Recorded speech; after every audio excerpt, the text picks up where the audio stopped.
each one of them $1 million, it will. There's nothing you can do to stop ritualism from existing in Ogun State. Even if you give each one of them $1 million, it won't stop because it is in the DNA. You understand? You know, sleeping with their mothers, sleeping with their daughters, you know, skull mining. You know, the skull mining is, if I tell you some secret about skull mining, you know, what these people usually do as a jail, those things, honestly speaking, you are going to be shocked. All those human skulls, what they will do, they are going to grind them, you understand, into pieces, into powder. And when they want to drink pap, you understand, they will spray those powder of human skull on the pap.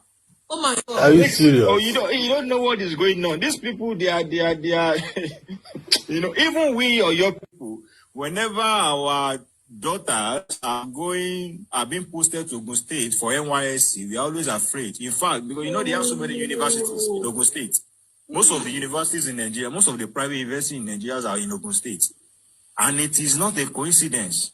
They are using those universities as an avenue for skull mining. You just see that so many students are missing, so many, you know. So, but you know, look, the liberation of black race is in the hands of Igbo people. You know, we Yorubas, we've already accepted defeat, honestly speaking, because the cultures, they've already taken over our land and they are even bullying us. Look at the way they are even bullying our land. You guys are too quiet. You guys are too quiet, honestly. The problem is that we don't have political power. We don't have economic power. We are weak. No money. Can you tell me one or your person, one real or your person who has held a significant position at the national level? Tell me one. They will be coming here and be telling you Adedibu. Who was Adedibu? Adedibu was just a political talk. It's a illiterate. In fact, a typical illiterate that was being used by the court too to even rig election for them. You know, we've never had any. Why did they have so much hatred for the Igbos? No, they don't have any hate. The Yorubas that have hatred for the Igbos are the Ife people, Ondo people, and they are not the real Yorubas. If you see the real Yorubas, real Yoruba people are very accommodating and welcoming. You will never see them meeting on anyone. They are even the ones fighting these cold tools. You understand? That the enough is enough. Igbos are not our enemy. Why would I be fighting Igbo people when I know that Igbo's contributions to Igbo's economic contributions to the Southwest is overwhelming. Oh. Igbos are creating jobs in the Southwest. They are employee of labor. What economic we have recently? You understand? What economic contribution has the Northerners brought to the Southwest? If you look at all those young shall grow, everything are owned by the Igbos. All the businesses in Lagos and Ibadan. In fact, when I was growing up, I used to play Sega game. I love Sega so much and Terminator. And the person I used to buy those Sega games from and those Terminator discs from is from an Igbo person. You know, if I go to his shop, he's going to give me varieties of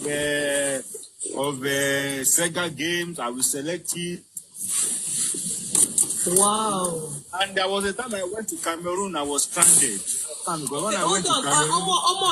Let me see who this person is. Oga, where are you from?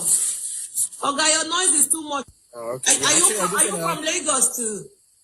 Yeah, I'm from Lagos, sir. I'm from Oyo. You're from Oyo State? Yes. Okay. Why? I'm very happy that you are here. What Omoyo is saying here is correct, right? No, it's not correct. Don't mind him. It's right.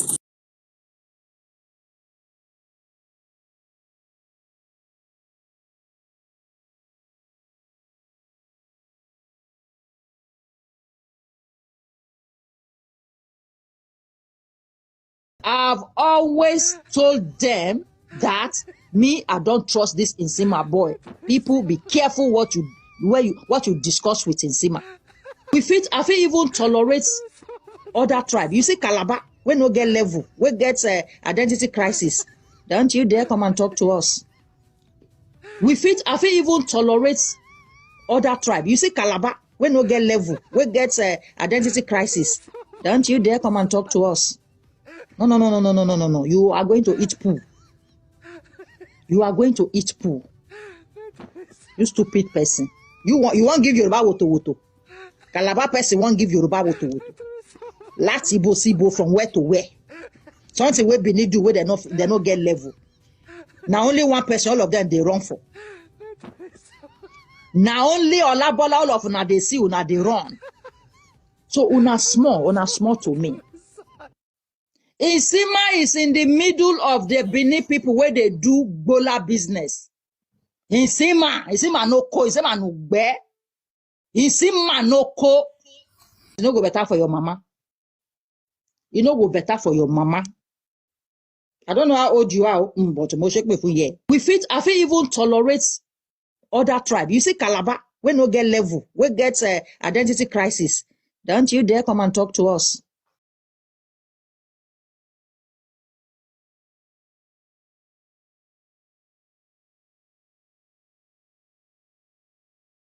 Tell you about Yoruba people. Do you want to hear about them or not? Director, you are at the head of affairs. Say whatever you want to say. Remember, we have no restrictions here. At all. You know, we have some documents, barrister, never seen before in the zoo. Nobody knows. Not even Awolowo has this document. But we'll tell them about Yoruba people. The same way you have Igbo people in the hinterland of Biafra land is the same way that you have a place called Metropolitan or Yoruba proper. The people you see in Lagos, those you see around Abeokuta, the people, Egba people, Ibarakpa people, the people of Egbado, Ketu, the people that they call Popo, these are people of Porto-Novo, and Awori people of Ota, where Obasanjo comes from. Awori, that's who he is. He is not proper Yoruba. Do you know that, barrister? They are not proper Yoruba people. Yoruba people, their boundaries stopped at a place called the Iwo. All the way from Kishi, the old Oyo, which is called Katunga, was destroyed in 1837. Destroyed by the Fulanis in 1837. Destroyed completely and hopelessly. That is the proper Yoruba people, but because of their influence and their conquest, they spread their language all the way to the sea, to places like Ekpe, in Lagos, Ijebu, Egba, Ibarakpa, a place called Ketu, spread all the way to Dahomey. You are sounding like a Yoruba man yourself, Director. You know all the names. Oh my God. Barrister, they are not Yoruba. Obasanjo is not a Yoruba man proper. Obasanjo is a satellite Yoruba man.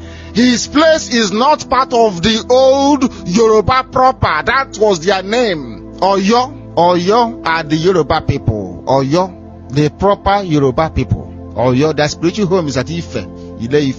What we did not do, you see, we are very peaceful people. We did not force anybody else to impose our dialect on them. Oyo is the proper Yoruba people.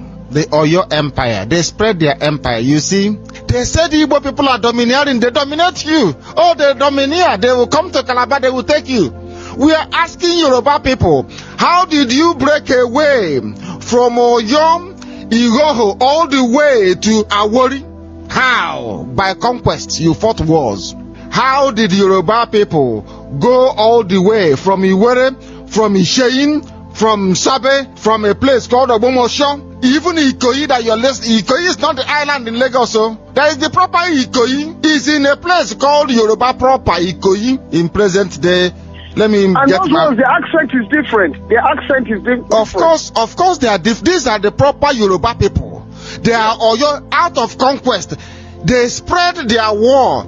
If not for conquest, if Yorubas were like the Igbo people, for instance, today Obasanjo will be speaking his own dialect, not Yoruba. Today, like Bola Ahmed Tinubu will be speaking his own language around Porto-Novo. All the people around the Ijebu land, including Awolowo, they will all be speaking different language, including Mushood Abiola, different language from Yoruba. But because Igbo people did not venture out in conquest, that's the difference. Yoruba went to war to conquer people. Do you know the only major ethnic nationality that did not go to war to conquer anybody? Barrister. Director, it's us. It's the Igbos. It's the Biafran. We didn't fight anybody. Oh my goodness. We didn't annex any individual. They are laughing of Oyo, not they are laughing of Ijebu land or Egba land. No, are laughing of Oyo. These are the proper, they are called, the Europeans call them the Metropolitan Yorubas. That was the place that Kakamfo, what is the man's name again? Afonja. The same thing that, listen very carefully. The same thing that Rocha Sokocha is doing was what Afonja did. He went and said, come and help me to secure political power. The Fulani came as APC is coming now to help them to secure power. And then after that, what happened? They killed the bastard and took over. A Lorin became an emirate. The old Oyo was completely destroyed. In fact, they marched on to the sea to bring Islam to the sea until Islam touched Tinkan Island in Lagos. The reason why we have done this research very meticulously in the past few days is to remind people that history has a habit of repeating itself if you don't learn from it. If you ignore it. Yes, if you ignore it. The same yes. thing that happened to Kakanfa Afonja while Yorubas were decimated by Islam. Yoruba cowards broke away from Oyo. The proper Oyo, the Yorubas were not close to the sea. Yorubas were not sea people. They never came close to Atlantic Ocean. The only way they come there was via conquest. They conquered the lesser people like Obasanjo's village. They took them over. The people called Awori people. A-W-O-R-I. They are not Yoruba.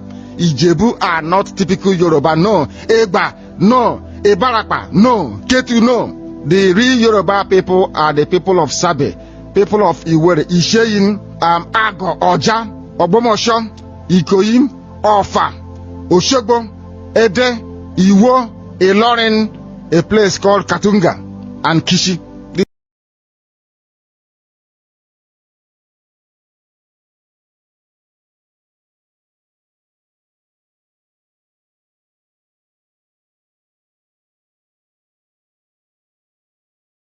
These are proper.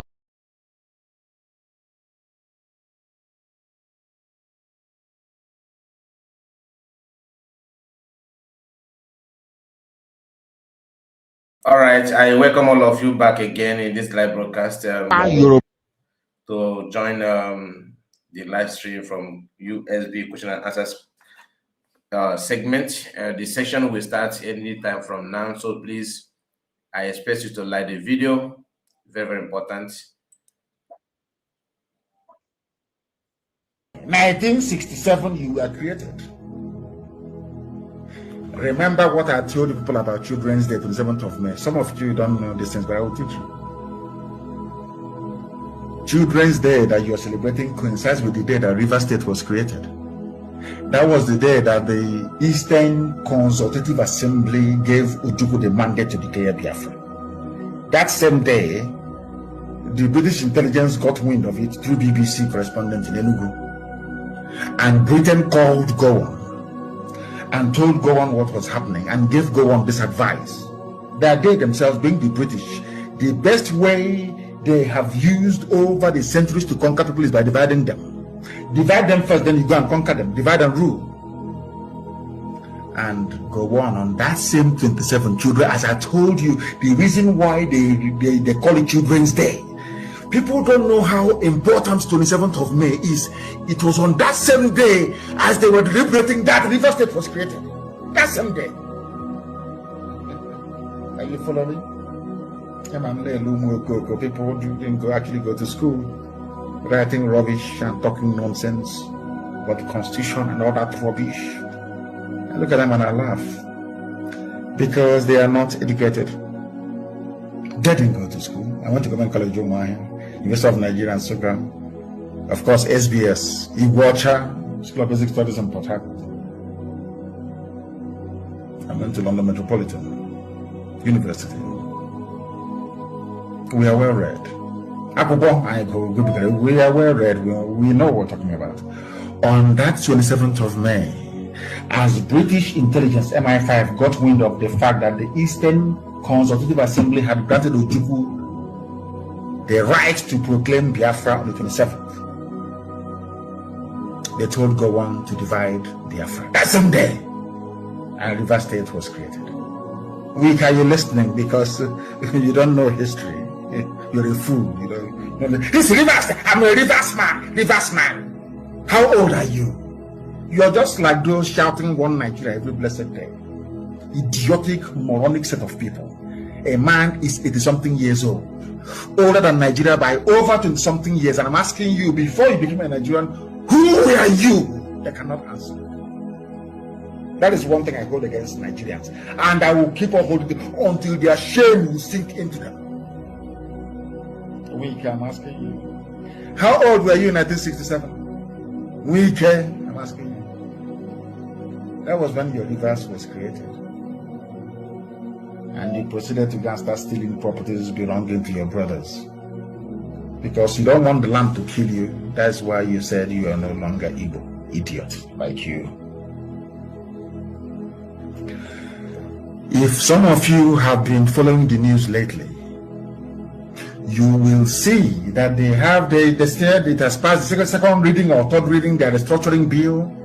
In that restructuring bill, they are now proposing to create a new state called an Nioma state with the capital in Ahaba, which some of you call Asaba, of course, because you're ignorant, you're all products of colonial rule anyway. And they plan to add it into Southeast. Ahaba, Delta State, but not River State, because Fulani is very lazy. They need to do to the rest of you what they did to Ogoni people. Then your eyes will open. By the time they'll be dealing, by the time they'll be dealing with you, you'll be shouting and nobody will listen to you. Allow me to keep misleading all of you like the idiots that some of you are. We used to have the same problem everywhere around the Biafran, and we said no, enough is enough. We came, go on, created you, Rivers, 27th of May 1967, the same day that the lies of Frank Opigo from Okrika, for your information, and a German was in Enugu advising Ojukwu. That same period, that same day, that same 27th, Ojukwu said, what shall we call this our new nation? After they had passed the resolution. And a German, I'm saying this because of this, Niger Delta, I'm a nation, and that rubbish. I want you to listen to me very carefully. And a German rose up, Chief Frank Opigo, and said, the name of our new nation shall be Biafra. And Ojukwu asked him, why Biafra? Because Ojukwu himself, even a historian, an Oxford-trained historian, did not know. Frank Opigo whispered to him, not in here, I will tell you later what Biafra means. Do you know how God works? Ojukwu did not quibble, he did not argue. If Ojukwu wanted to dominate other people, if Igbos had wanted to dominate other people, he would have just said, this new nation shall be called. Now you see, these people, I don't know. That same 27th of May, 1967, that day is very, very critical, I'm telling you. As Frank Opigo and a German was telling Ojukwu, later on I will tell you why I recommended that the name should be Biafra. And the Holy Spirit was upon Ojukwu. God was, angels from heaven were ministering to him, telling him, listen to Frank Opigo. And as soon as Chief Opigo finished, Ojukwu said the new name shall be Biafra. If Ojukwu had domineering tendencies, if the Igbos wanted to lord it over every other person, to conquer them, I think Ojukwu should have insisted on the place answering Igbo nation, isn't it? That's pure common sense, as the Fulanis are doing to the Hausa people up north. Isn't it? Of course, Ahaba is the name. Asaba is Ahaba. The name is Ahaba. Go there. If you go to Asaba tomorrow morning, you see the name there, Ahaba. Go and ask the traditional ruler, the Asaba of Asaba. Go and ask him, what is your name? He tells you. If you go to his palace, he wrote Ahaba. That's the name. Like Ahabi Meni. Who doesn't know that? Is it all this nonsense? These corrupt, useless Yoruba journalists are writing every day that you're reading. That's why people who are born in Lagos sometimes. To be honest with you, I don't quite see them as normal people, to be honest with you. I'm being honest with you.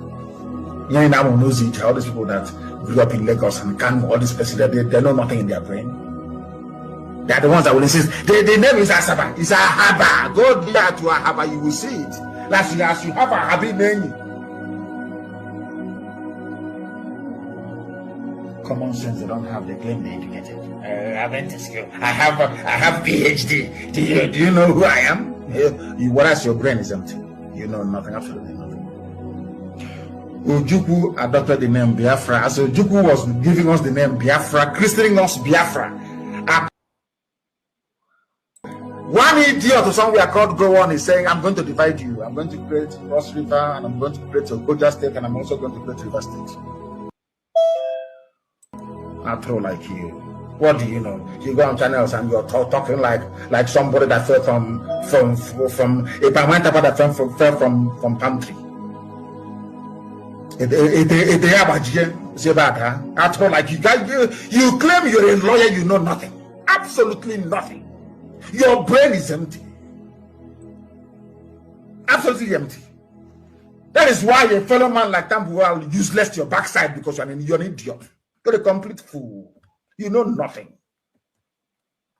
I feel sorry for those you are deceiving.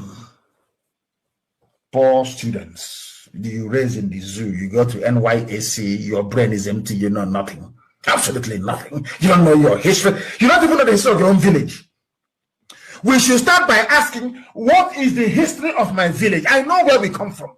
My village. I kept asking my father before he passed. I kept asking him, tell me the history of this Faruku, and he told me.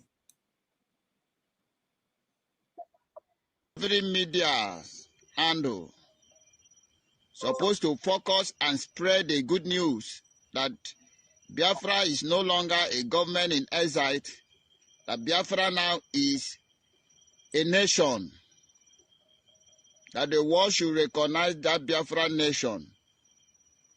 Remember, once a nation is being declared from exile, it is no longer a government in exile. Every Lazar office automatically turned to embassy. This time that we had, this festival time, is a time to spread the news that Biafra is no longer a government in exile. Biafra now is a nation in Biafra land. So therefore, anybody still hanging on the platform of government in exile should exist from there. It is no longer government in exile because it has been declared. It is a nation, the United States of Biafra nation. We are here this evening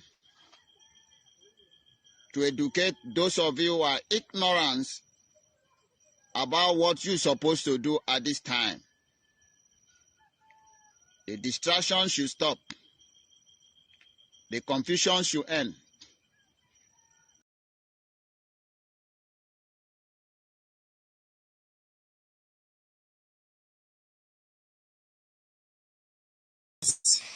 Sabos are exposing themselves on daily basis. Now look at what Akpadawa and Yebet Achibong posted yesterday.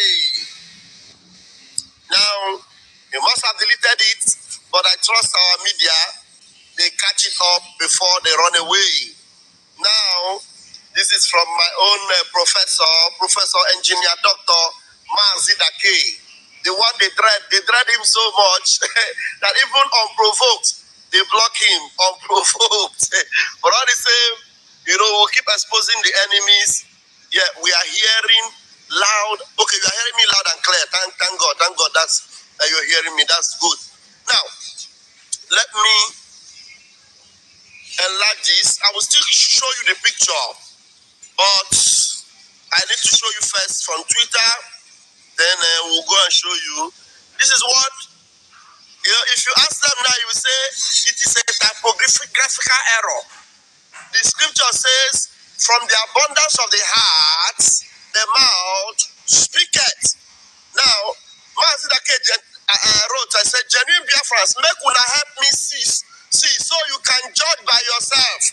The criminal Aniabet Sonny Achibong said the hardened criminal Isaiah Anyoko is aiding the detention of our PM, Simon Ekpa, Biafrans. What more do you need to know about these enemies of Biafra? Evidence too much. Now, you know, since Twitter, as he claimed that Twitter suspended his account, now, Sonny Akparawa, the Aniabet Sonny Achibong Akparawa, is now the one handling this information media platform, the IMC _Brigi. He posted this yesterday, and look at that. He said, why are they all crying about this man? Which man? This criminal face. We are crying. We are not crying. We are exposing him. We are not crying. Now, he said, why are they all crying about this man?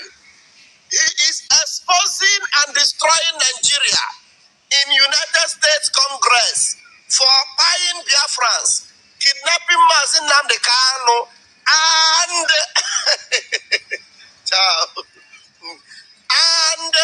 and what? And this one, which kind of noise with this? And also, are you seeing it? And also aiding the detention of Simon _Ekpa in Finland. Also aiding. Hey, Sonny, you see, it is not that we are enjoying your downfall.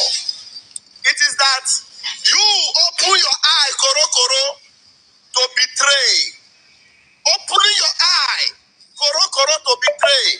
It is what is baffling us, Biafrans.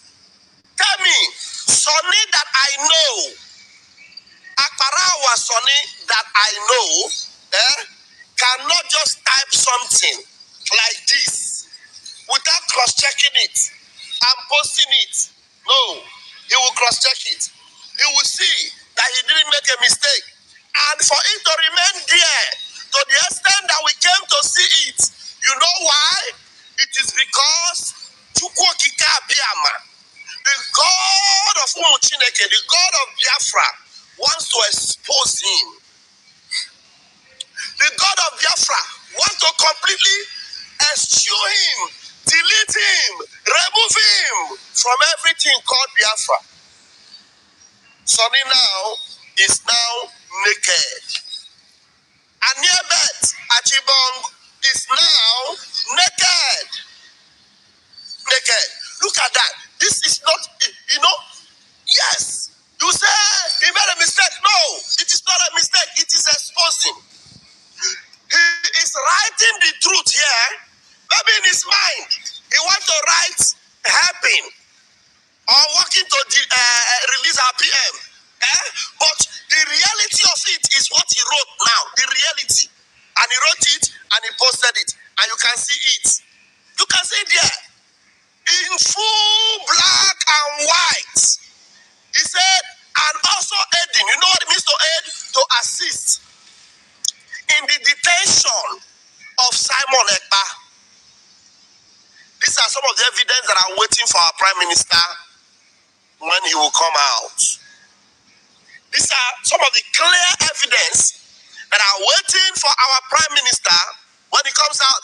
I want to put Linko, if anybody wants to come in and tell me, because this one, not be we talk amo, na so them take post time.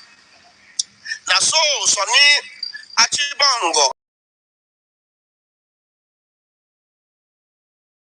Your voice notes.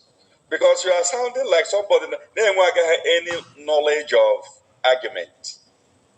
Educated argument. You have to listen to me. Okay? Maybe not mega address that time. Maybe voice note mega address. Listen. In a junior opportunity to cancel fundraising. You got the opportunity to declare Biafra in Finland. Every power that she exercises was given to her by the Biafran people who elected our Prime Minister and the Prime Minister made him the Chief of Staff. By the virtue of that office, she stands the opportunity to take over from the Prime Minister should anything happen to him. Whether he is in jail, whether he is dead, whether anything happens to him. The first person that Biafrans will rally around will be the Chief of Staff. That is the natural running of government. I know you have people who have experience in whatever you people are doing. Tell them to tell you the truth if you don't know, okay? Don't be calling everybody and be talking like this. The power was given to her by the Biafran people. We just finished convention.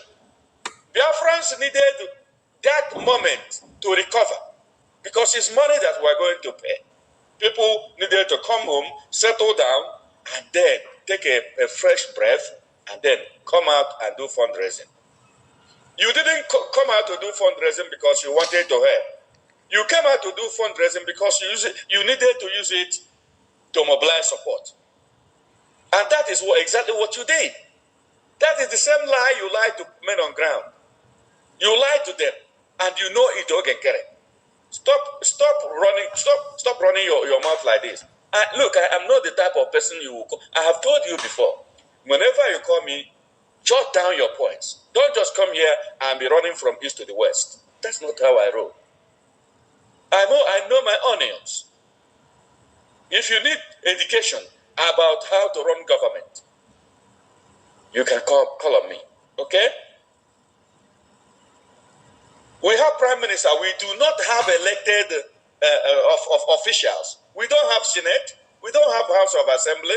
We don't have honorable members. We only have elected prime minister, which is unicameral system. That's what we have. The prime minister has selected people who will work with him. Those people he will mobilize so that they will vote during cabinet meetings. Okay? The same cabinet meeting that dissolved CRC. Cabinet dissolved CRC. Are you not aware of that? You think this is market women? If you go to court, you may go to jail. I'm telling you, they said from this.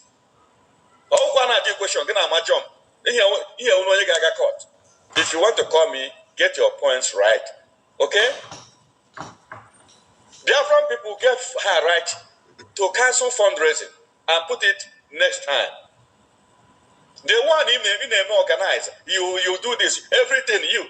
Prime Minister selected you to be his finance minister. So you are working for him. You owe it to him to come up with some good ways of raising money. That's why you are finance minister. So when you come up with some kind of ingenuity that will be helpful and he adopts it, that doesn't mean that you are making that authority. No, that authority is still prime minister's authority. And whenever the prime minister is not there, the chief of staff will be next in that chain of command, not you. You are just a finance minister. Even when it comes to chain of command, you don't even come before defense. Okay? Go and sit down. Ask people who know if you don't know. You want to plank up the tire in Biafra and think we will sit around and watch you? You are getting some people angry. We are just keeping quiet though, because I want the Igbo. And I am in Igbo now. You are winning. I'm sorry for you. People are deceiving you.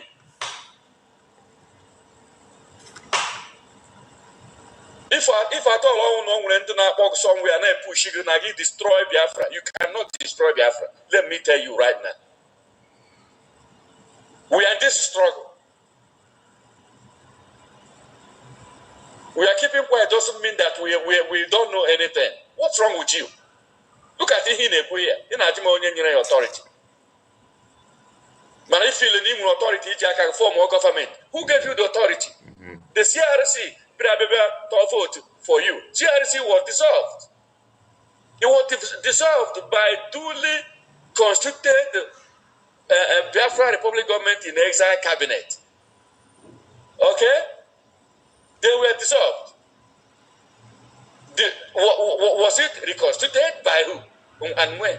You went and you called them because they are your courts, and they did some kind of backyard election. Exactly. To call your name, and you think, hey, look, let me also warn you. You see that lobbyist? When you go to jail, he will not go to jail with you. Yeah, he's pushing you. He will reckon now how oh, then don't mislead in the African ball. It's serious in Biafra. It's serious. It doesn't matter who is leading. You keep supporting with everything in you to make sure I get Biafra. To destroy. That's what you are doing. To tear everywhere down. You better tell Butuzo. Nobody's after him. Okay? We want everybody to leave and go inside Biafra together. Stop threatening people. Biafra has a lot of people who are willing and ready to fight for Biafra. Okay? Stop it. Stop it. Stop it now. You call me here, man, you go audience. Why are you running away? Because you don't want to hear the truth. So to brag around and social media. Somebody now whatever program on now so now family in the matter. Now look at what a Biafran is saying. People who are fighting for Biafra.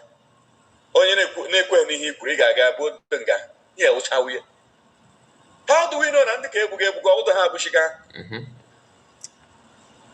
Never mother will keep a platform nonsense like this. Now I roll by a bit of questions. What is happening? This is too appalling. We cannot continue like this.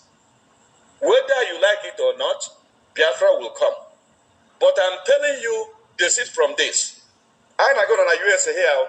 Don't think that you are doing this thing that we are going to keep quiet.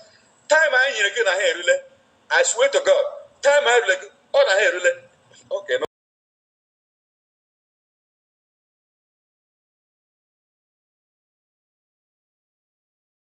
Because without you, they know what would have happened to their existence.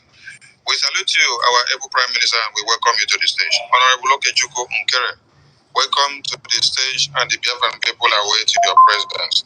They welcome. Thank you. Am I coming out clearly? Yes, sir, we can hear you.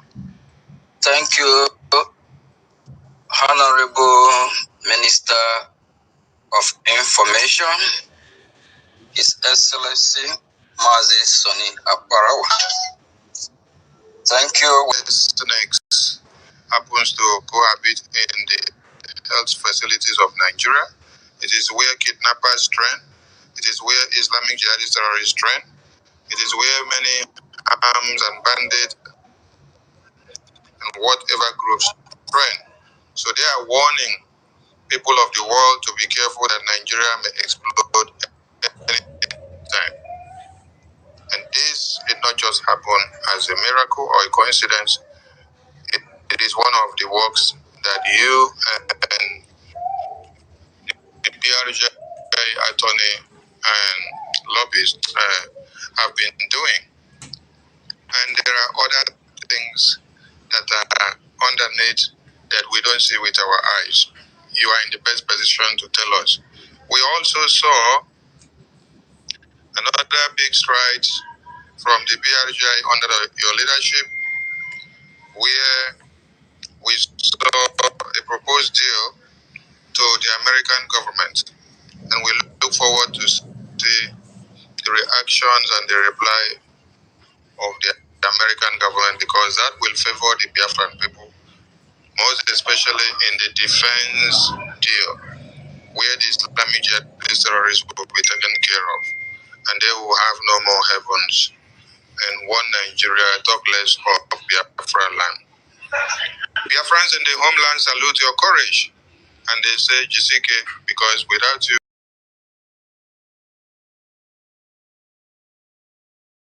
I'm okay with what I have. Here in the state, I have properties that are worth millions. Back in Biafra land, I have stuff that are worth billions. Hapum Naka. Just leave me. I'm not broke. Money is not my problem. I'm okay with what I have. Here in the state, I have properties that are worth millions. Back in Biafra land, I have stuff that are worth billions. Hapum Naka. Just leave me. I'm not broke. I'm okay with what I have. I'm already made blessed human being. Leave me alone. Thank you. I don't mean to do this, but I have to do it. You call yourself mouthpiece of the God. You are mouthpiece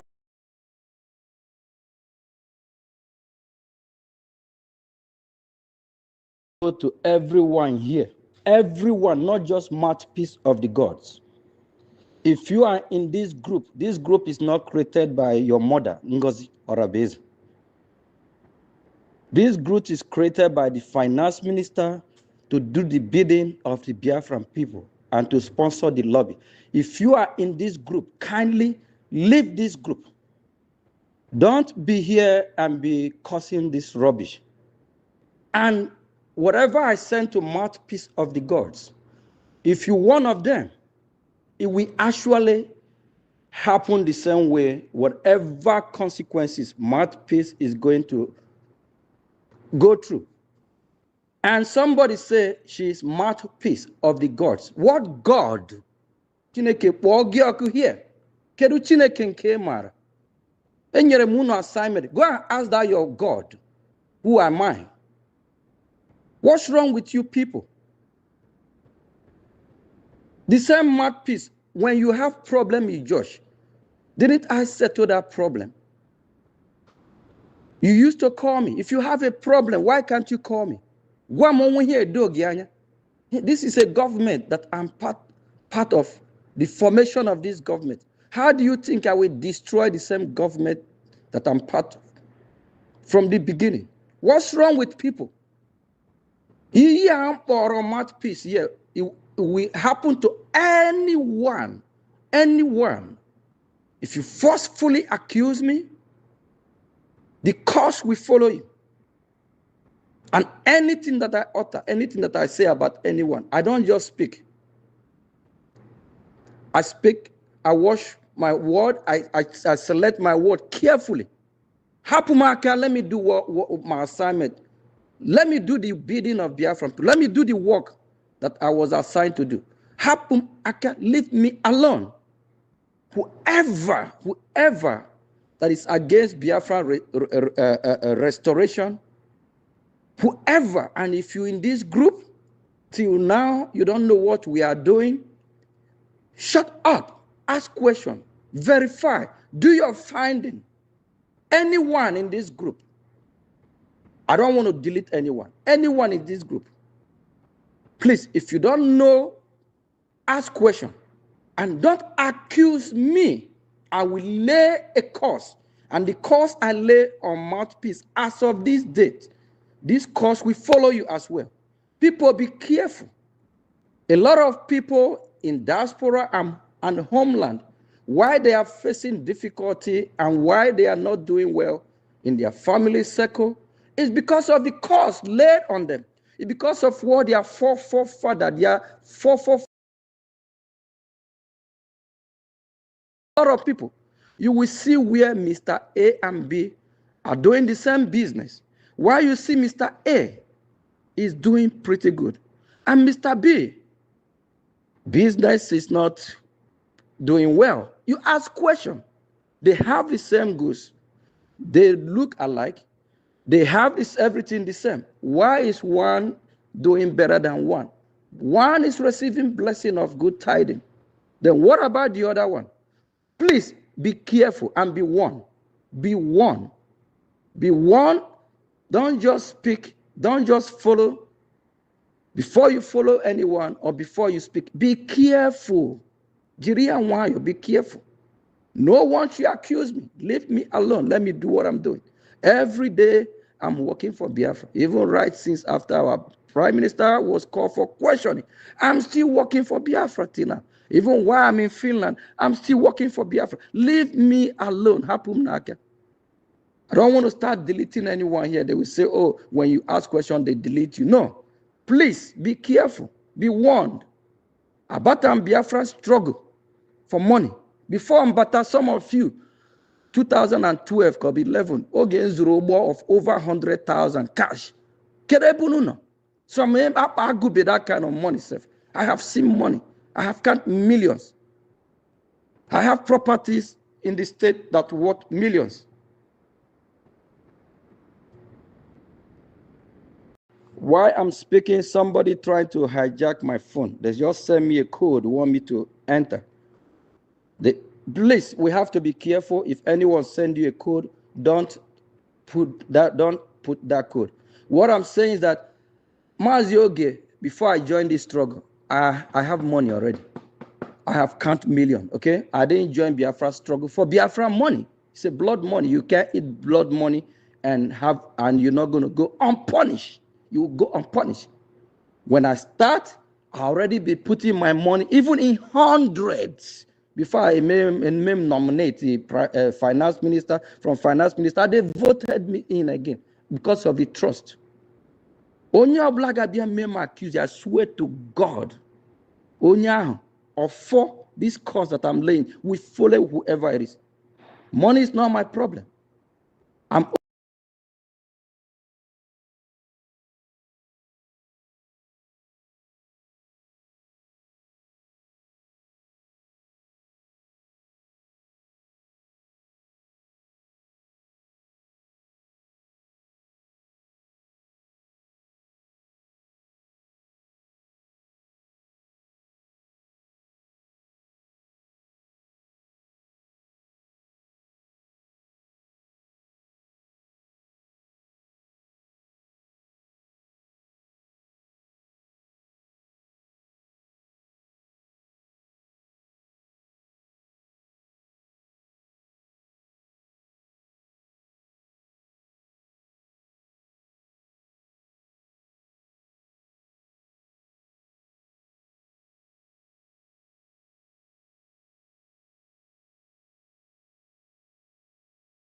Yeah, somebody said no sound. Of course, I know because the system just hanged. I have to refresh.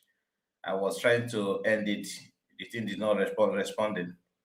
So we're back again. We're back again. Please make sure you like the video and subscribe. We are going to continue from where we start while waiting for USB government to kick on the program that brought us here. So please don't forget to like the video. Very, very important. I believe you are picking some points from what you are discussing. Not discussing what I'm playing here for you to know. Just want to take your mind back to some of those clips that some of you may know, some may not know, but as we play it, then you connect the dots, okay?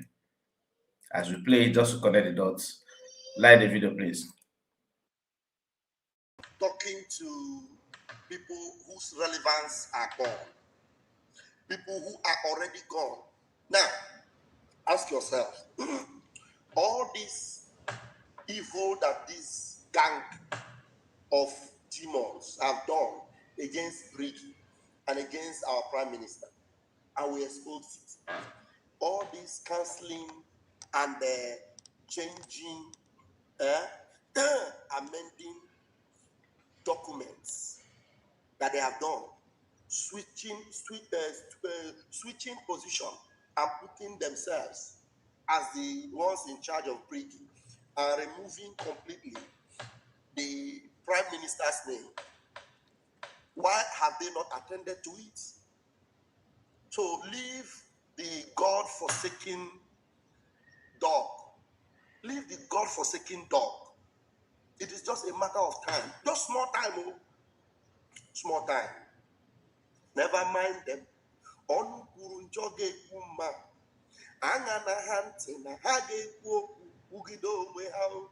You know, the thing is that some of these people, they forget that it is just a matter of time. Time doesn't, don't they waste time. The message that was sent to that bingo, we all have it. We know. And then this is saying, we are the one that was asked to do this, and they are the one. Don't worry yourself. Some of these people that are now confessing, someone like Dorothy, you see Dorothy that is writing a 8-page of a letter that Ngozi is this, Ngozi is that, Ngozi is that. This is the backbone. The backbone of Ngozi is crime. So me being the backbone of Isaiah, you will all watch.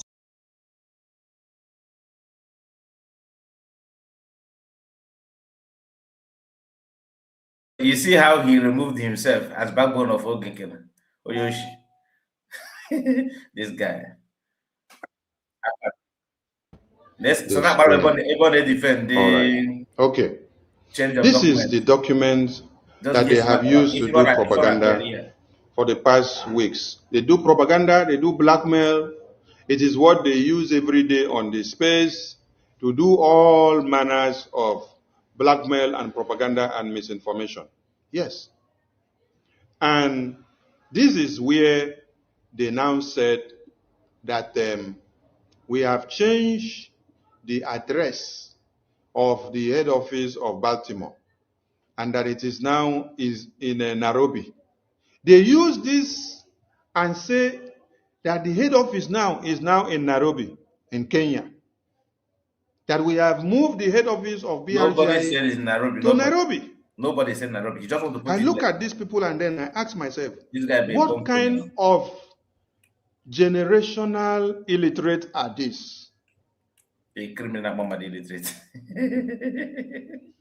For your information, well-certified criminal. And for you people not to continue to be very stupid.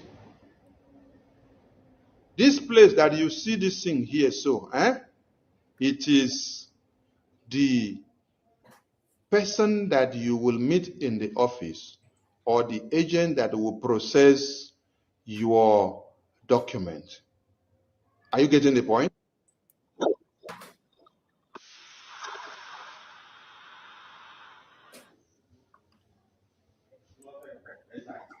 It is the agent that you will meet in the office that process your file. This will be the name, the address of the agent or the person that processes this file. For example, you go to one office to do something now, and then, like in this my country where you are, when you come to a particular office, when a document is processed in the system, in this my the country name where you of are, that person that is on seat that time processing that your document, that person's name must appear on this document to show that he or she is the one that was in the office, or it is through his table, or it is through his own unit. Then why are you going back to the office when the voting has been already registered? Why going back? Why? Forget about this criminal. Let's continue.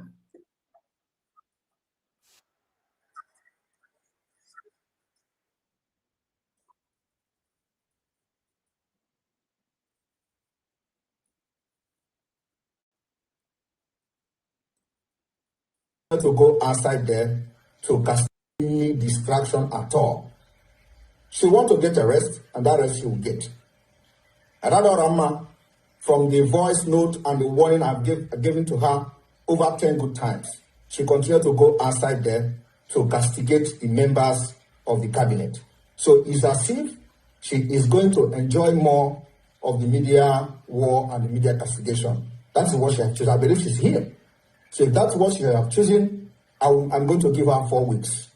4 weeks suspension. She can go to media and fight fight the COS, fight anybody, fight me too. She have the right to do that now. But let me tell you one thing. If you castigate anybody in this cabinet, you will never come back to this government. From today, you are suspended for 4 weeks.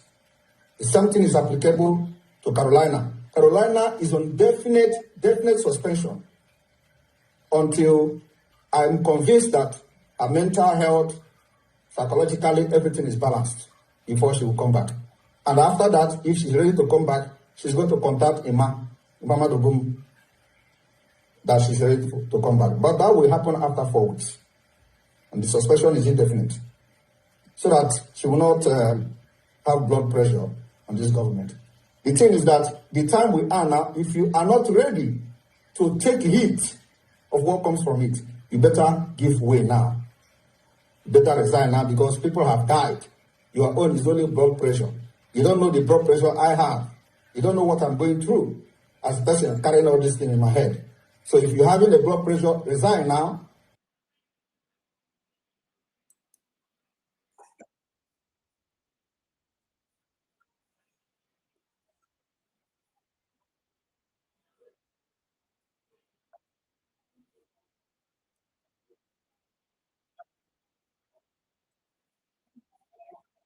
That was why, because he knew the plan he had, he knew the long battle, he told all these Achikote Kwon, Ngozi of December where he's not involved. That was why, because he knew the plan he had, he knew the long battle, he told all these Achikote Kwon, Ngozi and Imam Madabo, both Imam Madabo, all of us, all of us who bought Achikote Kwon, including myself, and Ogenkere, Osiai, all of you in Brigi, stop.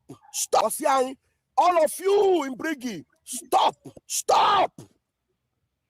Some of you come out and said, I didn't call Imam Madabo, I call myself, all of us. I need, because Prime Minister did not see anything going on without himself. So all of us, because you don't know what I know, because you don't know what I know. You didn't see what I see. But we went ahead.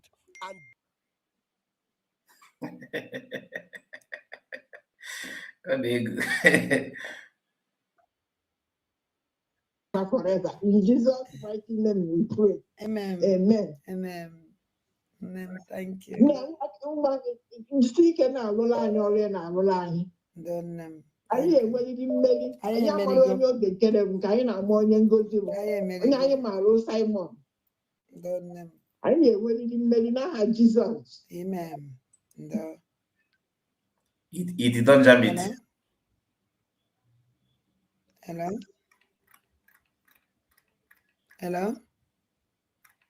Ebe ya onye akpọ m na phone pick ya dị ma ihe ọ na-ekwu.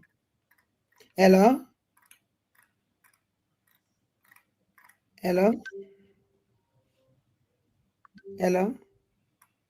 Yeah, Ada, hello, Timera.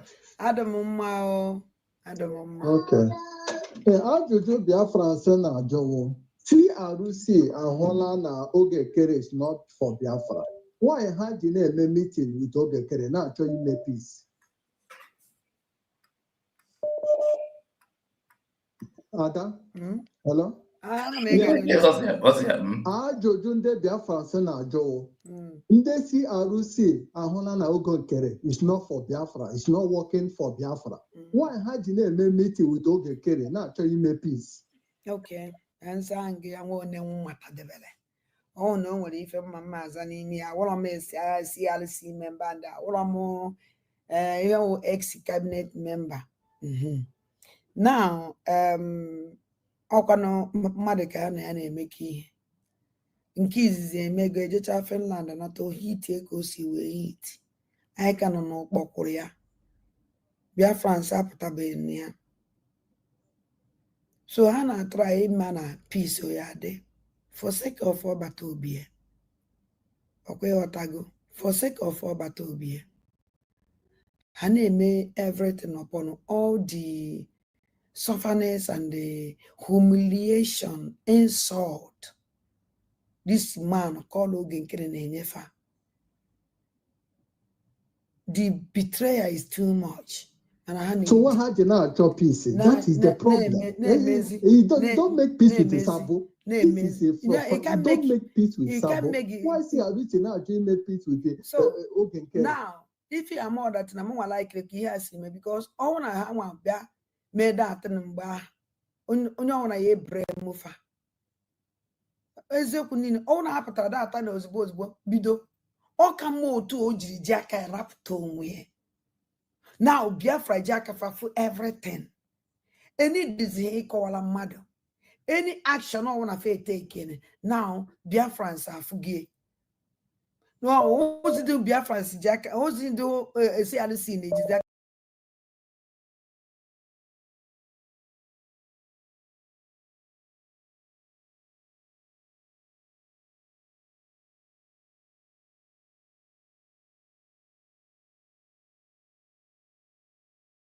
Uneke wagon to 2.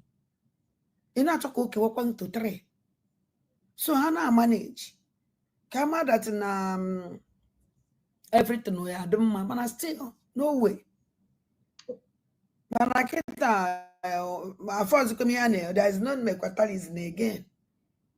And if educate this account EBOG account only know that so watch account or told before.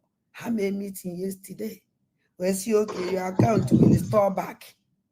But a new account will be there. Anybody try to in your go.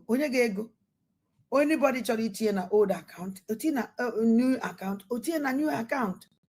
Or you now trust on that new account.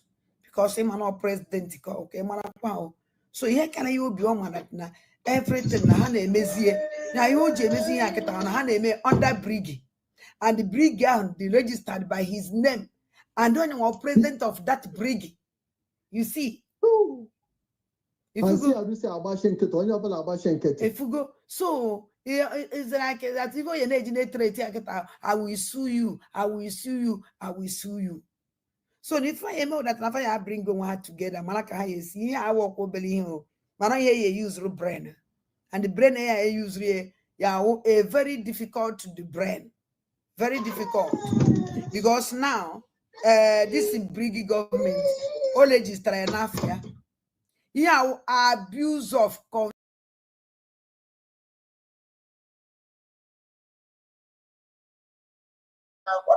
Mama in the house. We have Honorable Antonia, Honorable, let me see, Jodlin, and we have Honorable Elder John. And we have a special guest. We have more than that, but these are the people that are going to be presenting, possibly. Okay. We have a special guest in the house that is going to honor us in explaining some of the things because as a department of community services, we are very much related with other departments. So this person is going to be the Honorable Secretary of Urban Development, Honorable Anene Epineza. So let me go in and explain to you who I really am. And Princess, you want to turn your video on? My niece is just making oh my goodness, my degrees are in public leadership and psychology. And my graduate program is in there's a noise in the background. There's a noise in the background. Not from here. Okay. My graduate program is in psychology and counseling. And my deputy will introduce herself in due time when she comes up. She's also a counselor.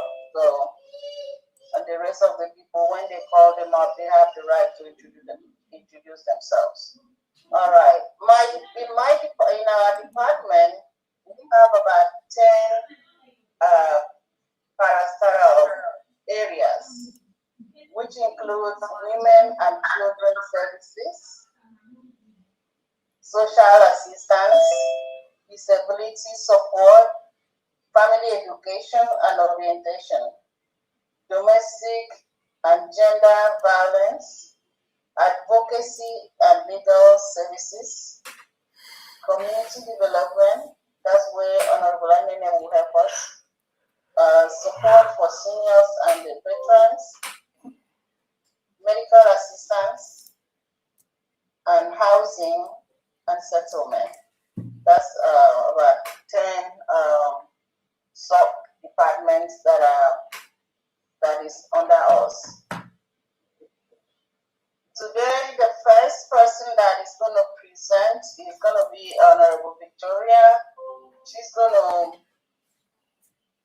talk to us about what we have in stock for Biafrans under women and children services. Before that, my DPM, could you kindly show the little clip that I sent to you, please?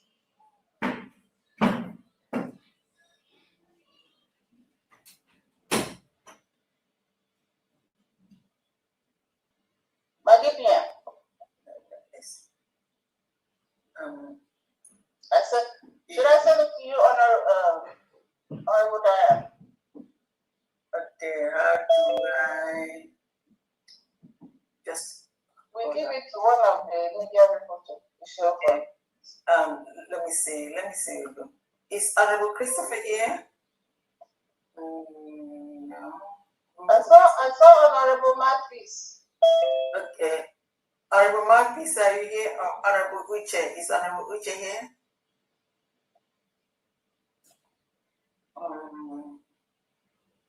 Okay. Honorable.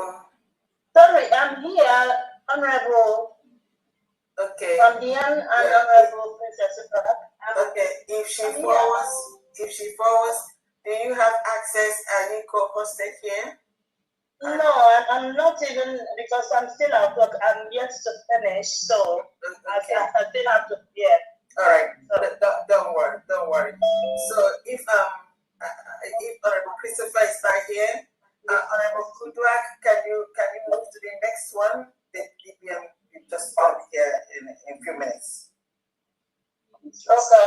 Honorable Victoria, could you present what we have for the women and children services, please? All right, honorable members. Kudos to all of you. You're welcome. I've been introduced. I'm going to start with quoting one of my favorite presidents, JFK. He said, "Ask not what your country can do for you. Ask what you can do for your country." And I love that quotation. Community service, community social service has a lot to offer. Before I continue, if any one of you here is here to analyze us, you are free to stay. Be warned, we do not, I repeat again, we do not romance irrelevant questions. So don't try it, but you are here to stay. My section is WIC. WIC stands for Women, Infants, and Children. And it's here to help those income to achieve their aim through nutrition. We offer health and nutrition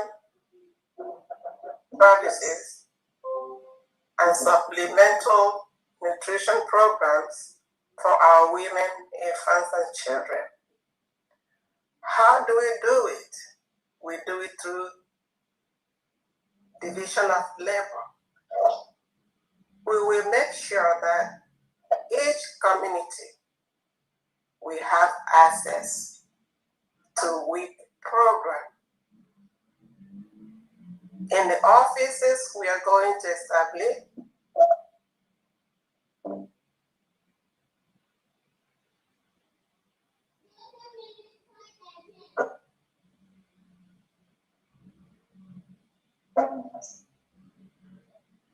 what's going on? Right. Unmute yourself. Oh. Okay. Okay. Just back up a little to week. Just back up to week. Okay. The week program services low-income families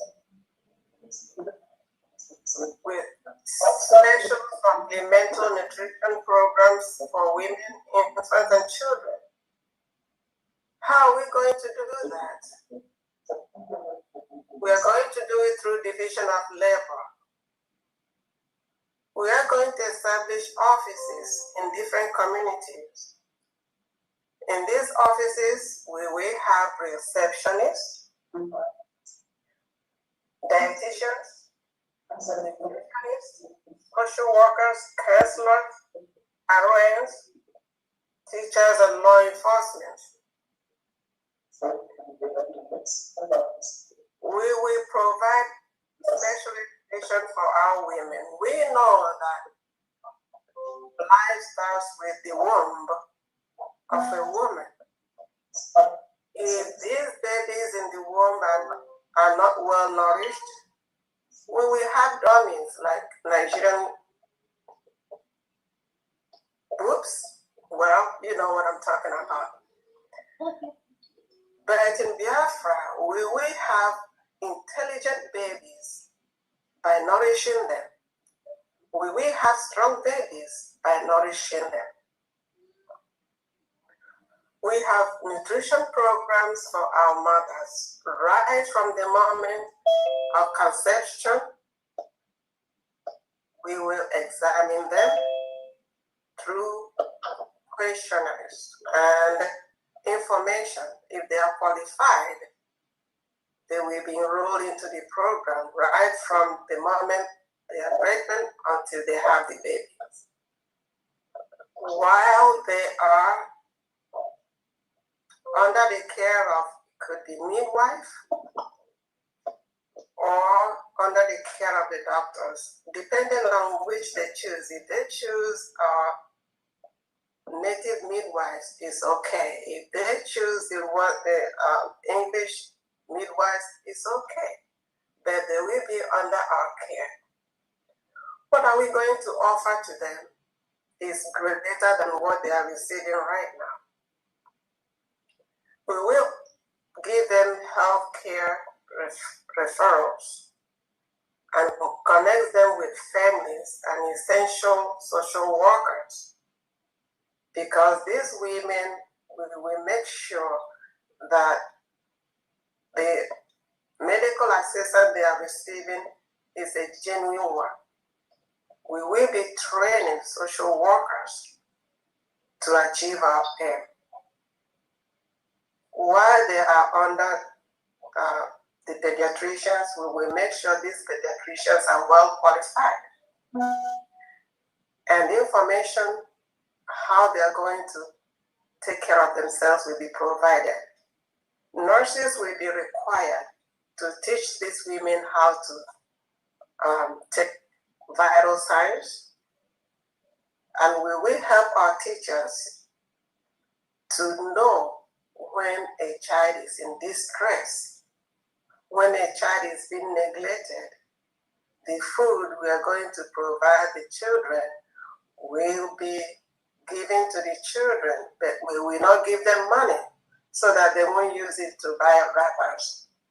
It will be in a card form so that they will provide the food for their children.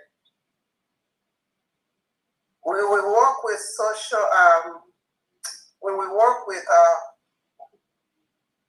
social workers who will report incidents to counselors. Honorable Duak will be very busy this time. Hey, our hands are full.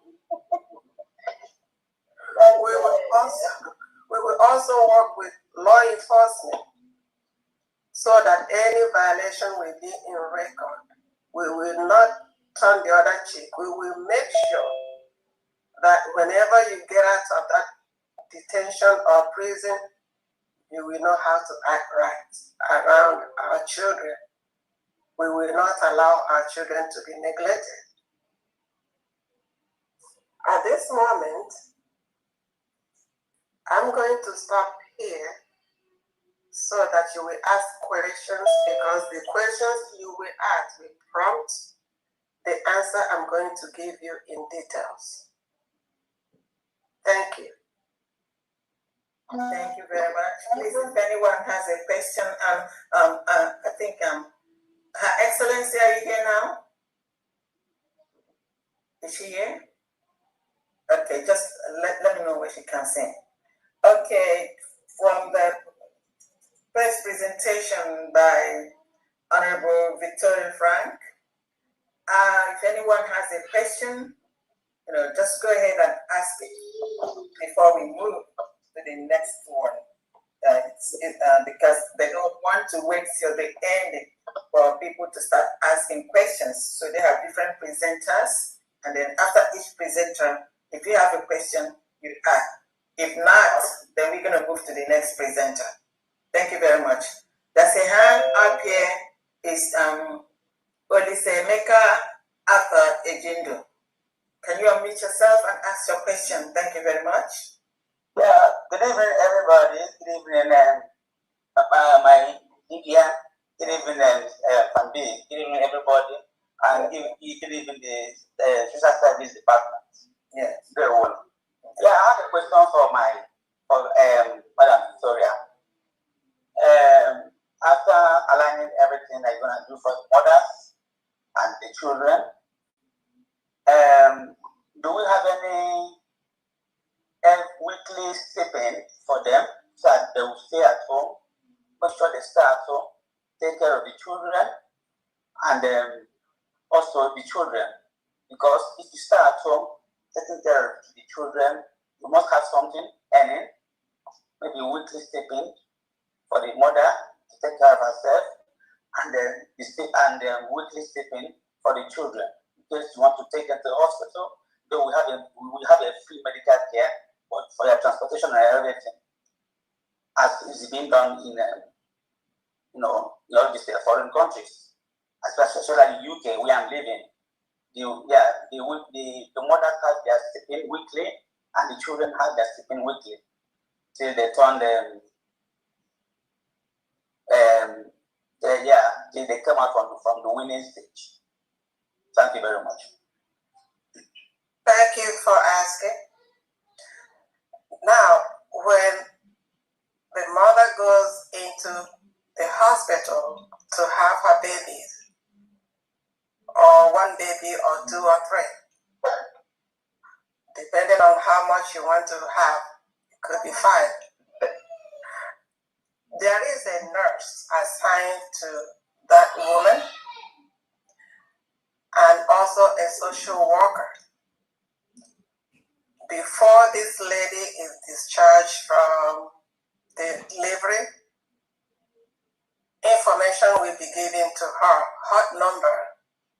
The hot number will be given to her. Social worker will be given to her. The nurse will make sure that when that lady gets home, the baby and the mother will be in good care. We call them visiting nurses, and social worker will visit them too to make sure everything is provided while she's breastfeeding, because we have a nurse to make sure that that woman is eating right, breastfeeding her children or her baby, and make sure that food is provided for them. We are not going to leave them empty-handed. The social worker and the nurse will record every incident or every finding so that these things will be reported to the counselor. And that counselor or social worker will be the one that says, yes, this woman needs supplementary food items. We are not going to leave them like that. We will make sure they are taken care of. Because Biafra is rich. We have what it takes. But our position is to make sure that the nourishment they are getting is the right nourishment, not indomie. We have good food back home. So they will be taken care of so that they will stay home and nourish their babies and their children until they are ready to get out there and provide for themselves. Did I answer part of your question? Part. Yeah. I say part. As part, actually, what I'm saying is that are we going to have nurses that will be equivalent to our mothers that are bearing children? Because in the head, because we must have nurses who will take care of the people in the hospital, in the care homes, and other departments that need support for the nurses. So nurses going to information to the nurses and the nurse that we visit. We call them visiting nurses. Yeah. That's what I mentioned earlier. Yes, a social worker. Yeah, a social worker. And hotline. Yes. I mentioned all that. You mentioned that. But yes. I'm suggesting that it should not be cumbersome for the healthcare system, for our healthcare system, and it should not be cumbersome for our mothers. Let them have a statement that they've known that, yeah, I have a child. So every week something must be in your account. You must have something that comes in account for that baby. If it is 2, depending on the age. If it is 2, you must have a sitting. If it is 3, they must have a sitting. So every week they won't do their transport. They won't go out. They must do some exercise. So going to health centers to take care of their babies and to have the vaccination and everything. They must be a bit free. If when we need social workers and when we need visiting nurses, if when they have an issue, because that every week or every 2 weeks. I'm talking about experience. I'm a psychologist. I'm a nurse here in UK. So I'm going to take you out of experience. So when they visit their healthcare nurses, when they visit their health centers for inoculation and inoculation and vaccination for their kids, if there's any problem, fine. Where we now come in, where will social workers come in, is when we have cases, problems, like family issues with the husband. That's where we have social workers. Social workers have their own work in the hospital. May I please come in, Honorable? Hold on, let me answer her. Okay, we don't need problem before the social worker comes in. Social worker comes in right from the onset to record everything. This woman doesn't need to go out to visit anybody. Visiting nurses come to the house. Nurses come to the house to record everything until they're strong enough to go for their first checkup. This is where we come in, and we don't need to give them supplement every week. No, then we have a card. I mentioned it first time. That card contain enough money inside it for them to buy what they need, so that we won't give them money, so that they won't use it to buy a wrapper. Yeah, I mentioned that earlier. Yeah. Thank you very much. Yeah. Honorable Victoria, can I just come in there, because I see a degree of emphasis on the weekly stipend. You're not putting the cart before the horse. It's not the money here. It's not the main thing. It is a complete, total care of these mothers. Yes. Yes. I think you just mentioned everything. The visiting nurse, the social worker that we drive from the hospital or from the clinic, from the delivery of the child, from the moment the child was delivered and then until they are discharged from the clinic or from the hospital. This department is there to take care of all their needs. Just like she mentioned, giving them raw money, here, you don't give them raw money. The card is going to take care of the things that they want to buy. Now you have POS, you have all this electronic distance for them to get those things needed for a newborn baby and then the mother. So the money here is not the main thing, and we're not going to put emphasis in it. This United States of Biafra government is a government that's going to be open for transparency and accountability. It's not the one that, just because I have a baby, you think you're going to have to make business with everything. No. Those taking care of the children and the mothers are there, and it's going to be done 100%.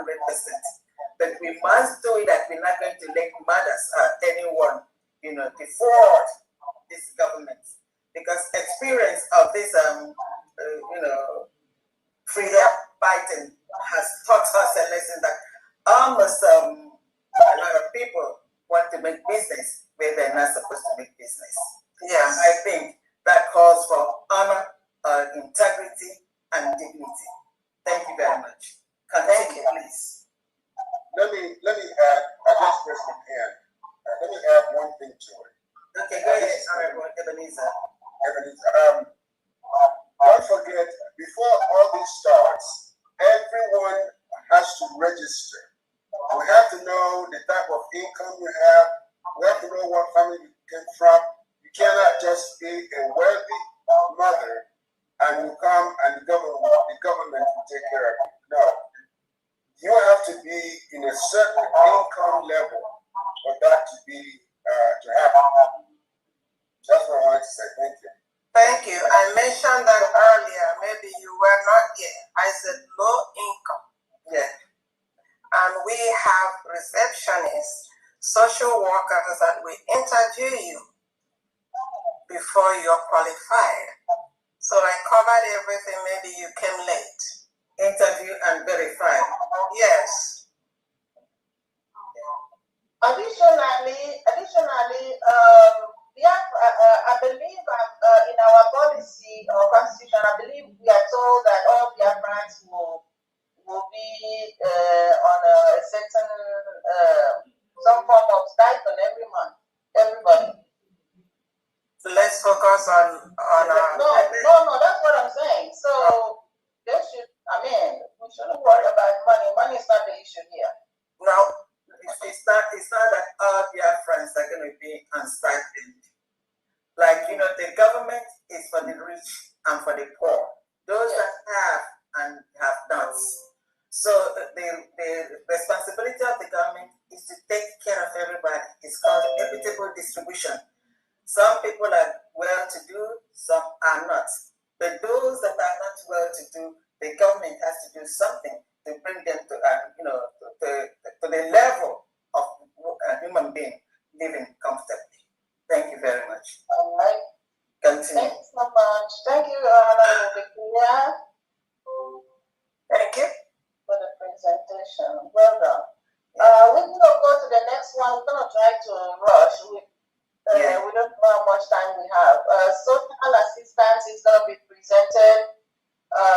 Social assistance and disability support is going to be presented by Honorable Pastor Rose and assistant Honorable Antonia, the Iron Lady. Are you guys in the house? I saw Pastor Rose. Please, could you help us here? Yes. Over to you. My Honorable, thank you for this opportunity. My Honorable DPN, thank you for this opportunity. My Honorable Fandi, and thank you for this and the Biafra worldwide. We give you glory. We thank you for this opportunity. It is time for us to show that Biafra has arrived. It's no more talking. We'll be talking and do. So our department, what is disability? You can see disability. So, could you start with we are going step by step. Please, the first one is social assistance. Yeah. Okay. Okay. Social assistance is we are the social, like my honorable has said earlier, that we are going to assist everybody that need assistance. First of all, we have some departments like our honorable Ebenezer. They are the one going to construct every building and every homes. We will assist the disabilities because disabilities and social assistance go together. Because that's where it is. It's supposed to be disability and social assistance, so that we can be able to assist them in their capacity of their mental disorder. We have different categories of disabilities, and then comes their assistance. What is disability? That's why I wanted to explain. Disability is a physical challenge, mental, and disabilities. How many disabilities do we have? 21 disabilities. More of. But we are going to particular phase 3, which is disability by birth, disability by accident, and our own women disability. What is disability by birth? Those that were born. Disability. Physical challenges, we call it. In other words, physical challenges. They are the people, they cannot be able to walk, talk, or do any other thing. Think like others. We will have schools, homes to assist them. Other, we will help their parents. We will go to their individual houses to make sure that they have the necessary to do it. Then secondly, those that are able to walk, but on their own, they have this disability and they cannot be able to do anything. They don't have wheelchair. They don't have anything, but they can be able to do. We will assist them. We will go to their homes. We will make sure that they have that necessary, and they will be earning their own. Then secondly is our old parents that they have abandoned, that they cannot help themselves. We make sure that in their old age, in that capacity, we will make sure that we will meet their needs one by one, and they will not lack. And in Europe, they have schools, they have homes. My sister is a one of the kind, and she was like what I mean in further. And we make sure that in the school they teach them, and we train them from nursery school to primary school to secondary school to university till they get a job, and they will work as they are because they are normal, and they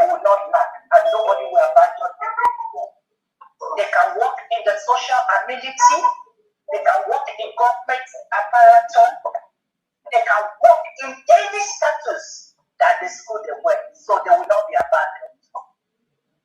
If you have any other question, I'll ask my assistants to speak because we have limited time. We just want to tell you what we are going to do. We have already started it in 40 states. But this time around, we are not going to abandon anyone. Thank you once again. And the doctors, before we start anything, we have to have the doctors. We have to have the nurses because they are the ones going to tell us what to do. So, and that is the way our secretary, Honorable Uga, because she is the head of the school. Thank you, and God bless you. Over to you, my sister. Thank you. Thank you. Does anyone have any question to ask on this?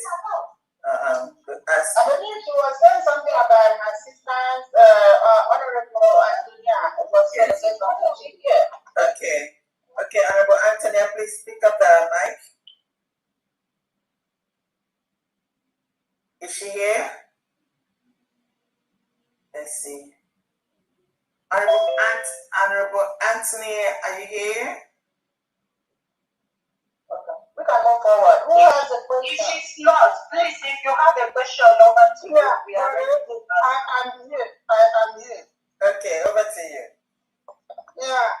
Good evening, my honorable in the house, all the Biafra people, wherever you are hearing my voice.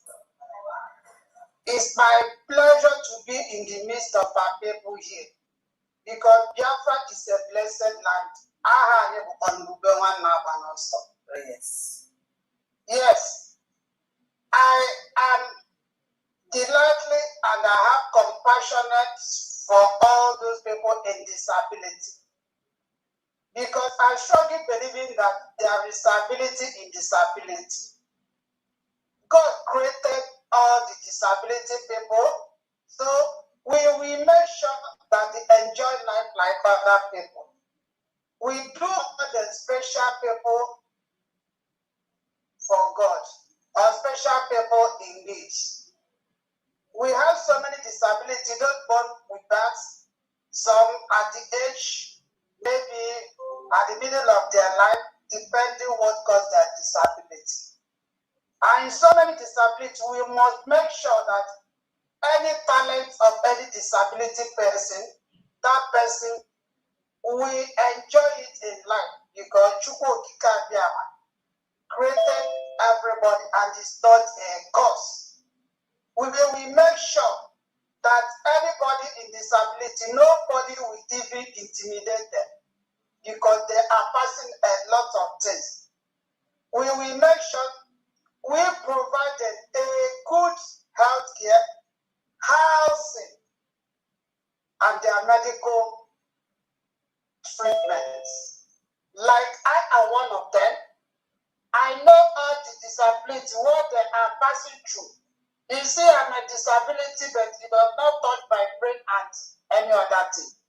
So we have so many disabilities. We will make sure that both those disabilities that their parents can afford or maybe have finished the education career will be employed into government because there will be no discrimination in Biafra land.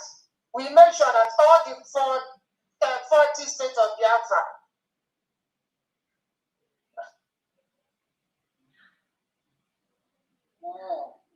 network.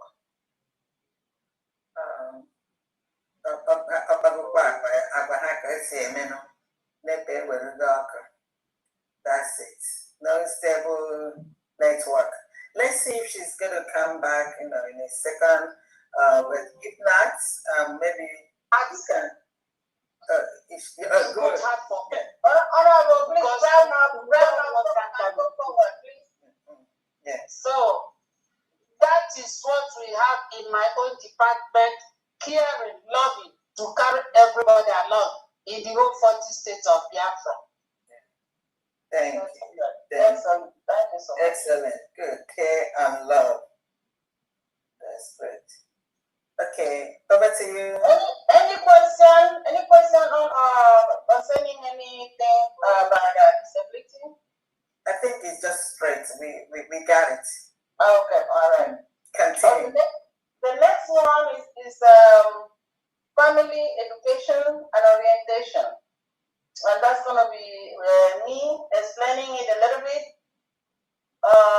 Just going to be touching up on it, summaries. Okay, family education encompasses a range of programs and resources designed to empower parents and strengthen families. These programs include training young couples on positive way of raising their children. You know, some of these, sometimes I see things online, I don't know if these are really parents. Some people are not really parents, they just get there. So we're going to train our young people on how to raise their children properly. We're going to do training on positive communication skills. I work in the school system. Sometimes you see the way children are talking, insulting elders. That's not our culture. So we're going to try to bring back our culture by training families on how to raise them, to know how to communicate and to respect adults. We're going to help educate them, helping them build on how to build healthier households. There are some children, the parents will just leave them there and shoot out. They don't care for them. We're gonna train those young, especially the young parents. We're gonna train them on how to care for their children. We're gonna give them support on how to help their children in their academic area, like helping them with homework and being there for them, even giving them hope. So those children, the things that they are going through is baffling. And we're going to also help them to know how to support their children in the classrooms and outside the classrooms. Like where I work, sometimes you see parents, they just come in and quietly sit there in the classroom just to give the children support. I'm here. Go on, baby. And those, especially those younger ones that maybe pre-K, kindergarten. So we're going to do those trainings for them. I'm going to move on from that. Keep the questions and ask when I'm done, please. The next one is going to be domestic and gender violence. Let me see.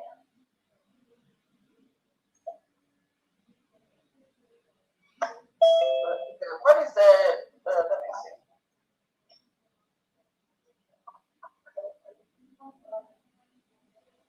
Domestic and gender violence. You need my help?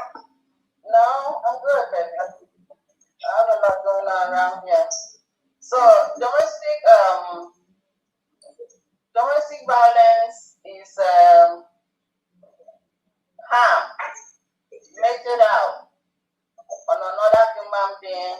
Could be from a spouse, could be in a relationship, could even be the family members, making out harm, different kinds of harm to another person to gain power or control over them. These things come in different ways, a lot of diverse ways. It comes like in example, verbal abuse. Are we listening? Verbal abuse, financial abuse, emotional abuse, sexual abuse, physical, even child abuse. Some people beat children and stuff on them. That will not be tolerated. Psychological, mental abuse, some of those are categorized into one. Mental, psychological, and emotional. They are all you can lump them all together.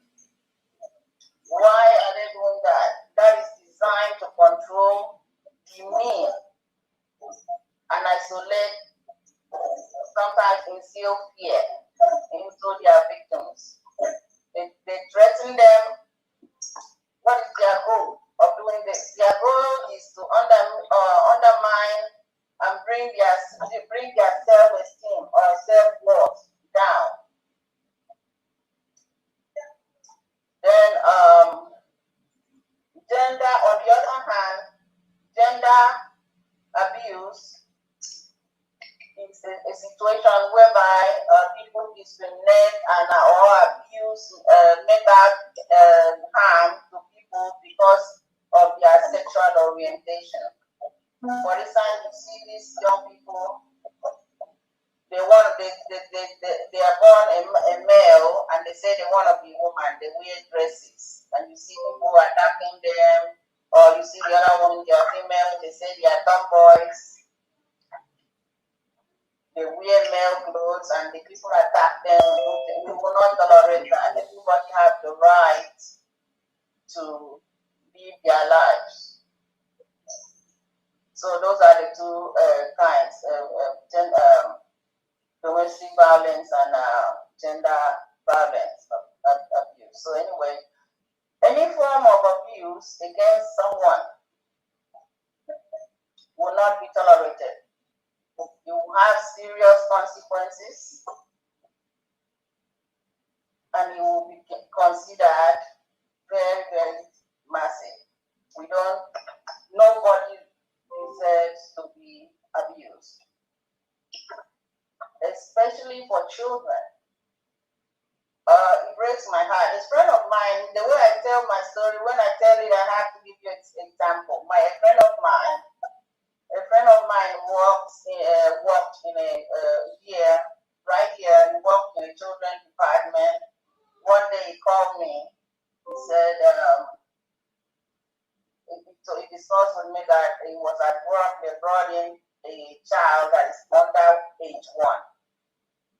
And the mother married a new boyfriend, or was he with a new boyfriend? When he left the baby with the boyfriend, and by the time she came back, it's even a male child.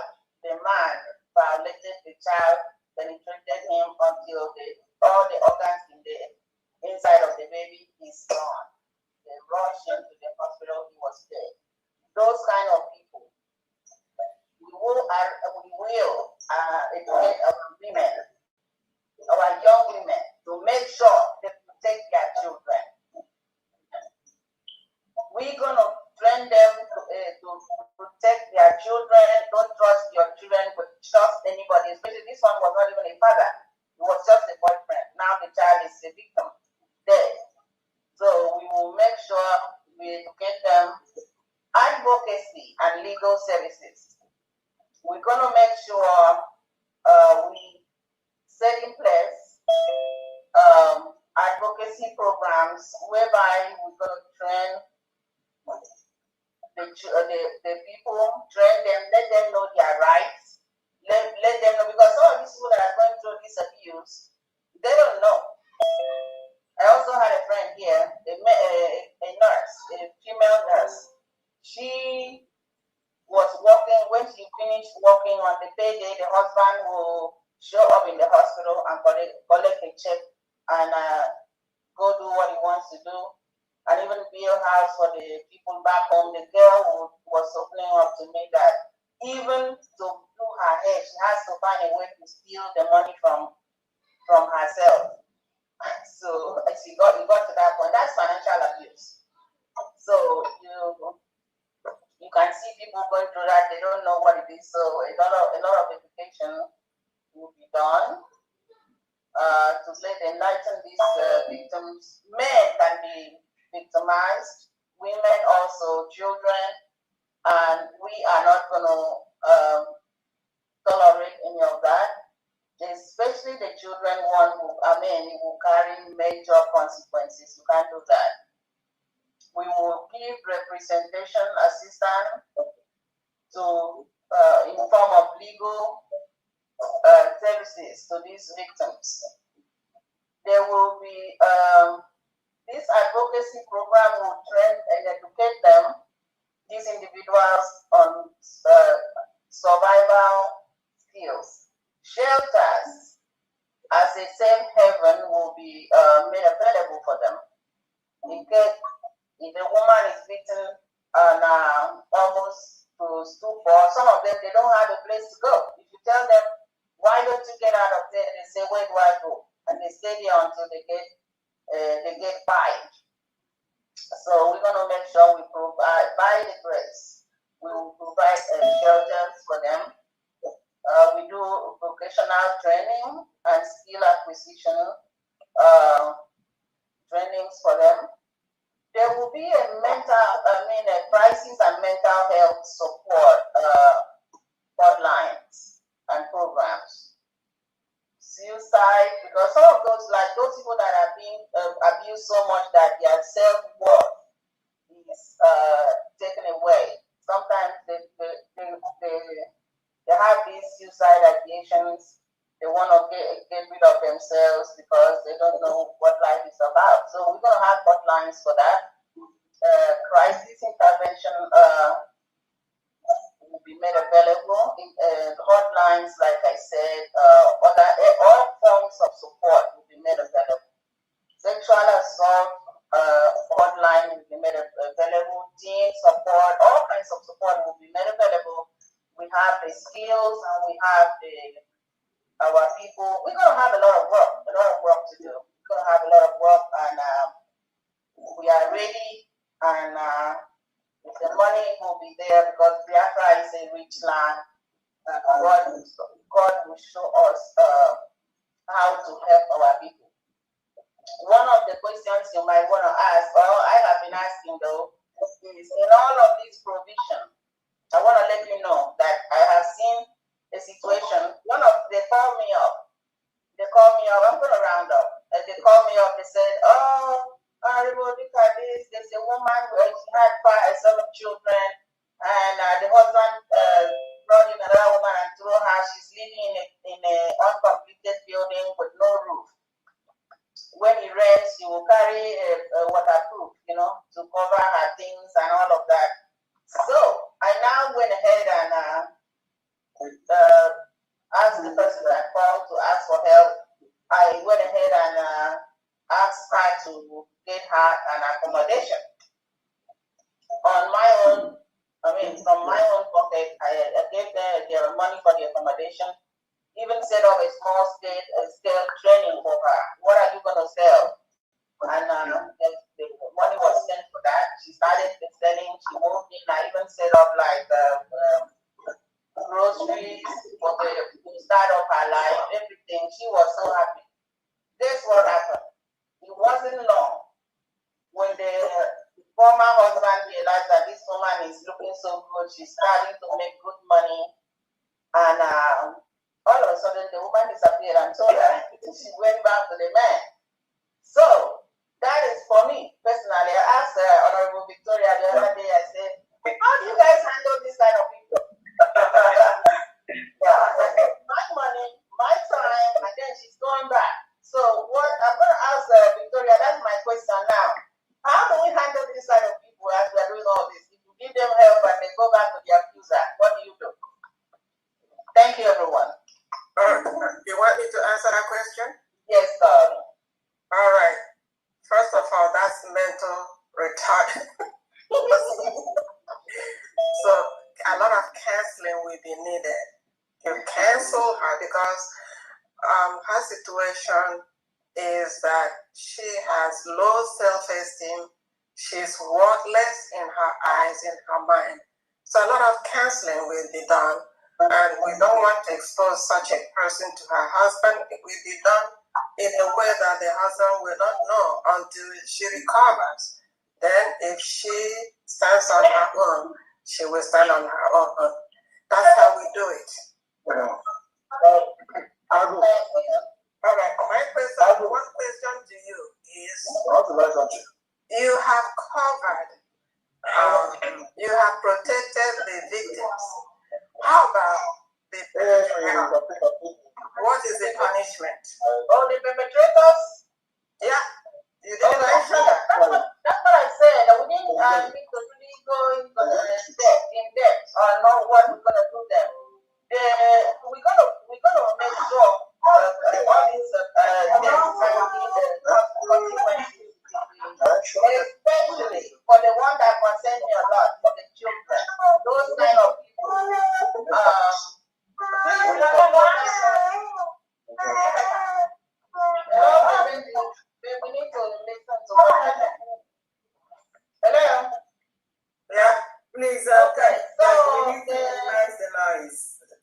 questions. Please, if you're not speaking, mute yourself. Thank you. Continue, please. So, especially like the example I gave in the where we are here in the Western world, when they catch those kind of people that kill children, that buy children, and all this rubbish they do, the most of them when they put them there, they don't come out because the other prisoners don't let them. They will put them in jail, and they immediately they hear that they did this to a baby, they will get rid of them. So we're going to have a lot of consequences. I'm not a lawyer. I don't know exactly the legal department. I believe they have things, but we're going to make sure the consequences of this kind of things are massive. Okay. Thank you, sir. Okay. I have 3 hands up here. Please just make your question 1 minute. We don't want long story here. Just put it like in a bullet point. Just give it to us so that we'll be able to contain other things we need to do today. Olisa Emeka, I see your hand is up. Can you please just give us 1 question? Just briefly, please. Thank you very much. Maybe I'm not listening to that. I'm not aware. All right, thank you very much. No, I want to say something. Yeah, that's a question. I hope we are not in our nation. I hope we are not considering the lesbians, homosexuals, and the LGBT, blah blah blah. I hope they are not at all in our nation. No, we're not advocates for that. We're not going to encourage it. Yeah, that's all. Thank you very much. Thank you very much. Next is Samsung SMA055F. Please unmute yourself. Samsung, are you there? Is it S55? Yeah. Samsung, just 1 question, please, so we can round up. Thank you. Okay. Can I go on? Go ahead. Good evening. Here, I'm meeting from London. The presenters, I'm listening to them. First of all, I want to find out, are they individually qualified in specific areas they are talking about? That is 1, 2. Who is going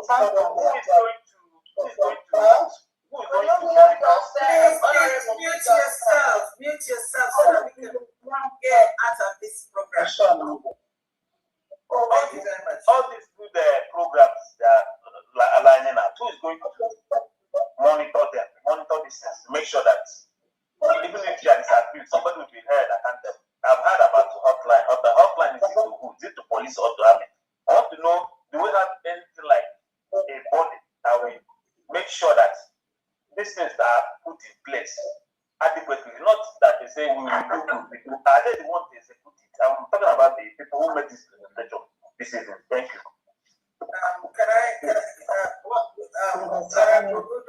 like to? No, I have a question from him. Question to question. So what are you?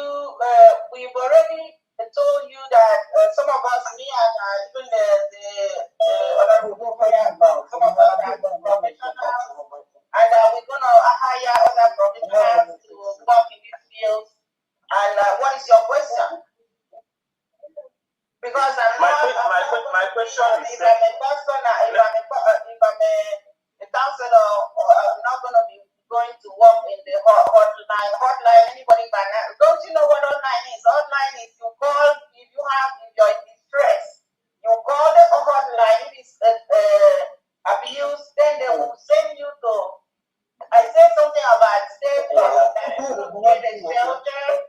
We're going to have shelters. We're going to have places that will be evacuated to. So what is the question?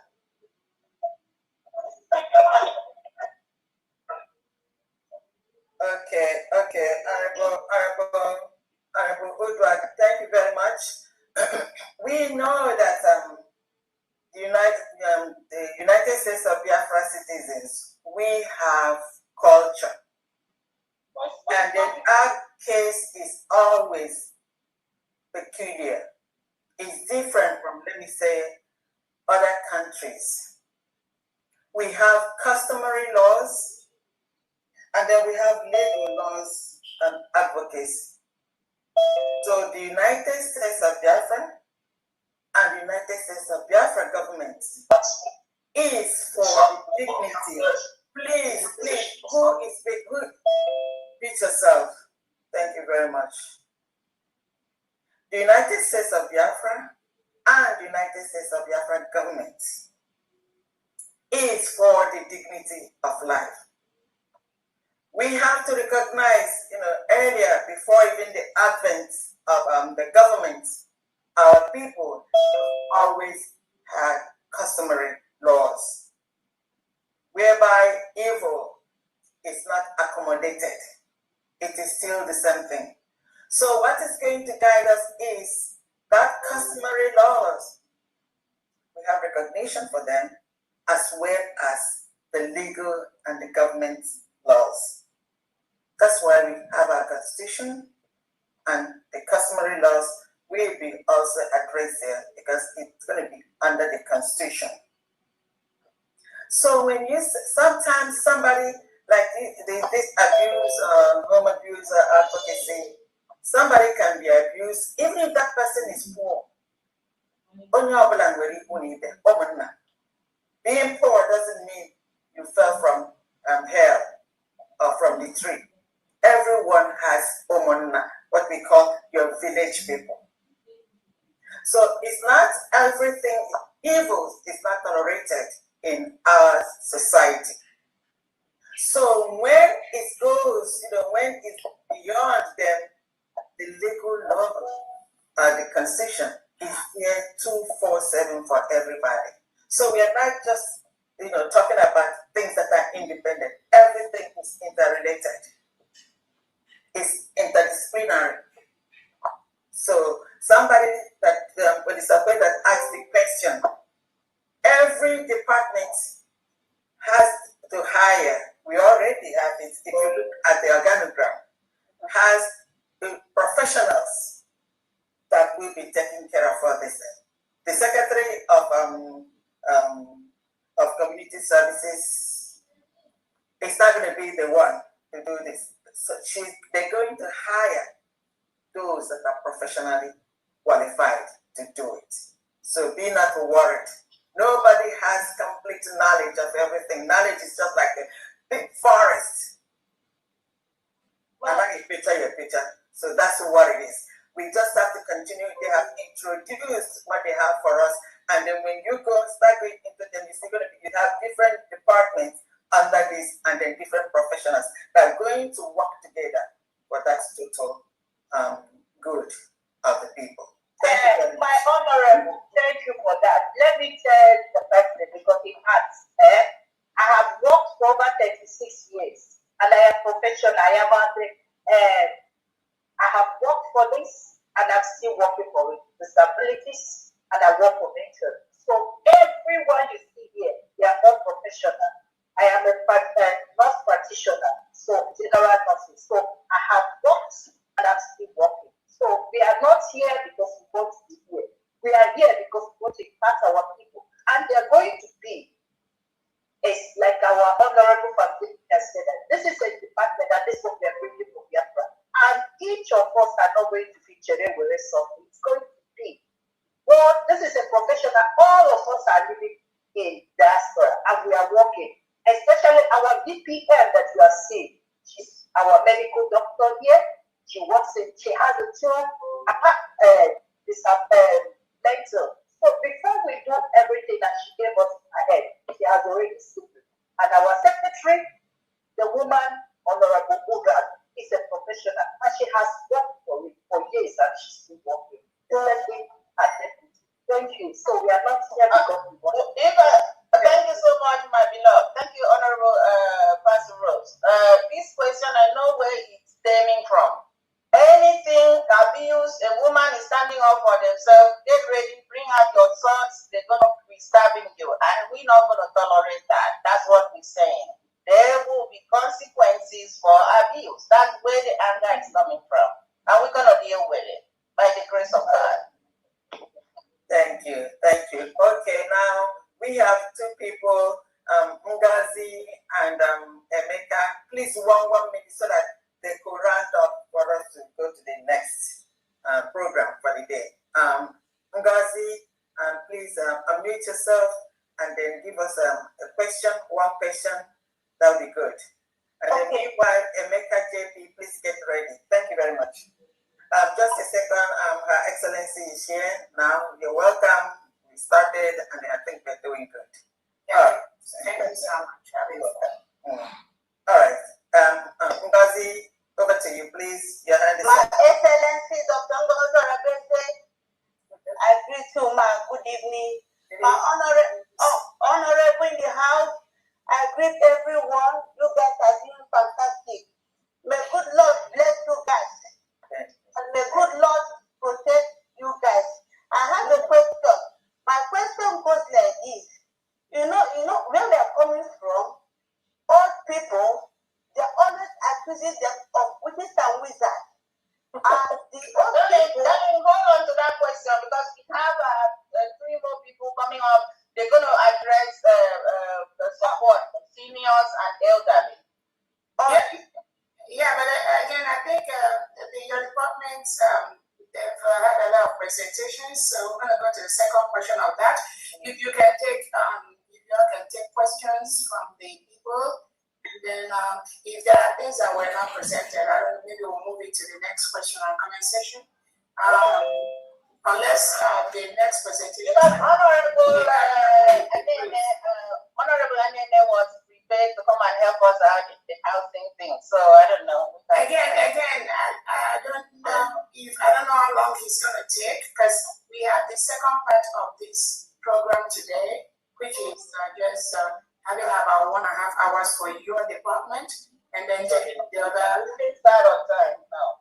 Yeah, taking the other time to do the other half of the business of the day. So you can go ahead and let the person complete the question and you answer the question. If not, then so then I'll complete our question to you, and then we take the hands that are up. Then we'll go to the second portion of this program. I think she completed her question because Honorable Kutu, I said that it's going to be answered in the next thing you want to present. Let her complete her question, then she'll know that is something she can move on. Go ahead, Okay, because where we're coming from, we know that the old people, where we're coming from, they always are visiting them and witches and wizards, and so how can we handle it? Because this place that I am right now, no one is accusing any old people that because of your calamity or because of your witches and wizards don't have a time.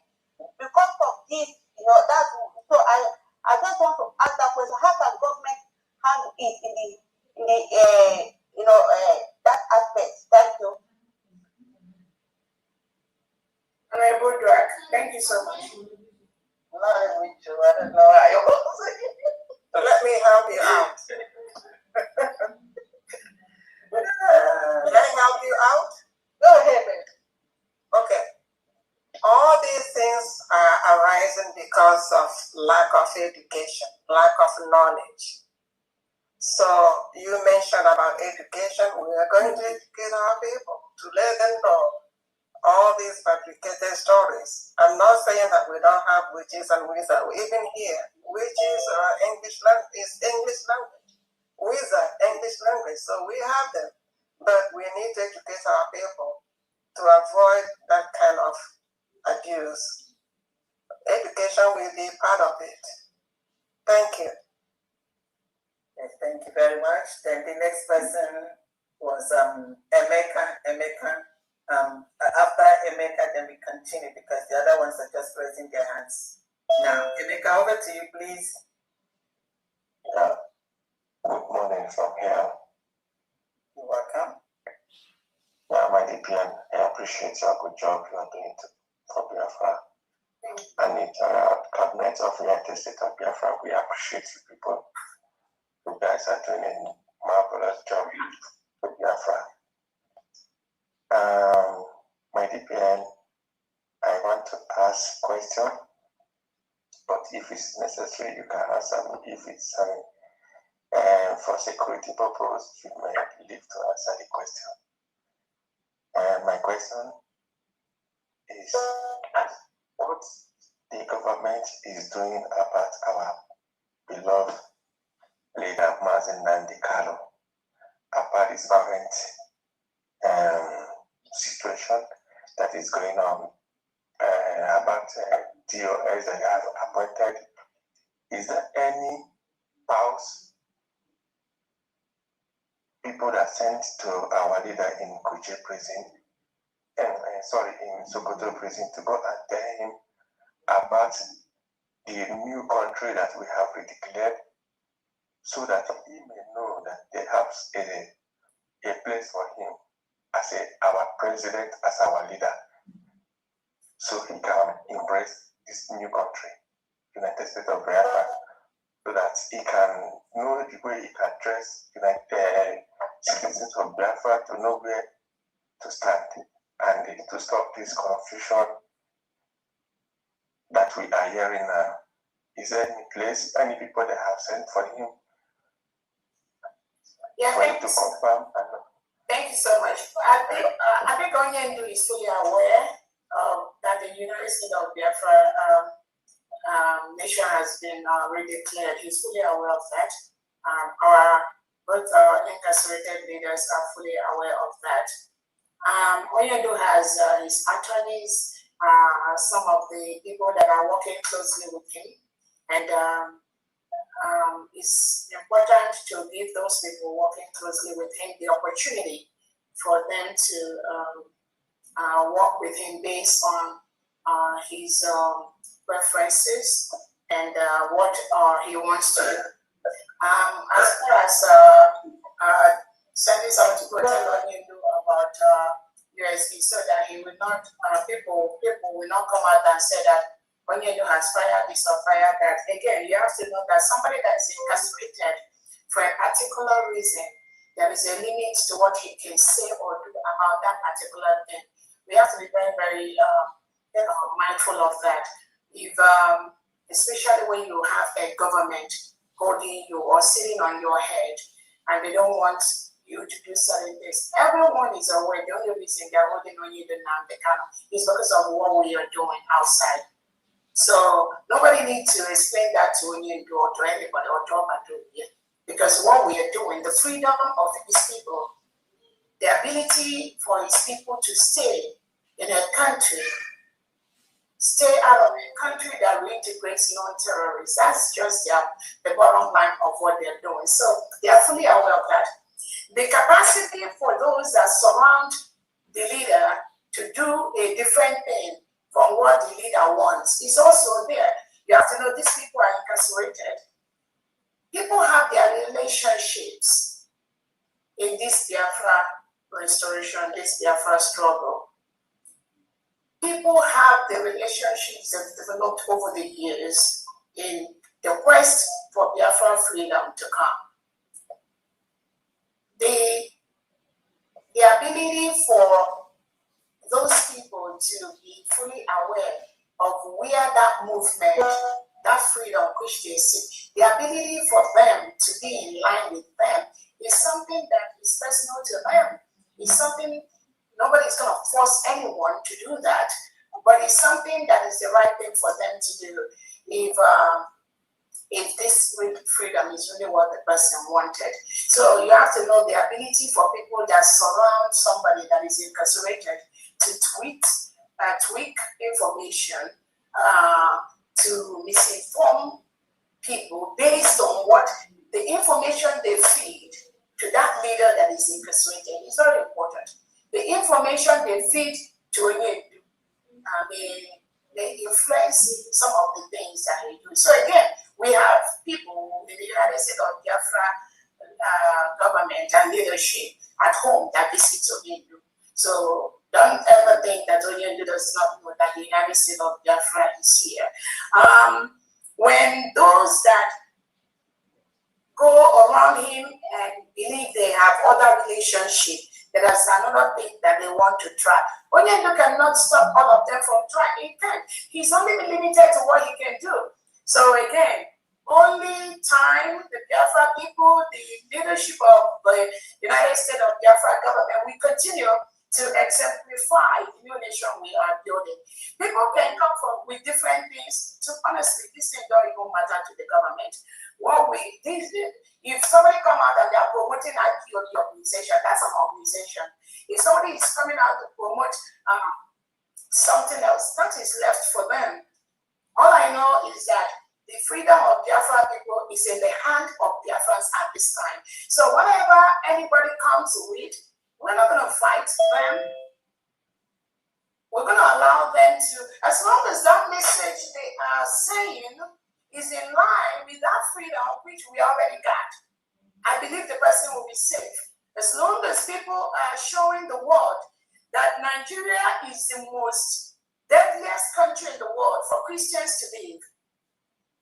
We research that Nigeria has been declared as a country of particular concern.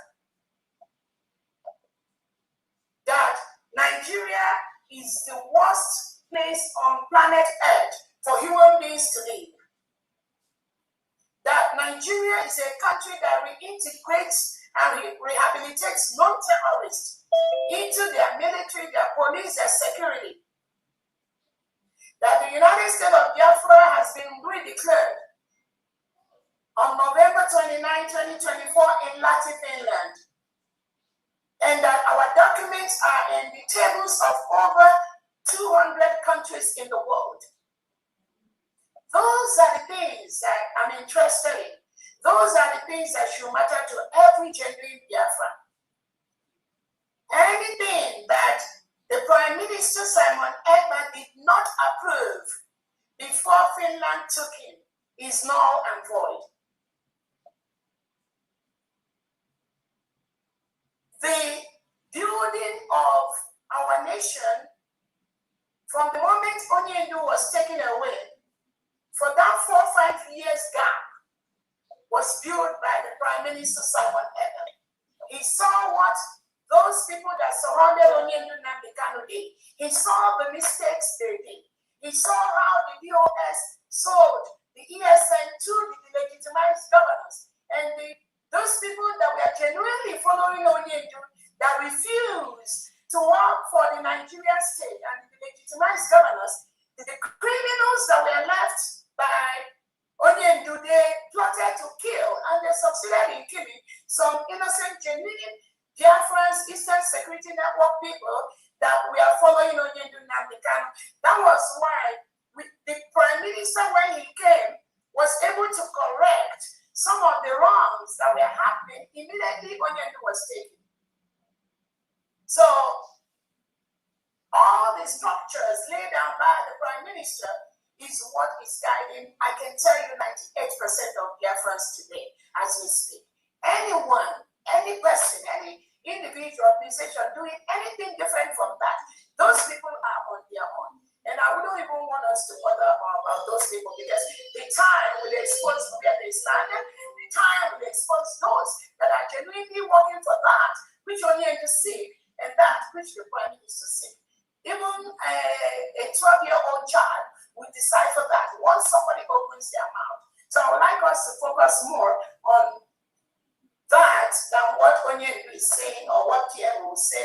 Again, I repeat, when someone is incarcerated, the people that surround him can use the opportunity, either they visit him or the labor opportunity again, to tweak things, to make things look as if it was coming from Onyendu Nambikano or coming from the Prime Minister. That is why I am here. That is why the United States of Biafra government is here. We are here to tell you, to let the world know, to let Biafrans know, when Onyendu was out for almost 4 or 5 years, this is what Simon Ekpa, our Prime Minister, corrected. These are the structures he put in place. This is the way we are going to do it. No one can defect from that road. Anyone coming out to do something different, we are just going to be watching them. But one thing I'm going to promise is they will fizzle out with time. Remember when some of them visited and came out and said, okay, you told them to form 100 men. Again, this noise, it went on for like 2 weeks, 3 weeks, and where are they now? Then some went and came out and said, okay, you told them to cancel one day sit at home. Again, this noise went out around for 1, 2, 3 weeks. It fizzled out. Then some again came out and said, Onyendu told them that they should go back to EPSM. That noise is fizzling out by the second. So let's leave Onyendu alone. Let's leave Prime Minister alone.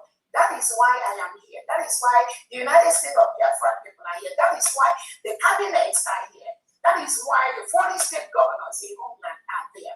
That is why the vision elites are here. That is why the country heads, the state heads, all the different cabinet members. That is why we are here. So no one, and that is finally those that genuinely follow Onyendu Nakano and genuinely follow the Prime Minister Simon Ekpa.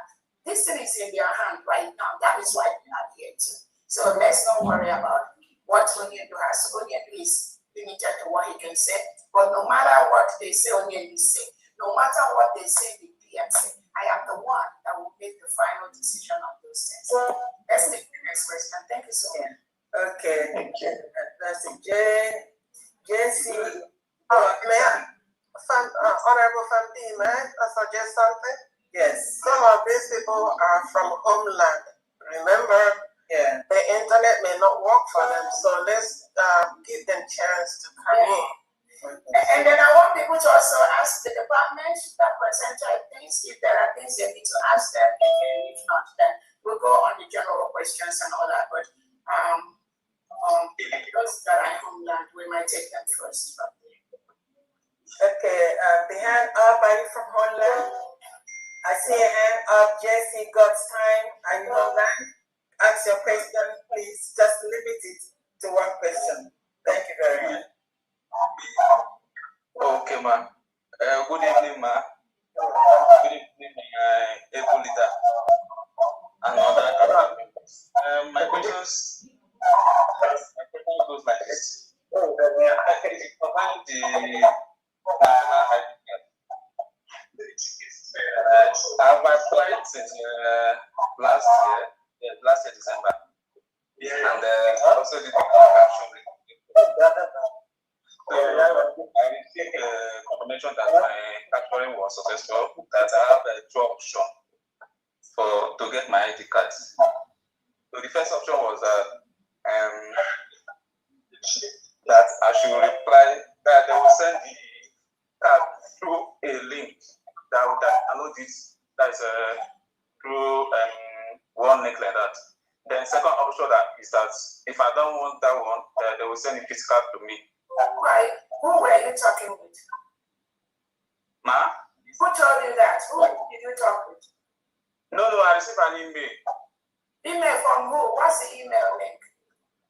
From United States of Biafra. What is the email link? Definitely not United States of Biafra. Let you look at your email, the screenshot. Tell me where the email comes from. Okay. The email is from United States of Biafra. United States of Biafra government.org. When did you receive the email? Forward that to me. Okay, I received the email on February 22nd this year. February 22nd. And the email told me to go somewhere and download the ID card. Yes, I have two options. One option is, the first one is that confirm your delivery reference. You have two convenient options to receive your Biafra national ID card. Option A, physical ID card by mail. Option B, digital ID card, online access. Send that information to me right now. Send it. You have my phone number. Forward that message to me. Okay, ma, I don't have your phone number, but I chatted somebody from our. The number is 77770. I'm coming. Please, I'm coming, ma. Let me write that. And whoever that is here that doesn't have my number is 7. Let me wait for you to come. So if you have any questions, something is not looking right, always send me a message. Please, can you put 770. 770, 329. 329. 29 7339. Take a screenshot of that message and send it. But again, okay, but on the general note, we are doing capturing at this time for people that are applying for their ID card. The third batch of the United States of Biafra ID card has not been printed yet. That is what we are working towards trying to finalize. So all the capturings that are being done is being in the same box, in the same window.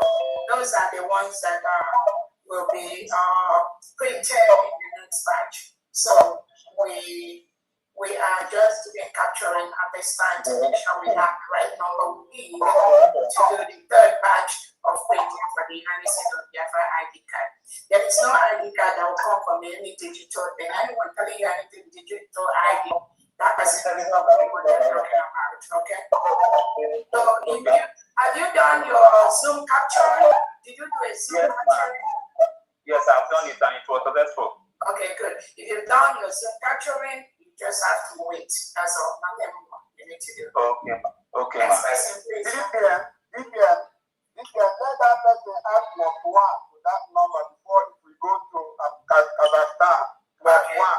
Please add +1 in the front. Okay, ma'am. All right, next person. Right. The next hand is Redmi Note 7 Pro. Unmute yourself. Redmi Note 7 Pro. Please unmute yourself.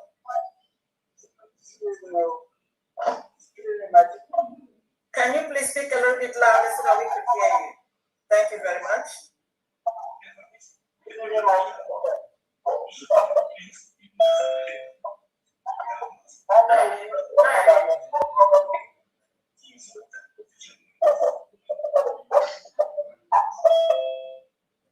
My question is now I will donate my donation. I don't know my receipt of my government. Okay, we have our Homeland account. Do you have the Homeland account?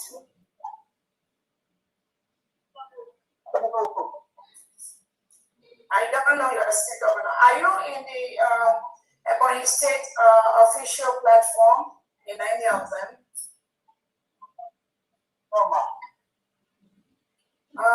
Is there any representative from Ebonyi State here, please?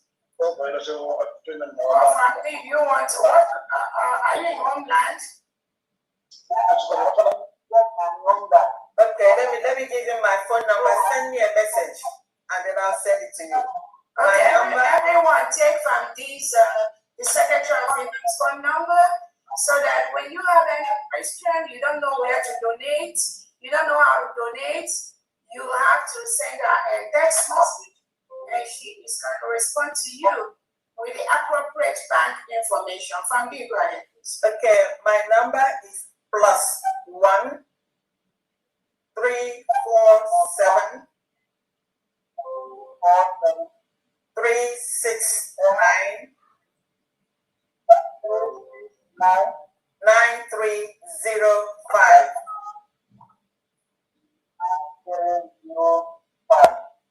Okay, ma'am. Okay, let me say it one more time. +1 347 369 9305. Just send me a message telling me that you're requesting for the account information, and I will send it to you. Thank you very much. Okay. Yeah, that's WhatsApp. Okay. All right. The next is Happy Gume. Happy Gume, over to you, please. Unmute yourself.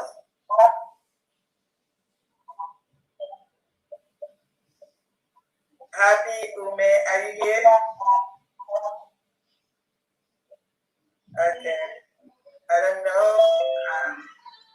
Are you not able to unmute yourself? Are you having a problem? DPM Happy Ume is not responding. Can you hear me? Oh, okay. Go ahead. Yes. Sorry about that. Well, Johnny, I just wanted to come in and remind my DPM that he says she'll get back to me on reloading my license because I made a mistake during the capturing. She says she'll get back to me on where to download my new license for the ID card. Okay, you said what happened?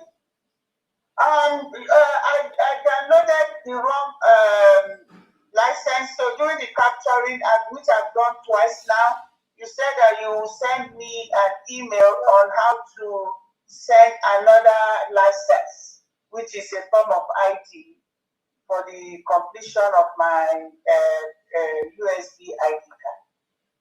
Usually, again, there are people that are processing all that, but usually the email that you use to receive the information when you did your registration, I believe that is the email you use to resubmit the resubmit the driver's license. The right ID card, right? Yeah. I've looked at that email. I was working with Christopher Okewa, and I told I emailed him. I forwarded him all the email that I got, but there was nowhere for me to download it. So, so we're gonna work on that. So just keep reminding me. Just keep sending me a text. Okay, I will. I'm going and look at it. Thank you. Thank you so much for all you do. I appreciate you. You're welcome. Next person. Thank you. Next is Kenechuku Ekelozie. Well, good evening, good afternoon, good morning, and forward. DPM, I greet everybody. Please, I'd like to request for DPM phone number because I don't know. I think I made a mistake when I was trying to get it because I have a question, but I don't think it's something I want to. Plus 1770 329 733 plus 1770 329 7339. Next person. Okay, next person is Samuel John. Samuel John, unmute yourself, please.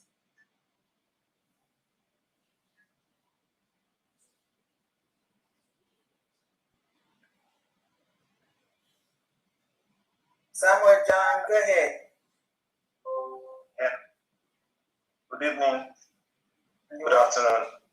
Depending on the time zone. DPM, I appreciate you. God bless you, and the rest of the cabinet are honorables. I appreciate you all.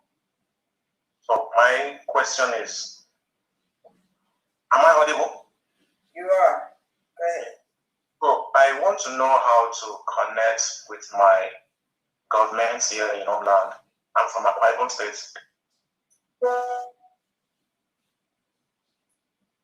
Again, it depends on the state. There's nothing like Akwa Ibom in the United States from 40 states. So first go and check what your state is. Then you can now ask questions based on that. We will tell you. We can give you help. Yeah. So I want to know how to connect with my government in it too. In what? What's your state? In the 40 state of Biafra, what is your state? You don't have the map. It's either Ikowikom, Itayana, and I think Akpakip Oro. That is, you don't want something like that. Yeah. I mean, we can assist him on that. Yeah. No. And he didn't even pronounce the Ikowikom very well. He's just Sorry. I think the best, if he mentions his village or his city, he said Itu. Did he say Itu? No. He said Itu Ibom first. Itu is under Ikowikom, I believe. Okay. So then, he's from. He said he's from Itu. So it is Idon Ibom. So Honorable Udo, can you help him out to locate who his governor is. Are you on Idon platform, official platform? No, ma. Okay, so that's where you have to start, because you need to know information. I don't even know if I'm there. So please see it on. If you're not in your official platform, I wonder how you can even get information on what is happening in your state. Okay, let him take my phone number, send me something that he asked question about this, then I'm gonna find out who the governor is. It's a Trinity. He has to get in touch with Trinity. Okay. But the most important thing, you can send me a text or send family a text. Then we are going to give you the link to join your state. So when you enter there, you can now ask them who is the governor, okay? Or you can get connected with your state administrators or executives. Okay. Should I text you on the You can text number me after this event. You text me, tell me you're the Idone Bonga, and I will send the link to the state to you. You will now join and then ask your questions to your people. They will direct you. I have it right on the number. Did I text you on the number you called that one? After this, this number, the number I called out, yes, after this event. Okay, man. Thank you very much. You're welcome. Honorable Victoria, go ahead. Are we done with our presentation? Do you have something to say or present again? We didn't finish. I figured that. We didn't finish. Even though Honorable Nene was here to help even Elder John didn't get to present his own section. How many hours? You have a timeline. You don't have to take off the whole time. How many hours did you present? By 3 p.m. we didn't start on time. I know. From the time we started, I was thinking you had like an hour, 30 minutes. But you can go ahead and present. Okay. Okay, let's go ahead.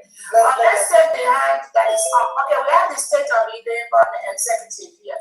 Okay, the person that just asked a question, go ahead, the state of the please. And then again, your department can also present if we don't have hands. Yes. Let's take the unmute yourself. How many more hours do you need? Honorable Secretary Drag. It's just a few more minutes. Then they can come up and help us with community development. Okay, great. Okay, we'll do that now. Go ahead, the state of the Yoruba executive.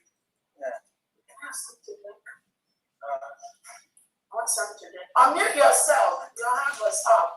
State of Idon executive. Yeah, I'm here now. Okay. I know there was somebody that, no, not you. You have one of the executive from your state. Go ahead.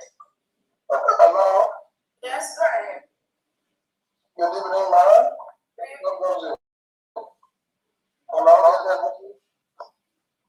I greet you all. Welcome. I really enjoyed today's meeting. God bless all of you for the good plans that you have for the people of Biafra. I'm so excited for all the things that you have been doing for us over here. It's not easy to have a good plan for so many people. I pray for God to give you the grace and all the executive the grace. In Jesus' name. Amen. As it is, I'm so pleased to attend today's meeting. See, my phone was what should I call them? Spam control my WhatsApp for some weeks, but I've recovered it now back. So that was why I was unable to attend meetings for some days and some months. So now I pray the good Lord keep us. What's your name? Who is speaking? What's your name? My name is Trinity. Trinity. Yeah.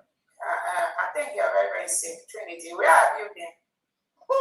My phone was. So you are there, your people are looking for you, you're saying your phone was spam, your phone. So this story, Is the sir will be hearing every day, right?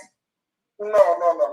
That was why I was officially removed from official platform. Who removed you? I think because the phone was not in order. Okay, so yeah, just take the number of this person now that finished speaking that want to get in touch with the executive of your state. I don't know if the person is still here. All you need to do is take his number and then follow up with him later so you don't call me or start texting, okay? So the person that just spoke last, can you give their number to the state administrator of the Doing Bomb and he will get back to you?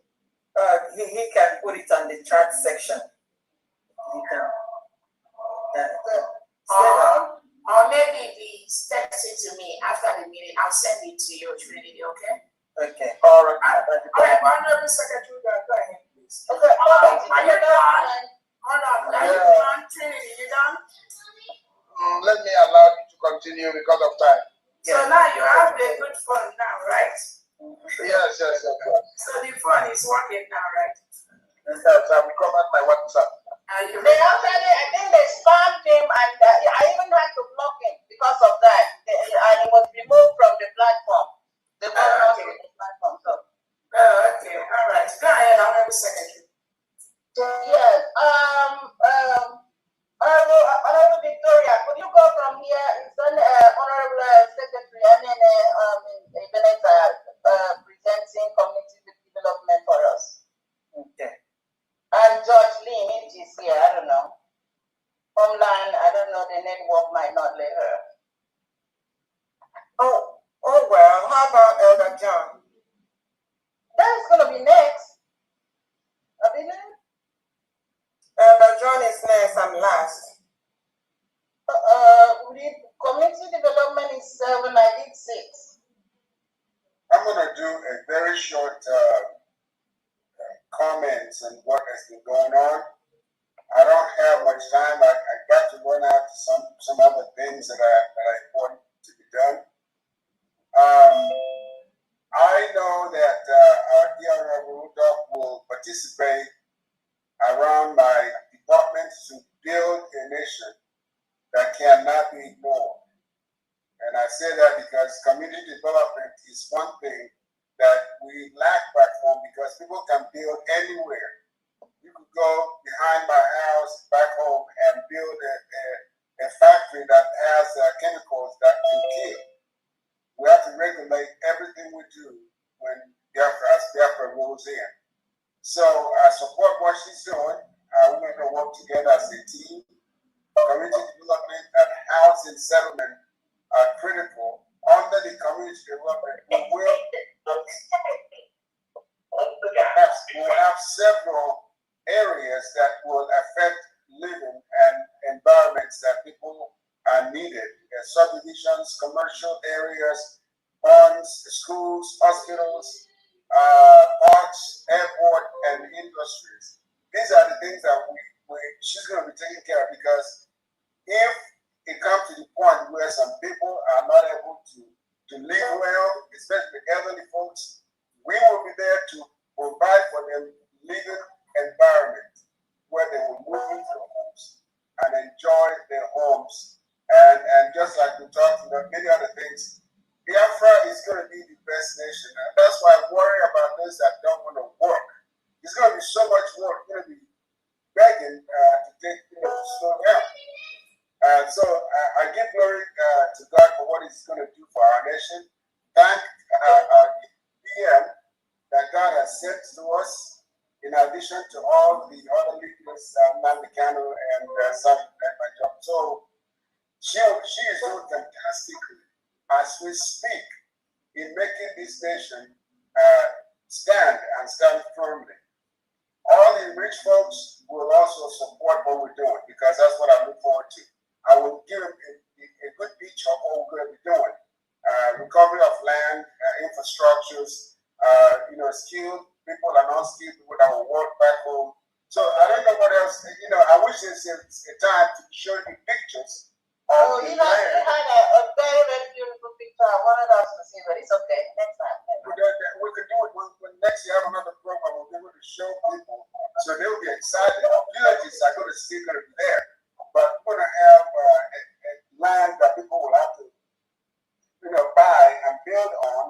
for many things I will do. Everything will be scheduled well. That is what I'm going to do. Everything must be scheduled, and everything will have a place and a time for it. I don't know what else you want me to say. Thank you, sir. I wish we had more time. Thank you very much. Thank you, sir. Appreciate you. The next one is our honorable from Homeland, Elder John. Really appreciate you, sir. Could you kindly speak a little bit about senior support and veterans?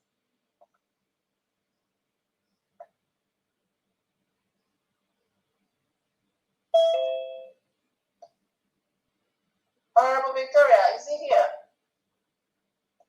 Well, I don't know.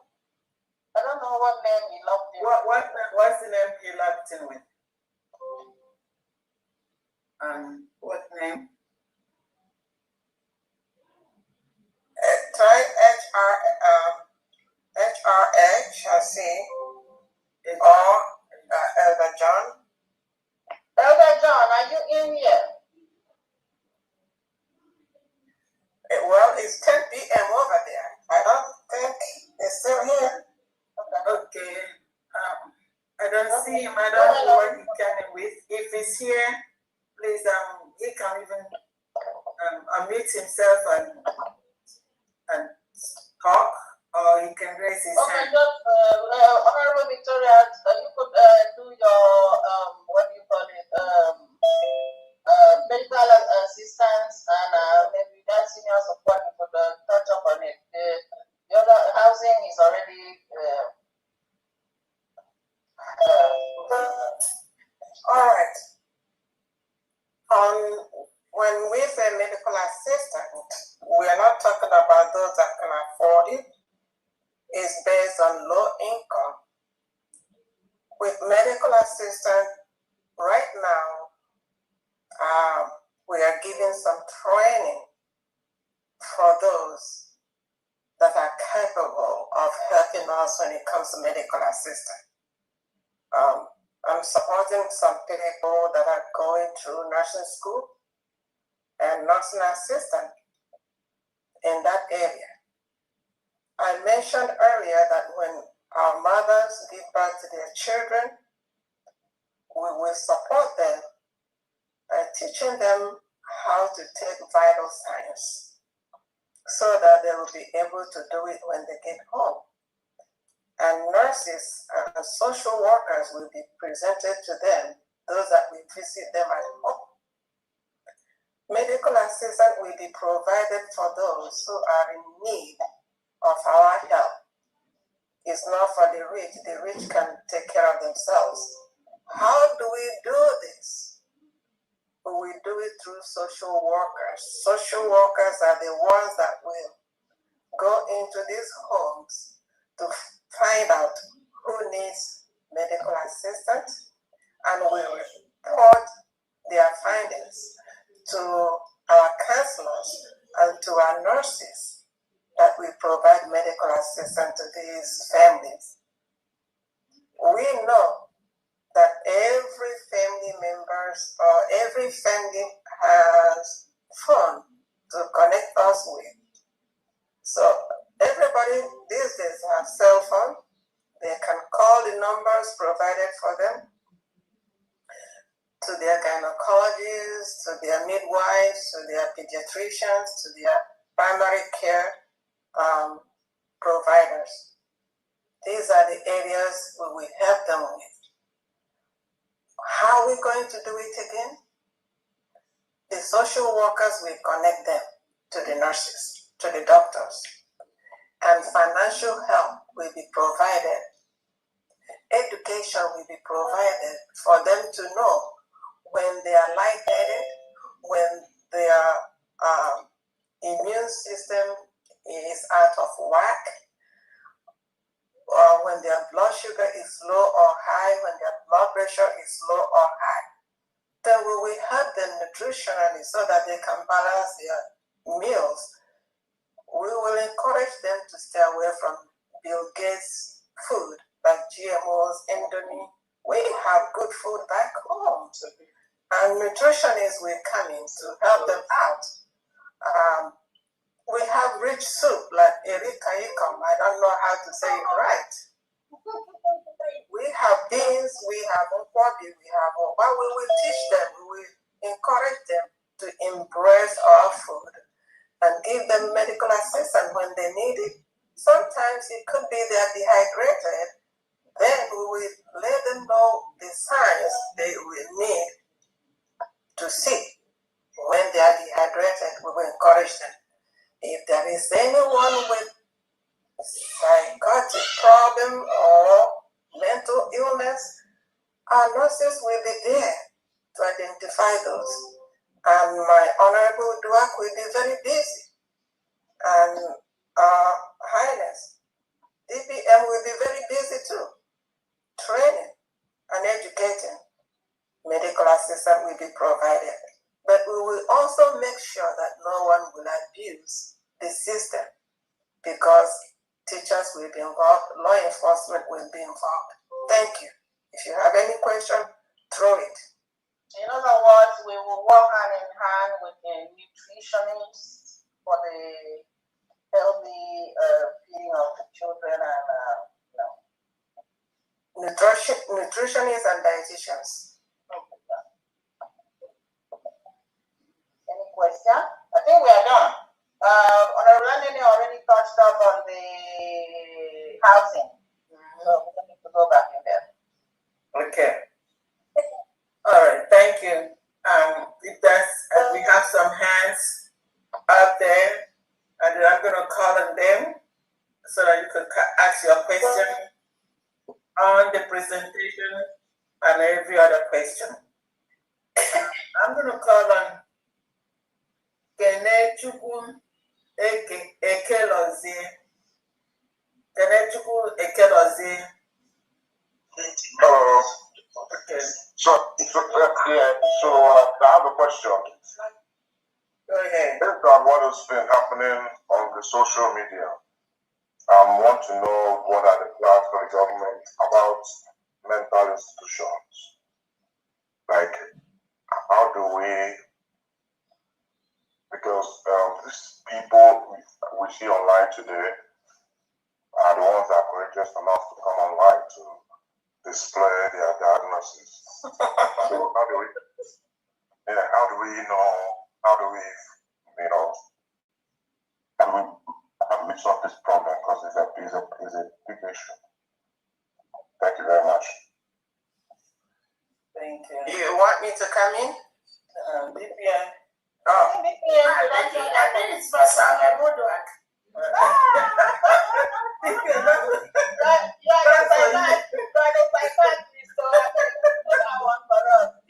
That is your job now, please. You are among us. Okay, over to you, ma.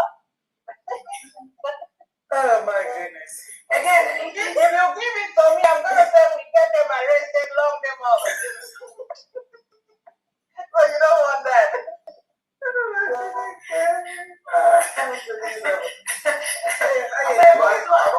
I don't think prisons work for mental problems. I think it's going to make it worse.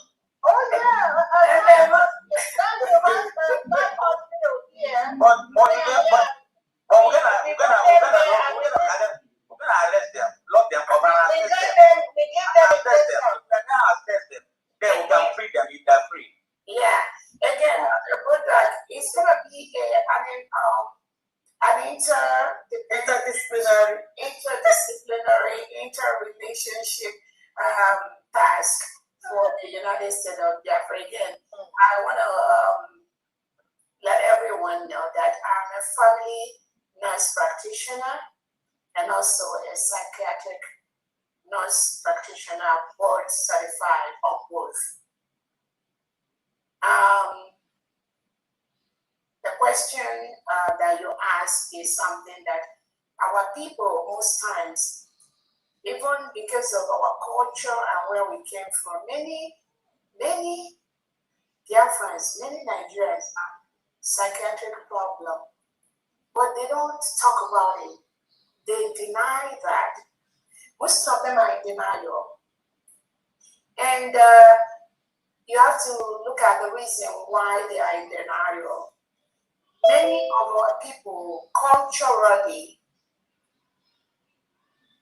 are in denial or are not aware of their behavioral health problems because of the stigmatization that comes with labeling somebody as one that has a mental health problem. Anyone you see that is open to his or her behavioral health problem, that person should be praised, especially coming in our culture where there is stigmatization when people are labeled to have mental health problems. That is why in places like Africa, even in Biafra territory, many of the mental health problems are underdiagnosed. They are underdiagnosed because of the stigma involved. Some people, they display that behavior publicly, and those that are close to them, they don't even know that there's something wrong with them until people like us come in to give a name to what their problem and what they're doing is. Again, in the United States of Biafra, everything will be taken care of. Mental health is going to be like just ordinary regular health, where we are going to ensure that people get the help they need without being stigmatized or without being called names or without way they used to do that. And some are still doing it in some African cultures where when they see somebody that have a mental health problem, they will line them up in a line, put chains on them, and walk them on the streets from one place to the other. So some of these are ignorance, or we see somebody, a young girl that is in the marketplace or in the public park is naked or just is doing something where they will label her, oh, she just went to follow one rich man and they've used her to do juju and all that. So some of these perceptions is definitely going to change because, again, I don't know if the Deputy Director of the United States of Biafra Health Department is there. That falls within their domain to be able to ensure that we have cutting-edge standard hospitals across Biafra territory where people that have these issues should be adequately taken care of. And also, that's where the Department for Secretary of the Department plays a huge role in that area to be able to ensure that some of these things, based on the symptoms, when you see that, we can get an earlier warning on things like that. And then getting the person to get the help they need is one thing to know that somebody has a problem. It's another thing for that person that is doing that thing to know that they have the problem and they need help. Again, we always say you can't help the person more than they want to help themselves. Unless somebody is in a very acute psychotic stage where you need to use certain medications to really bring that person back to reality. Yes, that one is okay, where you can do like a 10-13 or impose cure, impose treatment of that person. But outside that window, once the person is walking around just like some normal Biafrans that are very, very, have some behavioral problems, but they are just walking around pretending as if they are normal. When they're in that stage, it will be difficult to cure them. It will be difficult to let them know that they need help. Unless those that are open to getting the help by their actions, by their behaviors, and the thing they come out publicly to say that are not normal, that a normal human being will not see or reason with them. So until that person believes there's something wrong with him or her, they may deny treatment. And if they deny treatment, the only thing is we have to the family members have to find a way to encourage the person to get the help they need.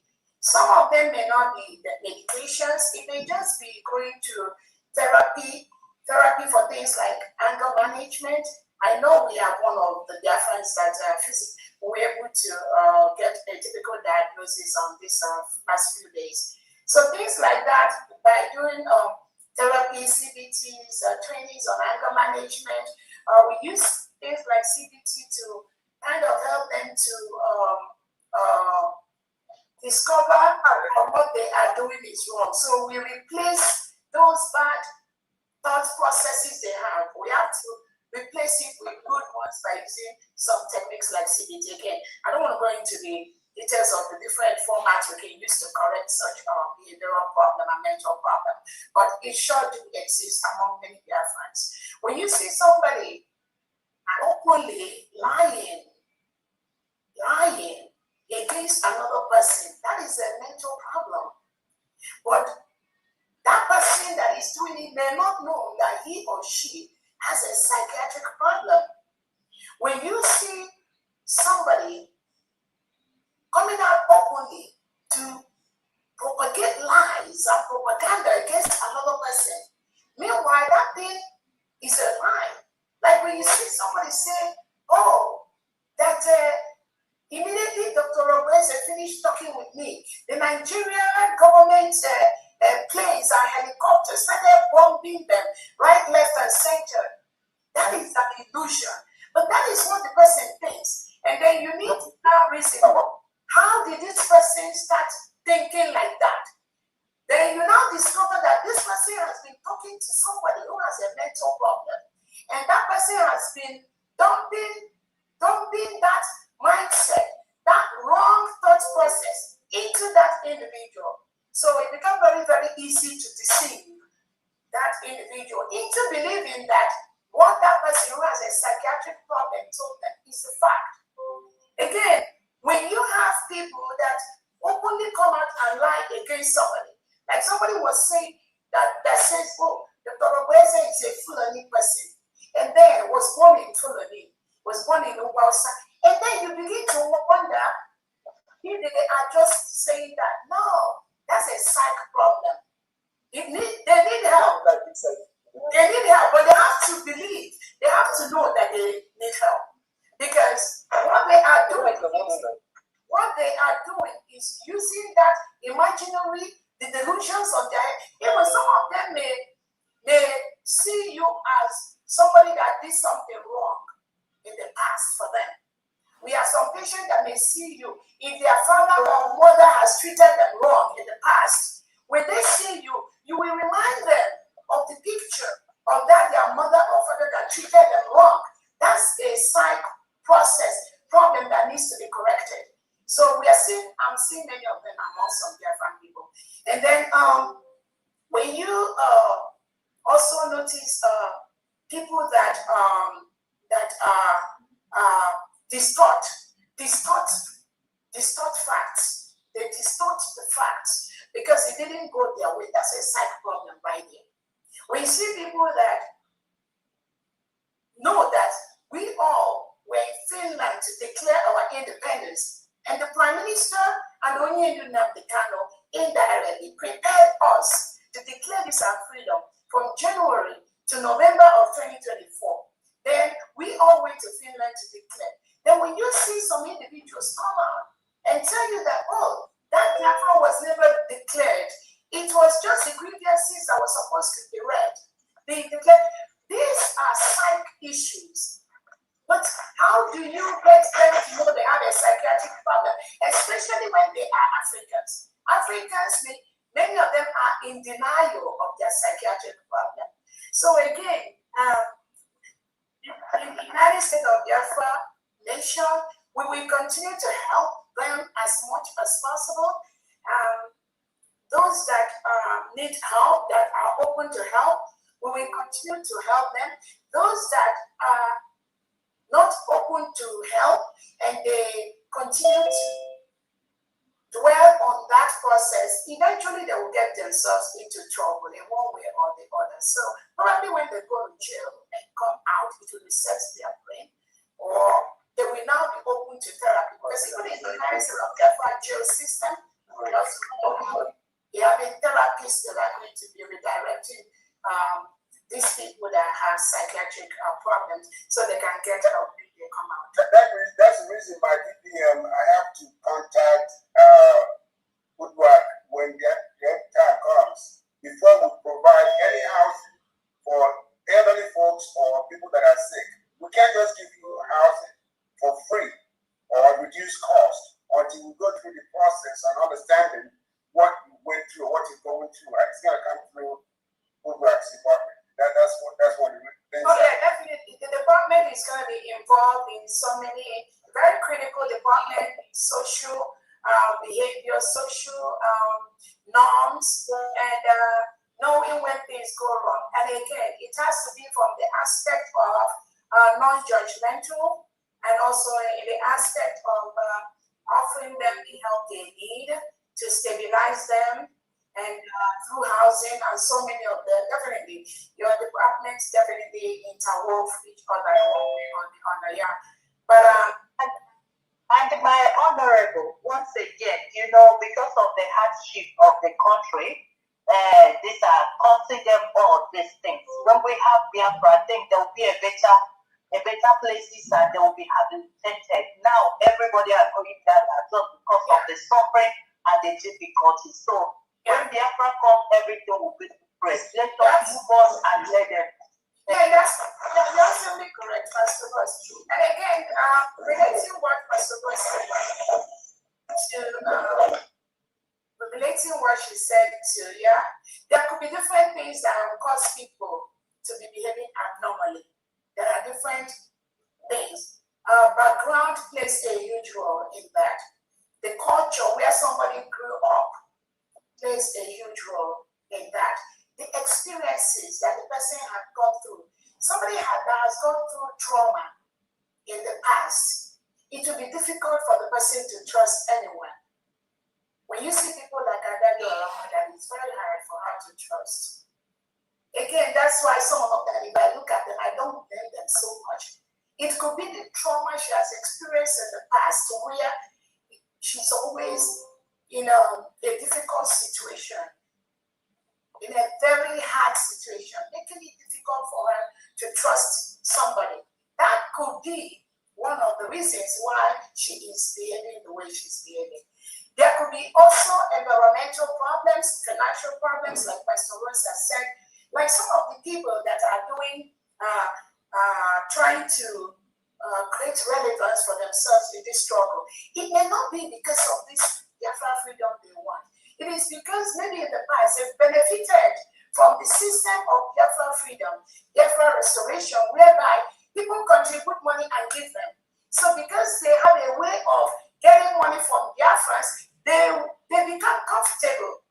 But once that finance stops coming in, you will now see the other side of them. And then you will realize that they were never really there for Biafra freedom. They feel comfortable with the money that is coming in to help them solve their problems and the financial help they are getting from the donations that Biafrans are giving them. So again, some of these people you see that call themselves this DOS position, because money is no longer coming. That's why I'm in this struggle, not why Biafrans are here. You can't use this Biafra freedom to enrich yourself and then while the freedom suffers. No, that's not going to happen. That's why I encourage everyone to go get a job.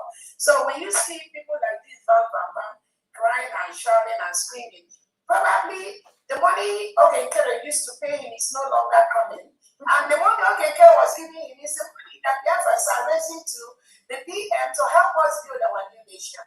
And then when you see them acting the way they're acting as if they want to die, it's because the money is no longer coming there. But everywhere, both those are home and those are abroad.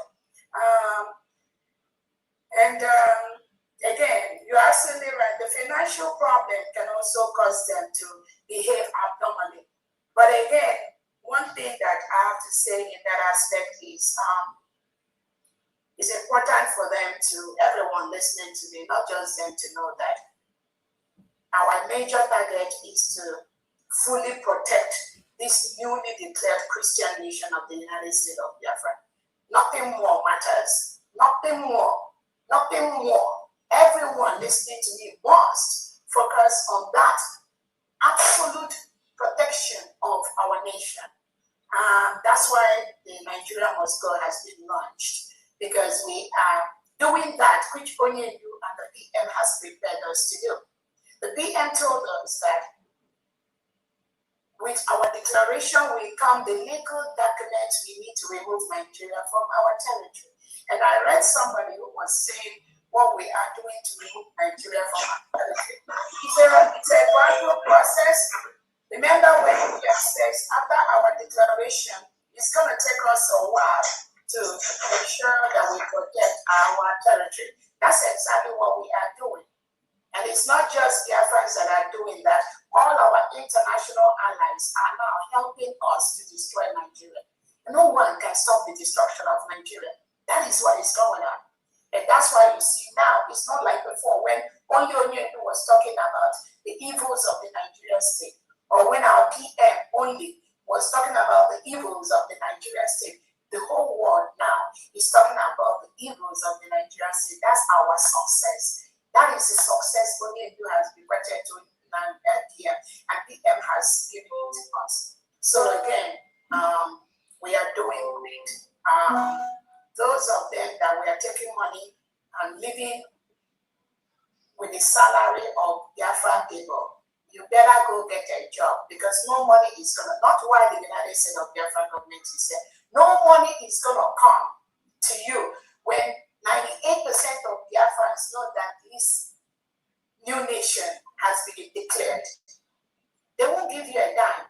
Anyone contributing money to anything DOS, you are just wasting your money. Because when the Prime Minister was around, there is nothing like DOS. The criminal elements we had in DOS, Chinasawori, Keburago, Benjamin and Madugogo, and some of their clerks in homeland, they are working with the Nigerian state. So what they are doing now is to make it look as if they are reinventing the DOS that only do now they kind of founded. But that is not true. Do not believe that. No one can bypass what Prime Minister Simon ever said to say there is another DOS. All these people are just distractions. And Biafra, you must see them as distractions. If they are propagating for the freedom of Biafra people, it must, with capital letter B, on the guideline of this newly declared Christian nation which we got, which Onyendu is supporting, which the Prime Minister is supporting. If you see them sing any song outside this, just make sure you keep them where they belong, which is in the trash of Biafra history. Let's go to the next person. Okay, next person is Honorable Mouthpiece. Unmute yourself. Hey. Thank you so much, Honorable Fabian. You're welcome. Oh, Your Excellency, I greet you. When I say that how do you do it? Now you say asking me again, how do you do it? But look at it. Okay, just I wasn't able to join some of the meetings and all that, the Zooms and all that. But you've been there and you are here. How do I say you for yourself selfless to you and all the genuine cabinet members? I didn't want to because I just got back. I've not even showered, but I said before I everything, maybe by the time I finish everything I'm doing, then you finish. And I couldn't even say thank you for all you guys do. Oh, well, I am glad always Honorable Fabian is very close to hold your hand. So with all of the genuine cabinet members standing strong, thank you for all you do. Honorable Princess Udwa. Look, I am so glad hearing, as I was coming home, hearing you guys what you do. It is like every department are just ready to just to start immediately. We are home immediately. So I am so glad, and I thank you guys for what you've done, and also trying to make our people understand that United States of Biafra government, all the departments are ready to just move and start immediately in their offices when everything is normalized. And I want to tell our TPM, when you spoke just the last your last statement, when you said some I don't want to start calling their names again because I may not be, because you know when you speak you have your data in your hand. Let me just summarize it by saying that all those people that when they speak about something, they always try to attack people and all that. It is because some people this Xiaomi 2404, I don't know if maybe somebody might mute him. He or she keeps opening and making background noise. Xiaomi, I'm not I would have removed him because he keeps opening the mic. So now what I'm trying to say in essence is this: some people love to, transfer it's just kind of like misplaced aggression. Some people don't like other people to see other people happy when they are unhappy. And some people don't want to see other people progress when they cannot progress.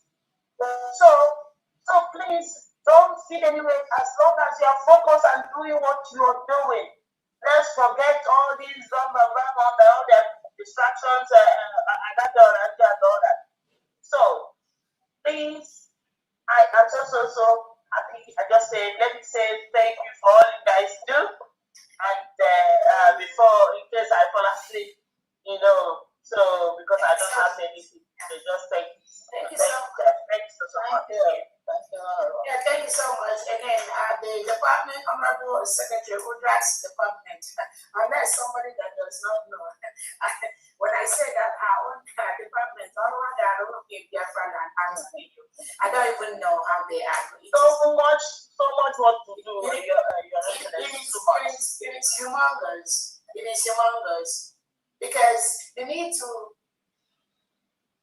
recalibrate the head, the thought process of our people. This is the department that will really be doing that. I'm telling you, I don't even know how many thousands of Biafrans that are going to work in that community and social services department. It's going to be huge because there's just so much work to be done. My DPM, do you know that for some reason it looks like it's a calling? You know how they say you have a calling? I am in counseling, mental health area. Honorable Victoria is a old-time counselor and a nurse. Everybody, Honorable Rose is a nurse, and all this. I mean, God is. We didn't even plan; it just a setup. So God is creating for Biafra. I'm also a guidance counselor. I'm also a registered guidance counselor. So I read it. So my dear, we are all in but I'm happy. You're gonna hire so many people. Again, like when I said that department alone, I'm telling you, in the 40 states of Biafra, that department alone, if you have anything less than 5 million people working in your department, that means that it is small. I'm telling you, get your coffee ready. I'm telling you, because every home in Biafra territory, inside every home in Biafra land, you will see 1 or 2 people that their brain has been messed up. The Nigeria state alone is enough to mess everybody's brain up. That is why you see millions of Biafrans that will call privately and tell me, I support you. Anything you need, I will give it to you. And they are giving it. But they will tell me, don't expect them to say it publicly because the Nigerian state will attack them. And that is okay. Life first. Only them do not have freedom. Only be free. Not so freedom. The Nigerian state has messed up the brains of millions of indigenous Nigerians and Biafrans, messed their brains up so much. It's trauma. Trauma is too much. So much that they can't even reason anymore. Many of them can't reason. That's why they told the United States of Biafra citizens in homeland that we in diaspora will think for you. We will think for you. We will reason for you. That is why it was so easy for those pretending to be in Biafra movement to deceive those in homeland. That's why it's easy for them to deceive some of them. With the manipulations and their lies that the Nigerian state has instilled in them, they were pushing it to those in homeland. Thank God for majority of the United States of Biafran citizens that still have their head intact 100%. But Nigeria, as a state, messes up your brain. It's a country where something will kill you any day, anytime. It does not matter. Lawless country. When you have reintegrated and rehabilitated terrorists inside the military and the police, that alone is a death trap on its own. Scattered all over the country. So these departments are on a good track, princess. I don't even know how you do it. Even yet, with the full protection of our nation, your department is still doing this in homeland, around the clock, helping people, feeding people, supporting people. This is astronomical. This is something outstanding. Regardless of when we have fully secured our nation, our resources, have our own agenda to help our people. That is why our country is going to be the best in the world, just like our Honorable Reverend Ebenezer said. Reverend Ebenezer, you should get ready for your department in one of the questions and comment section, so you will have enough time to really present what you need to. But that is something that is, when you talk about mental health, it's just something that is so, it's my passion, because I'm into that. So I don't need anyone, to tell me when somebody has a mental health problem. They are just in denial, and we will continue to help them, guide them. Because what they do is, when you have an individual that what they do is what they project on another innocent person. That's a psych problem right there. Yeah. So what they do, they will come and tell you that something like, they use the name of other people for credibility. Just like this individual called Bam, he will tell you, they don't like the Prime Minister. The USP, they don't care. We are the one in charge of the Prime Minister. We are the one taking care of Simon Ega. They don't request, they does not want, they want the Prime Minister there. So this is what is a psych problem anyway. They use the name of other people to take credibility. That credibility is not there. If Obato tells this one now, okay, sir, give me fact where Dr. Roberta have worked against Obato, not even one. He won't give you one. Then you will see him mention things like, Dr. Roberta, one Butus are dead. Yeah, one Butus are dead. Then if Butus tell this one now, give me one place, one fact where Dr. Roberta has worked even one beat, 1 second against me. He won't give it. Nothing. nothing, zero. You won't have anything to present. But when you see him come out on social media and he's shouting the names of these people, using them for credibility, that's what they do. He's trying to use those names to curry favor so that people that are not following, that doesn't know that that is a psychiatric problem, we think that he is saying the truth. But in essence, what he's doing is because he is a failure, he needs to call on somebody popular. He needs to call a name that is popular to gain credibility. That's a side issue. You, as a genuine Biafran, you do not need to call anybody's name to gain credibility. Know that from me. By your actions, by the things you do, by what you believe in, by you have been following Onyendu, and you saw how the Nigerian government went to Kenya to kidnap him. And then after he's kidnapped, you saw how the ESN, the DOS people around Onyendu sold out the ESN that he formed to help us fight the Fulani terrorists. And then they started attacking the genuine ones that were following Onyendu. The Nigerian government uses these Biafran people to attack what? Just one thing, which is this freedom that we declare. Nothing else that they are fighting. So they will tell those DOS people, now we've taken Onyendu, go and give all these ESN people, give them money, give them, and then tell them to relax this freedom. Stop talking about this Biafra freedom, because I will give you money. They give them money. They give them money. And then the ones that could be bought over, they give them, are not really bought over because some of them have been brainwashed by the odds that they took. I was talking with a group of ESN people that we are following Onyendu. I had a meeting with about 35 of them, and they explained to me how when Onyendu was taken, they gave them oaths.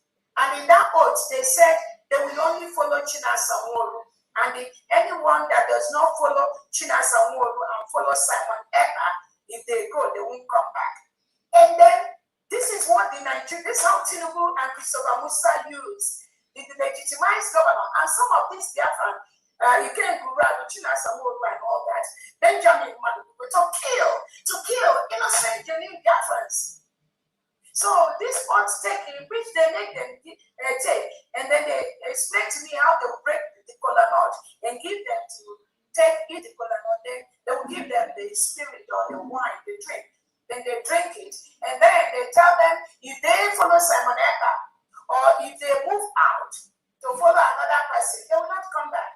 So, and then they told me they discovered that those that got frustrated, that moved out, they never saw them again.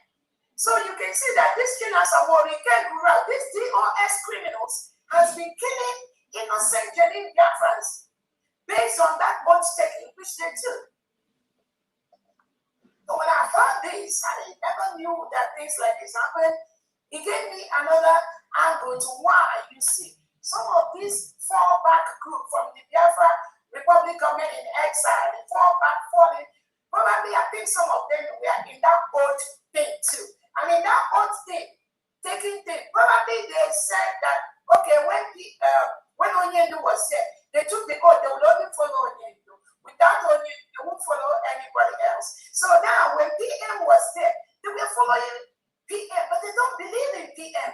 They don't believe in that process. They don't believe in that freedom which he was working on. They don't respect it. They fear PM, but they don't respect it. Those are two different things. So that was why you see, when PM was taken, you see them now navigating back, trying to use the name of Onyendu Nabdekano as an excuse to break the law, to break that process which the Prime Minister has already established to give us our freedom from the terrorist state of Nigeria. So when some of them do what they do, I know where they're coming from because I know the reason and the things they did and the things they told them during that oath-taking process. That is why those of you that we are genuinely following PM said he does not believe in oath-taking. He's as clear as a bell. He said it on several, and there was a reason why he said that, because I was never really interested in it. But now, when you see those that we are following genuinely, our Prime Minister, and then when PM was taken, you now see them gradually trying to piggyback to, oh, now we are ESN, now we are IPOB, now we are following Onyedu Nandekano. Meanwhile, they were following that PM, which Onyedu has told them, go and listen to Simon Ekpa and do whatever he told you to do. Just like the PM told them, go and follow Dr. Obese. She is my surrogate. That word alone, if anyone does not understand that, that means they are still dreaming, delusional, hallucinating. They are not following. So you can see the reason why this DOS group are a threat to the freedom we seek, no matter the shape and form they come out from. They are, because anything that was not there when the Prime Minister was around, you all remember when Onyedu was taken away, the PM took charge. Anything, anyone, any group, any language, any grammar, any plot that was not there when Simon Ekpa was in charge is already dead on arrival. Just check it out. I will just give them a matter of few weeks or months. They will crumble like the trash. Because the process of our freedom is a continuum. It's already set by Onyedu and our Prime Minister, with the United States of Biafra cabinet and the 40 state governors implementing that, which the PM has left. No one can go back and say, Onyedu told him without what the Prime Minister Simon Ekpa has said. Because PM was there. He evaluated everything that happened at the time that Onyedu was taken away. That was why Finland targeted him with Nigeria, and they took him away. So some of these people coming out from here and there, where were they when Simon was there? Why didn't Finland government or the government of the country where they were, why didn't they take them away? Because they are irrelevant. They have nothing to offer except chaos. If they were actually propagating Biafra process, the government of the country where they are, Nigeria state will plot to take them away. Just like how they plotted with America, but they failed. So if anything that was not there when Obatobia was around, it can never, ever exist. Not this time. Not next 10 years. Not in the next 100 years. So those of you that are just, my own is that not that Biafrans are just IG, the third eye, now watch Hanchadin.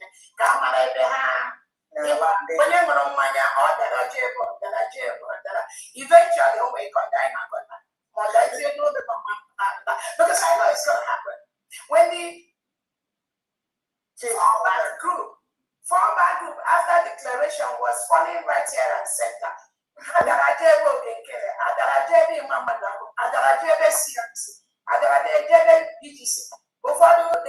some of them say, oh, the CRC is the judicial arm of the newly declared. But you can't even see any lawyer inside that. So again, these are what they are purposefully doing. They say, where is it? So everybody wants to be a leader. When I keep that, the opposite, we have ended that. No, there's no way. You can't move anywhere. Not why the United States of Biafra government is here. The class, the integrity, the pedestal where we have placed Biafra freedom, nobody can reach to that level. No, nobody. And it's why those in the this freedom, your power no reach. Okay, you can't do anything. So those of you that are deceiving yourself, thinking there is another way to do it, I call on everyone to rally around the United States of Biafra government. We will be talking with one voice, we will make sure that this freedom that Obatobi and Onyedo has prepared us to get, which we got, we will make sure that nobody tampers with it. It will be the best thing to come together, and then for us to move forward as one. Nobody is begging, and I'm not begging anyone, because this freedom is already in the hand of Biafrans. So anything you bring that is outside this, the 98% of Biafrans, you're just doing your own self a very big harm, which none of us can help you.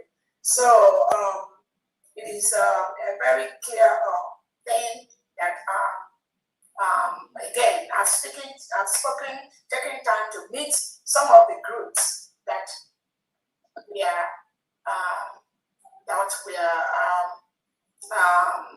engaged with before, under China Samori, Ken Gurab, all these criminals, those that were deceived by them. I've had meeting with some of them, and again, I'm very open. What's my beef? My goal is to make sure that Nigeria crumbles, which it has happened, and the United States of Biafra government have their own place. I always call for peace from Nigeria's side, so that we can sit and peacefully discuss how we are going to separate. Nothing short of it will suffice anywhere by anyone. So all these ones you see them saying, only you tell them this to go on now and start talking about, oh, maybe Nigeria, we and you Nigeria, you come and do referendum for us, or that. Now there will be no other referendum. The self-referendum that ushered in the new Christian nation has happened. Anyone in any place or any country thinking there will be any other referendum for the United States of Biafra nation and people, that person is dreaming. Nothing like that will ever happen. And then those of them that are thinking that they will start using Biafra freedom as a business by saying this IPOB organization. So to anybody that gives money to any IPOB organization, you are wasting your funds, because these people, when Obatobia was not here, when Obatobia was present, you didn't hear from them. Not now will you hear from them. So anything they are doing right now is just a fragment of their imagination. But my own thing is that we will give them the time to use their own hand to destroy themselves. That's all, nothing more. When those are called themselves 100 men, they say, when you told them to 400 men, this 100 men will now be the one that will do this, do that, do that. Did you hear USD people talk? We didn't talk. We were just watching them, because we know they hate each other. All of them, even this COS, I know they will never survive, because they do not have the psychological stamina and skill to be successful or to withstand each other. That was why you see the fallback group from being the fallback being one, they divided to two, they divided to three, they divided to four, they divided. Now I think they have about 8 pieces, different ones, because they hate each other. And I was in charge of all these people under Briggy in the Biafra Republic government in exile, of which I was the chief of staff. I was in charge of all of them. I know their behavior. I know what they do. When Obatobia gives a task, he tries to put at least one person, Uche Suroke, in that committee. Because if not, that task will never be done. Most of them don't have the brain to work. But when they put the good person there, that will help them accomplish the task, they will go back and castigate that good person, telling Obatobia no cannot be too much, or what I knows. Money for Obatobia knows that if you did that task with them, it will be mediocre. They can never complete it. So I know all these people. That is why when you see some of these people coming out on somebody who come and say, I'm the one in charge of Obatobia in Finland, I'm the one giving Obatobia what? No, that's why I'm here. No, that's why I'm here. If you were not doing anything when Obatobia was around, you can never do anything in and you are just doing it just to gain relevance. But why doing it? I am the one that will approve the work you're doing. Anything that I did not approve, no, it's not going to happen. Not with Alberto, not with this United States of Biafra, not with the indigenous people of Biafra, the 80 million that I am currently the leader until only Dunandi comes out or until the Prime Minister comes out. Nobody can do anything or claim anything to them. So for my DP, I want to use this privilege to appreciate one of us here. He's been working so hard, supporting you. I was watching him yesterday or this morning, whenever I didn't look at the time. This Baba Mom guy was trashing your name up and saying all kinds of things, mentioning one of the secretaries that left. That is in the person of Kai Report. I know he's here. I want to say thank you, sir. I watch you secretly. Sometimes I don't join to say anything. He actually called up the person as he was saying, even looking at that man, the way he's smiling his mouth, he is annoying.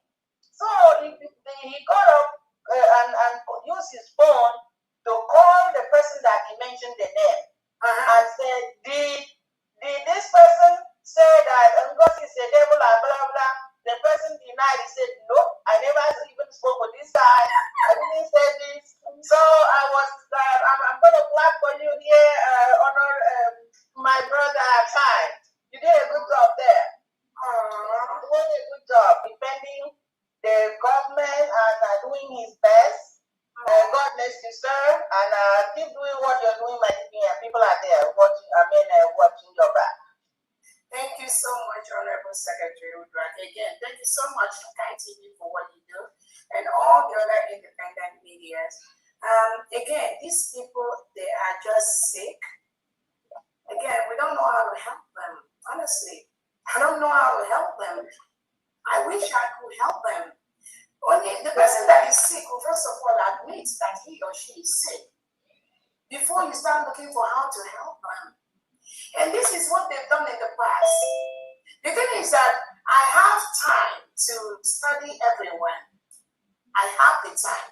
People may think I am busy, but I make out time to study people. That gives me an idea on why they do things they do. So when you see the same bam, you now go back when the Prime Minister started, when the same thing he was saying, you now went and read out where he told exactly the same thing to Prime Minister Simon Biafra, and then you begin to now think of why this individual is doing what he is doing, and you will discover it's not because of PM, because PM genuinely come to bring Biafra for us, and then you begin to wonder why he says the same thing to me. Then when you put all that together, you will now discover it falls into that classification of the mental health problem which the person had. Again, they use the name of other people to validate what they do. A real person, you don't need validation from another person or using another person's name. I watched all that. I watched it from beginning to end. So when you see them calling, when they come, let us now start talking about the fluorescent. About 247 now, come, I'm calling you up. Solomon Opoja now, come, I'm calling you up. I wonder if she didn't call Dr. Agima,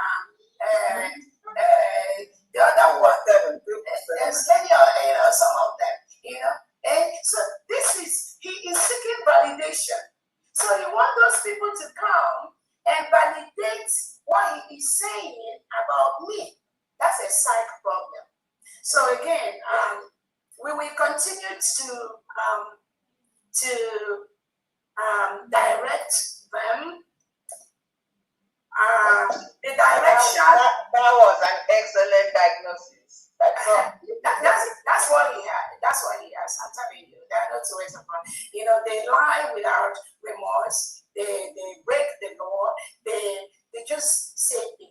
And then you see people like them, when you listen to people like them in that category, like the ones they find in Finland and in Chichik or whatever, these people commit crimes without knowing that.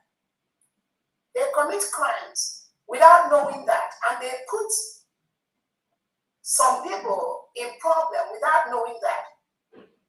When you hear that one called Chichik or whatever, the one going with Ifan in Finland and all this one going with CRC, all these people that are arrogating themselves the power they don't have. So the little opportunity they gave them, because it's incarcerated, they turn it around. They arrogate it to them to tell Biafrans or make it look to Biafrans as if they are doing something or they have this so much power they gave them. Meanwhile, when we were in Britain, when Obatobia was in charge, you don't see any of them. This faceless one called Biafra Unite. Again, Biafrans, anyone that is talking to you, you don't know what his face looks like. Don't take that person serious.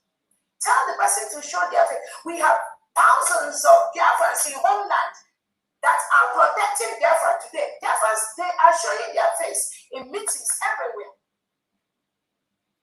Let him show his face first. So this children, though, the first crime you committed is because when they are doing this, I tell you, many of them have psych problems without knowing them. When he was making a video that he sent to Bam, in that video, he made a statement to the effect, and these are the legal documents that our legal department are putting together for the lawsuit. When he says that any Biafran coming into Finland must first of all get permission from them before they enter Finland. That is a crime right there. So what they do with the Imam Madagwa, these criminals, these fallback criminals, they go behind and be collecting people's private data. You cannot go and be collecting information about somebody's passport, somebody's date of birth, somebody's ID card without being an official of the Finland government. Either you are officially working in the jail system or you are a lawyer of the prime minister. But these criminals, what they do, they reach out to Biafrans and tell Biafrans to submit or give them their private demographics. This is a crime on its own. Now, that statement that guy made has solidified the statements we received from a couple of Biafrans that have been to Finland, that these things happened and they are ready to testify. That is one. Then this same individual, Chichik, because they are a ring, they are working as a ring. He now also said that even Uchobi, who is in Finland, cannot go to visit Simon Emma in the prison. That is another crime. In Finland, prisoners have a right of visitation. People have a right to visit prisoners as long as the prisoner wants that person to visit. So from this statement that this Chijindo and this Ifan, because they all work together, has made, that shows that there is somebody colluding with them against the prime minister. There is somebody who is planted either by the Nigerian state or by the Finland state to go through people's private demographic information and then submit it to somewhere. Then somebody will submit it to somewhere. This guy said that it's on social. These are the proof and the witnesses we've gathered. That is a crime. That is a crime on its own. Because legally, they do not have the right under Finnish law to interfere with the private visitation of our prime minister. And the PM didn't give them that task. I am telling you. But the reason why they are doing that are some of the reasons which we are going to find out during the court process. That's exactly what they're doing. Then there is another one called himself Biafra Unite or Disunite, who made a statement publicly saying that they are going to march on the 4th of August. Again, I want to use this opportunity. Any Biafran that wants to go to Finland to march on behalf of the Prime Minister, please do so. Anyone, if the time permits, if you have the money, if you have the will to get the transportation money, if you want to be there, please do so. I never want to address things like this. This is the first time I'm going to address this. Because these criminals you see that are posing as a threat to the Prime Minister, I don't want the government to come and be going back and forth with them. So when that one called Biafra Unite was talking again, another law, he has broken with those that are sending them that during the trial of Obatobie, that those of them, those people that are hijacking the visit of Obatobie illegally, they are the ones that we point out, those that will be in the courtroom during Obatobie's trial. This is against Finnish law. That is not Finland law. So in the process, this criminal will be able to prove who gave him that information, how he got that information.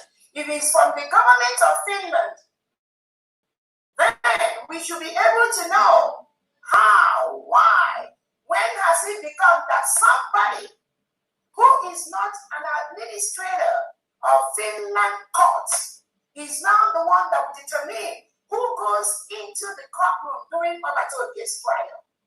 So these people, they just use their mouth and commit crimes without knowing it. But you know the reason why they keep failing is because the United States of Biafra government is here to ensure that criminality does not thrive, not in Biafra territory, not any Biafran exists. So that is why what they are doing, they are further digging their grave. And at the right time, they should be able to bring that person in Finland that is telling them to say or do what they are doing. Obviously, there is a range. They are working with some people, and we are gathering all that information. And people, so I will tell them that which they think they know, or which they are plotting, we've already gone there and back. It is not mean my being the chief of staff of the Biafra Republic government in exile is not just by talk or just by what anyone thinks. There are many reasons why I hold that position, and I will use that to protect every single Biafran, no matter where they are in the whole world.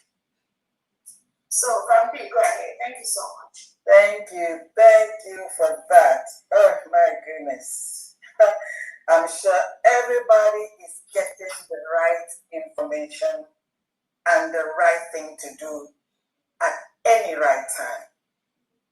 I would like to, we have two hands here. I'm going to call upon them and then we just take those two hands and then we can round up. Again, please ask Honorable Secretary Budwak questions related to her department or Honorable Victoria. They presented their department. If you have any question, please, or Honorable Pastor Rose, they are here to take your questions, please. Any concerns, any worries, any area that pertains to their department, also answer. Let's take the next one. If it's a general question, it's still okay. Yeah. The next hand is Chibisi Benson. Chibisi Benson, please unmute yourself. Go ahead. Good evening, Ma. You're welcome. Good evening, Honorable Cabinet. I'm calling from homeland. I'm calling from Lagos State, to be precise, Nigeria.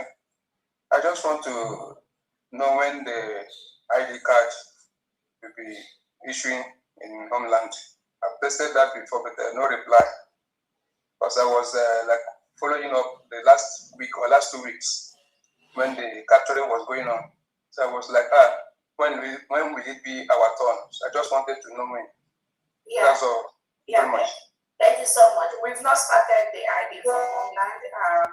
Very soon we'll start that, but right now we're only doing the third batch of the diaspora ID cards. We are working on that, just to exercise some patience. Thank you. Okay. Thank you very much. Next is Samuel John. Yeah, good evening. You're welcome. I was the one who talks that called before from you don't hold up. So there's this incident that occurred yesterday that claimed the life of Biafrans, and it's so sad that the memory keep coming to my head. So I thought I should bring it to the notice of the Biafran government. It's a collapse, plaza collapsing due to the failed system of governance of the Nigerian states, and so many lives got trapped in there. Even up till today, there has not been response from the Nigerian government. So I don't know if there is any where the Biafran government can intervene in order to, like, I don't know, because throughout yesterday there was no help. Only the people around, the masses around that were trying to bring out no excavator or nothing. So it's just so sad. Yeah, it's very sad. Again, like I said earlier, anything can kill you in Nigeria. That's why the country has collapsed. It's a failed state. And that is why we have declared our new nation. So it's just unfortunate. And may the souls of those innocent people rest in peace. Mine and what our task is going to be is to facilitate the protection of our new nation by following this government and ensuring that the suggestions the government brings, Biafrans follows that, so that it's going to take us home faster and build our nation faster. Next question. Okay, that's it. I have something to say.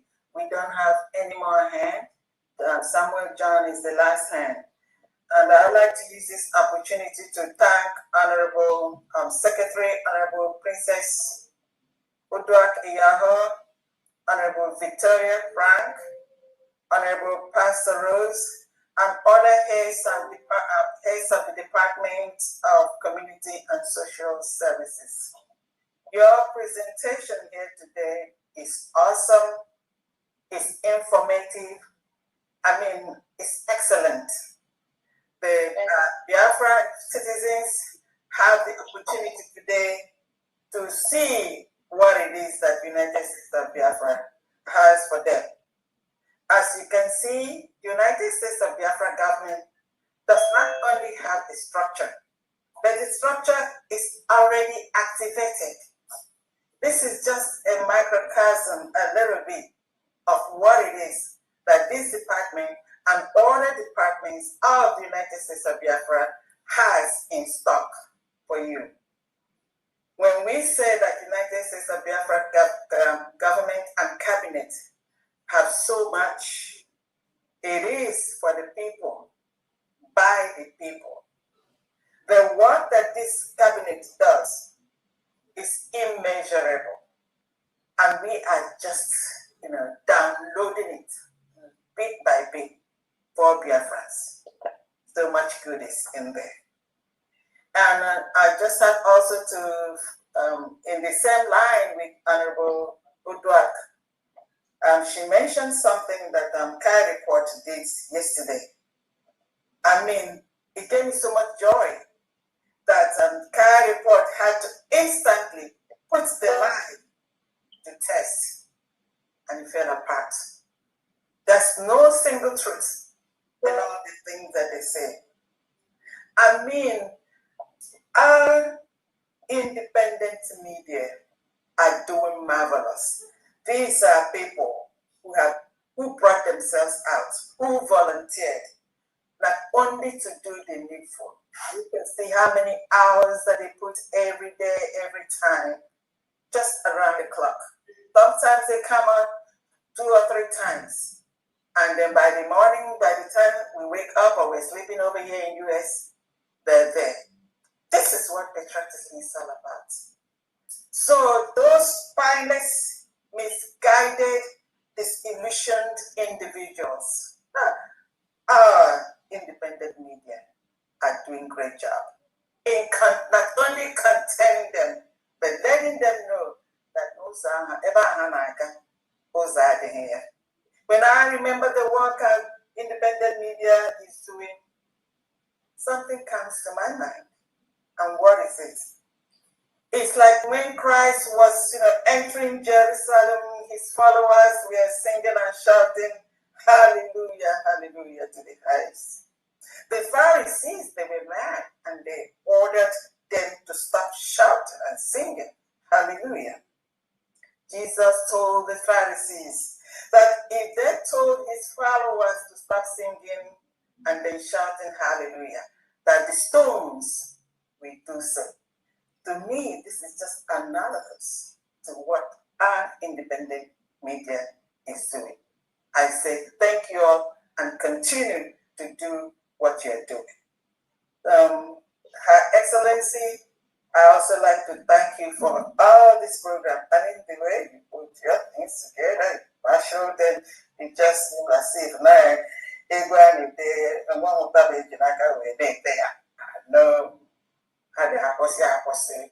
for this kind of everyone have there, it's about in this country. No, it's come for that. Listen. It's not by mouth, it's not by listen, it's by action. I say, nature. Thank you. I wanted to ask a question, my DPM. Do you please, can you play that video? Do you think it's okay to send us home with? Which video? Which video? Mama Biafra. Which one? The mama was supposed to be presenting, I don't know if it's network. Which video? Did you send me anything? I sent you a video and I sent it to Honorable Diane also. Me, I don't have that link. The one you said you sent to her earlier?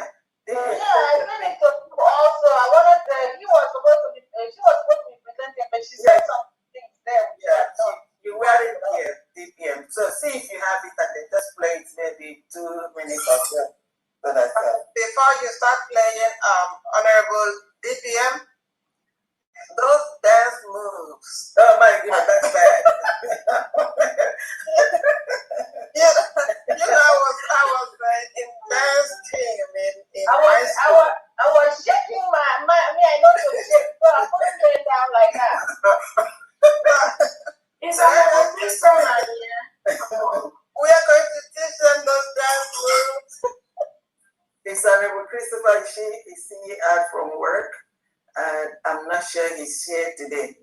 Yeah. Do you have the video? Where was the video on the boardwalk? I sent it directly to your phone. I know I have it. Where was it played? Is it somebody that composed it or what? No. It's a mama presenting something, talking about Biafra and all of that. Very short video. Oh, which mama? Mama Biafra. She's working with us in the women department now. Oh, okay, awesome. I think I see Honorable Christopher here. No, he's not here today, even from the beginning. I don't know whether he's back from work. Who are the other co-hosts that I saw there? I mean, can't they do it? Yeah, let me see. If Honorable Christopher or Nebucha is here. And again, one other thing I forgot, those Biafrans that are going to be in Finland, try and be at see if you can go to the trial with on the 5th. The case starts on the 5th of August. So try and see if you can have access to the courtroom. That is even that is more important, very, very important, more than any other thing. If you can be there early, again, I've already told some people to coordinate to be able to see how you can have access to the courtroom. Forget those that are claiming they are the ones that will point to those that will be inside Finland courtroom. Just be there on time, follow the protocol, reach out to Honorable Uche, and then let us see if the ring, the criminal ring from Nigeria State, let us see how they will come there that day and say, push you away. And let us know if I just record everything and send to me. I will be there myself, so hopefully by God's grace. Let us see if they will push people away. So I may be there, I may not be there, but hopefully, a lot of Biafrans I'm encouraging anyone that can go to go. More importantly, you can be at the courtroom. For those who the hearing may be virtual, or those who may not be present physically, it may be virtual, or it may be physical. Just have that in mind. But if you're there, see if you can go early to see if you can have access to the courtroom, just to observe and witness what is going to happen. I encourage every Biafran that want to go to bed. Forget all these criminal rings, these mushroom rings Nigeria State is creating everywhere that want to make themselves relevant for nothing. Again, on a good talk, I don't know, I didn't see this, so I don't know if we can play this. In my other computer, if I'm not the other one, I would have put it up from the Zoom, from the WhatsApp, where you could send. Yeah, DPM, then let's play it on Saturday tomorrow. We can play it tomorrow. But with this, hold on 1 second. Hold on. It was so nice. Hold on, I think I got it. Hold on. Okay. My honorable, thank you for this announcement. It gives me joy because you have made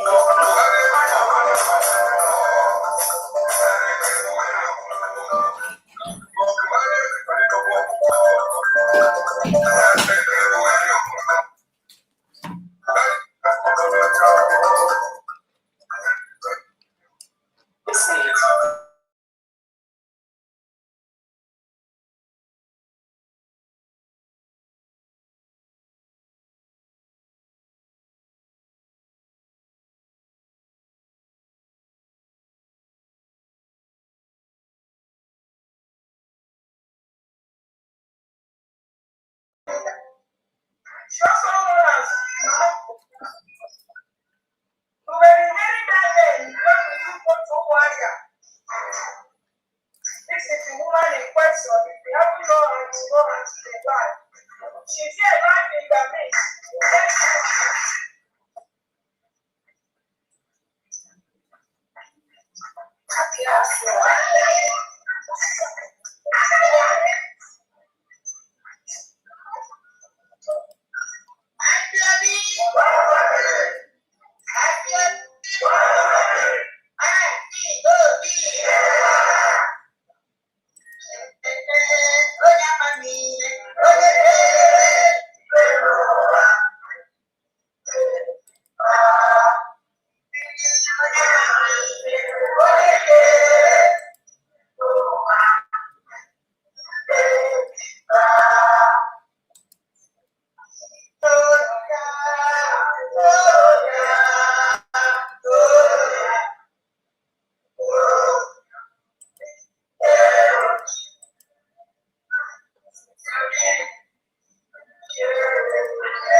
Those of you saying that there's no standard sound is from the Zoom, okay?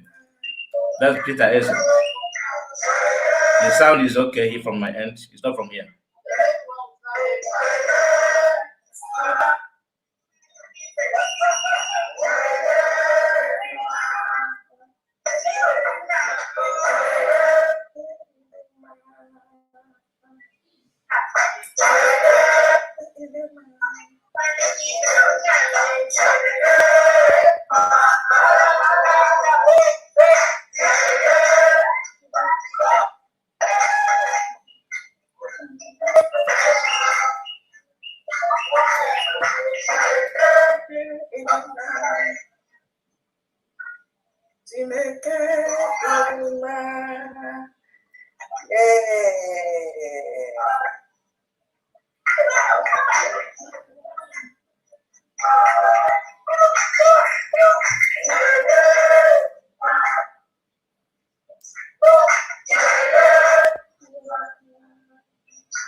Biafrans have seen it. Mama Biafra has been one of the pillars of our freedom. For those of you that are not full, that don't know her, when I know I've talked about her in the past.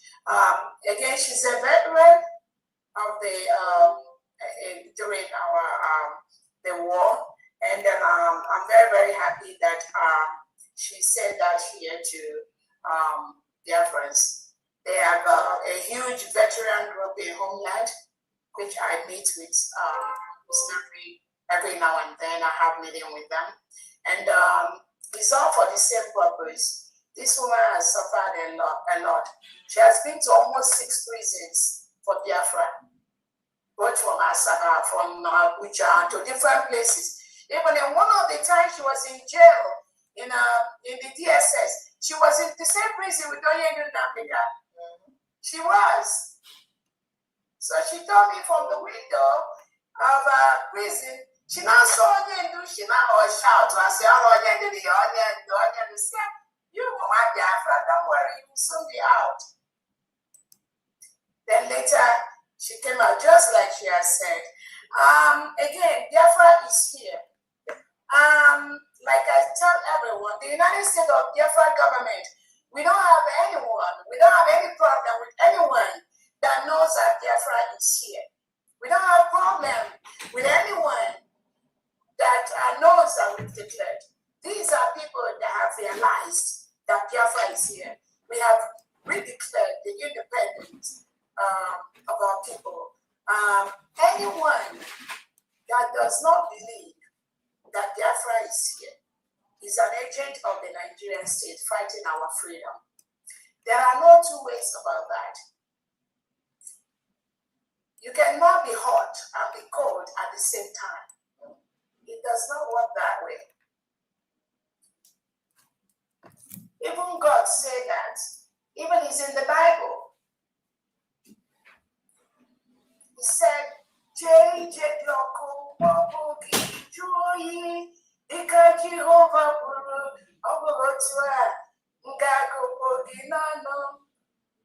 so you have to be hot or you are cold. It's in the Bible. The United States of Biafra nation, Biafra people, we are Christians. One name J.E.J. Diaku Mobuhi Joyi Ika Jehovah Kuru Obogotua Ngaku Bogi Nano Yabu Joey Bisi Worodabu Kiwe area. Those of you that read the Bible again, it says you must be either hot or you are cold. If you have fallen out, find the place where you misstepped and come back. That's the stage where we are right now. The United States of Biafra, we have a forgiving heart. The cabinet have a forgiving heart. No one needs to tell anyone about forgiveness or about peace or all these things. Anyone you see talking about peace or they don't want to make peace because they are this group and that group, and that person is very, very sick. Because nothing like that exists. But those are the things they say to create relevance for themselves. When you hear them say, oh, how many groups, these are non-entities that have nothing to talk except create chaos. They know how to create chaos. That is why the United States of Biafra, we are restoring our country peacefully and really, joyfully. The pain that was there in the past is not going to be there. Promise I let Biafrans. You will be sleeping peacefully while we restore our nation. And it's happening already. Anyone you see at this time that is still confused, Omaha Biafra, or Biafra, Omaha group, conquest, so see any Biafra to start with, not even say anything like that. You also Omaha Biafra. She told you Biafra has come. What else do you need? Those, and these are women in homeland. The youth that is abroad, that is safer, more secure, you're claiming or pretending, you're confused, so you don't know who to follow. Whether you are, if you're confused at this point, no one can help you. The only person that can help you is a Fulani terrorist. You better go down there. They're the only one that can help you. If at this point you are still confused about where the freedom is, no one can help you. If thousands and thousands of Biafrans in homeland knows that our freedom has come, has been declared, then you are pretending as if you don't know. That means there's something wrong with you. No one can help you. No one. And again, those that claims they were deceived by some people in diaspora, that were deceived by the fallback group again. I get calls, I hear your voice, I hear what you said, I hear what you want to do. All I have to say is just focus on the restoration, protection of Biafra, nothing more, nothing less. The mistakes have been done. The Nigerian agents have deceived you people. They lied against you people and against me. Some of the lies they lie that Dr. Rabese is killing our Biafrans, is working for the Fulani, is terrorists, Nigerian government, all those things now, those of you that I'm talking to, you know yourself, you've realized that those people in diaspora, they lied to you, they deceived you. So it's left for you to do the right thing. The only thing I'm saying is, Dr. Rabese is not only doing the can. Dr. Orabese is not Prime Minister Simon Eber. Dr. Orabese is Dr. Orabese. Maybe during Onyedu's time, there are certain things he has overlooked. And maybe during PM's time, there are something that he has overlooked. But all I can say is we are now a nation. Some of those things that happened when we were in freedom fighting, liberation, and all that, we don't want that to happen anymore because we are now a nation. To get our recognition, there are certain standards that we are expected to behold. There are certain things that we want to see happen. And those things, our allies are seeing that in us. And they are praising us. They just told us to continue doing what we are doing. So that is where we are right now. And that is how it's going to be. The United States of Biafran government and people, we must in capital know what you are doing. If you are working for this government, both at home and abroad, and I know many of you say you don't have a problem with that, that it was all this criminal fallback group that tried to interpret it in a different way. And I do understand you. I do understand you. They deceived you. I hear all that. So how do we move forward? Moving forward is everything has to be done under the guidelines, under the rules of the United States of Biafran government. No other way. No other way. Everyone join your state governor. The state governors are even doing exceptional work.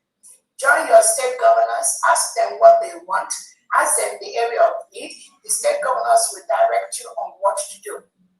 They will report back to the cabinet. It's as simple as that. We don't hate nobody. I don't hate nobody.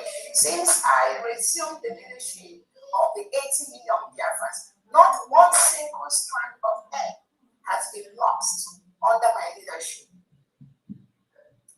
No Biafran has been killed by any action or inaction of Dr. Orobese, not even one. But the propaganda carried by these people, oh, she killed this one, killed this one. These are all lies. Tell them to give you one name, one individual that Dr. Orobese have killed in Biafra land. Not even one. And when I say one, not even one person, not even one soldier of Biafra have lost their life by direct action of Dr. Orobese. Ask them to give you names. They won't give you names. So their deceit has been publicly exposed. And those people they are deceiving now have discovered that all these things that we are telling them are lies. And that is why the USB is succeeding. We are successful by the second. We are succeeding both at home and abroad. You saw the women now in your homeland, led by Mama Biafra. These are United States of Biafra women. And thousands of them. In every corner, some I can't even count. Many of them. So again, I don't have any problem with anyone. Those of them that want to use your names in homeland to catch crews, I believe by now you will see that they are doing you more harm than good. Only the United States of Biafra government will give you protection and security. Any other thing, any other group, they will expose you to danger. That which they do is what they project on other people. When they tell you that the USB or the Orobese is killing, just know that they are the ones doing the killing. Because that is the psych problem they have. May I say something about what you said 3 minutes ago? Please go ahead. Okay. You said you are open, it's time we forgive. And you quoted the Bible. Okay, here I am. I'm going to say something that may be controversial. If you are created in the image of God according to the Bible, God did not forgive the devil. He pushed him out. So where are you? Where do you stand? On God's side, on the devil's side? So it's time to push some people out. Honorable Victoria, remember what I said, those that are talking to, they know themselves. Yeah, please. Thank you, Sierra. You're absolutely correct. Absolutely 100%. All right. Yeah, the people I'm talking to, they know themselves. Again, like I said, I meet with different groups of people every day, every week. And then there are people who has been genuinely following on the Namdekan, that were deceived by the fallback Greek people.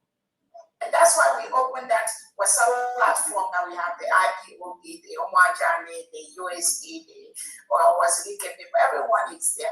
And they have seen the truth, many of them. And that is why I meet with some of them privately. And that's why we are successful at home. So anything Nigerian government is planning or doing now, he's hitting a brick wall. Because every corner of the 40 states of Biafra right now is United States of Biafra. Nothing more, nothing less. Nothing else. No, let no one deceive you.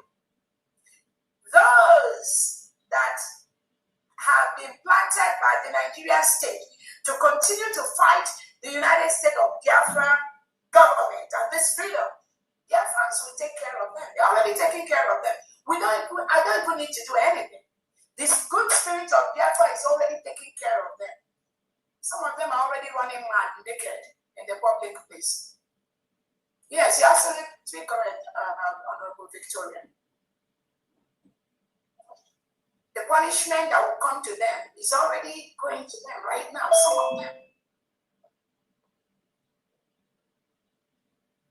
So those that I'm talking to, they know themselves. Those that keep destroying, keep deceiving, keep manipulating, they will pay the price. Oh, trust me, they will. They will pay the price. Because it's not just going on social media to be constituting nuisance. And Simon Eber, Biafra Kedishi. Again, that same Simon Eber you said, Biafra Kedishi, is he not the good guy? He is the one that is fighting for the Biafra restoration. That was why the Nigerian government targeted him. Why didn't they target some of you that are there calling Dr. Roberts? Because you're irrelevant. You don't matter. Your job is to distract this freedom we are getting. That is your job. And again, one other thing, I want to use this opportunity to tell some independent media. And again, they will know themselves. It is very, very important that you, as an independent media, make sure that what you say on social media, you know what you are saying. I keep telling people, Biafra will raise you, Biafra will destroy you. Once you deviate, you will have yourself to blame. I don't care who you are. But you, those of you that think you're in media, you can talk trash and say things you don't know about, you better call yourself to order. What the United States of Biafra government will not allow is anyone that will come out and propagate lies against the government or against Dr. Roberts or say things that didn't happen. What you don't know is bigger than you. I was the chief of staff of the Biafra Republic government in exile. I know what everyone does. So don't come and put your mouth and say things you don't know that will get you into trouble.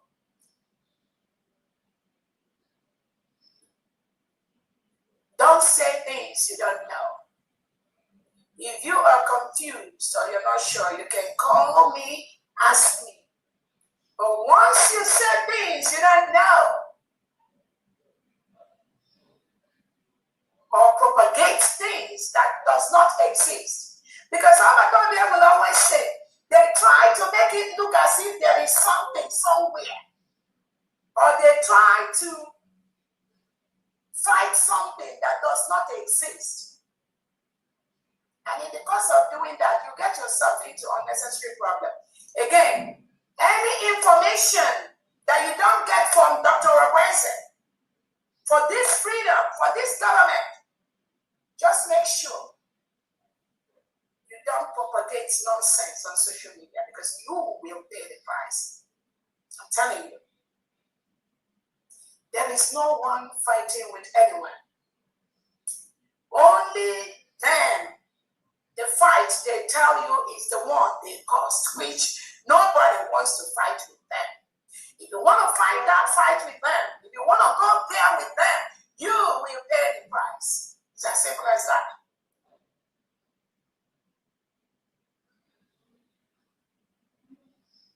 If you have no clue who, how Obatobie works, don't choke your mouth or put your mouth into what you don't know. Don't do that, because you're going to put yourself into a problem. I am the one in charge at this time. If the ball stops on my table, whether you like it or you don't like it, if you feel you want to follow the mediocres and riffraffs to talk what you don't know, better be careful. Excellency. Thank you. Go ahead. We just don't want to trade just 2 minutes so we can go. There is one. No, don't even address that nonsense. Please, Greg, talk. Greg, this is the last hand here. Greg, please. Unmute yourself, please. And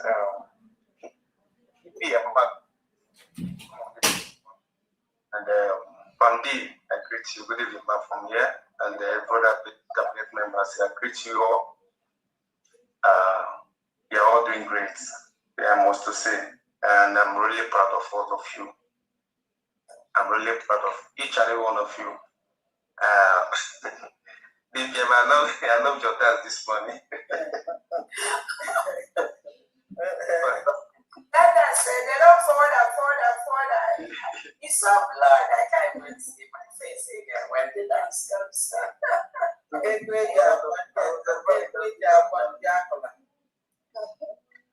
it was top notch. I seriously, you have the appeals. You don't have to deal with them. And I'm really proud of it. I'm really proud of each and every one of you. It has been our dream. It has been my dream to be part of this fight in my own way. Yeah. Likewise, those of us, in short, every one of us, in as long as you see yourself or you call yourself a Biafra, I think it's high time we all come out together to fight this fight.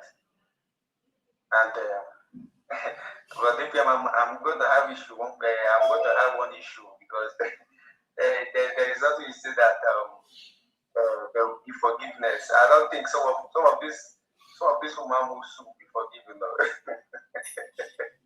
You know, I thought that's a key for you. I support you. Too much. And Victoria already said that. Again, it's not among those people that are constituting nuisance. There are some of them that are really unforgivable.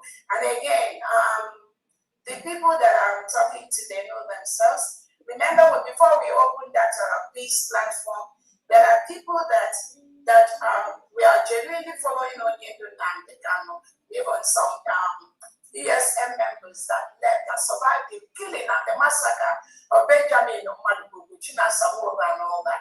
Some of them that survived and ran away, remember, they are still there.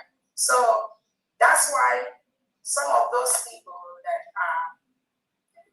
that went through the trauma of Benjamin Madugu, China Samori, powerful. All these criminals, the genuine Biafrans that we are following on here that went through their trauma, they are bringing a lot of information and doing things in homeland that is really helping us. Forget the ones that are constituting nuisance by themselves everywhere. Just forget them. Biafra is already taking care of them. Anyone that goes against this United States of Biafra government, there will be consequences. There will be consequences. And that's not what I'm going to stay here and talk about. Because the spirit of Biafra is at work. There will be consequences, whether privately or publicly. Are we hearing that social media? Yes. That evil spirit that is guiding those class of people you are seeing is already guiding them to destruction. Nothing will stop that destruction. So, just let them be where they are. Everyone stay where you are. Everyone say. My BPM, there is already precedence that is set, and people don't know. When Judas sold the master for 30 pieces of silver, he thought he was the smartest guy. But when he saw that he was the most foolish person, he went and took care of himself. The government of United States of Biafra may not even get to do anything because these people are going to take care of themselves. They won't even have the face, to come and enjoy what that has been given to them in a platter of gold. So let's not worry too much because some of them is going to take care of themselves. The way of Judas is still here because they will not have faith to look at what they have themselves. So that shouldn't disturb any of us because that's like your muffin drip. The thing is, they always claim to love PM so much. But Judas loved Jesus. Not directly insulting PM. Because they feel they are insulting the PM, but I indirectly insulting the PM. You know? Yeah, anyway. But I say something about this on social media as whether they are little mindset, believing or thinking that whatever they are doing is to Dr. Ngozora basic. Not knowing that it is actually to the PM. All the whole fight you see them fighting. It's not just on the PM. This is what I want our people to actually understand and to see that the fight you see them fighting, they are fighting Prime Minister. If you like it, take other delays. They are fighting Prime Minister. Yeah, again, that is so how many are they? There's a handful of what do I call it? Bad eggs. Yeah, a handful of bad eggs in the society. And again, in every society there will be bad eggs. And then they are being used by those that pay them to fight. Again, it's all about fighting our freedom. And when they send somebody that claimed they were following Obato, they will call the freedom that Obato made us to declare and call it is a terrorist organization. Because remember, that terrorist word is what the Nigerian state used to use to hurt Biafran people. So they tell them to continue saying it. When they continue saying it, terrorists, people will think it's true. So they've been saying terrorists, Biafra, terrorists, USB, China, terrorists, terrorists. At the end, they see that nothing is happening. Nothing in this, unless it's not this freedom that I declared. They know nothing moves. Nothing moves. If the imagine since we had our declaration to date, they are still saying the same thing. And again, remember that which they are saying, nothing moves. And they will continue, because again, like I said, they have psychiatric problems. You can't cure them without medication. So how do you expect them? But again, we just have to ignore them. What they are doing, they will continue doing it. The ball stops on my table. That is the thing that they don't know. Until Onyendu comes out, until PM comes out, it stops on my table. No matter who you are, no matter what you want. That is why, therefore, we are very successful. The only thing now left is our recognition and the full protection of our land. But those, like Mama Biafra is telling Biafrans at home, and the whole women, they believe them. So those that think there is something left somewhere, they are the one paid to fight our freedom. And we are going to treat them as such. Nothing more. Again, let me be very, very clear. There is nothing like ESN in the whole 40 states of Biafra. Nothing like ESN. Any criminal coming out to tell you they are ESN or they are just the agents of the Nigerian state, planted to fight our freedom. There is nothing like ESN. The only thing we have is the envisioned elite squad, which is for our freedom. When Onyendu formed the ESN, and they plotted and took away Onyendu, all the ESN that Onyendu founded was sold to the Nigeria delegitimized governors by this Benjamin Madubugu, China Samuel, Chike Dosiem, all of them, they plotted that.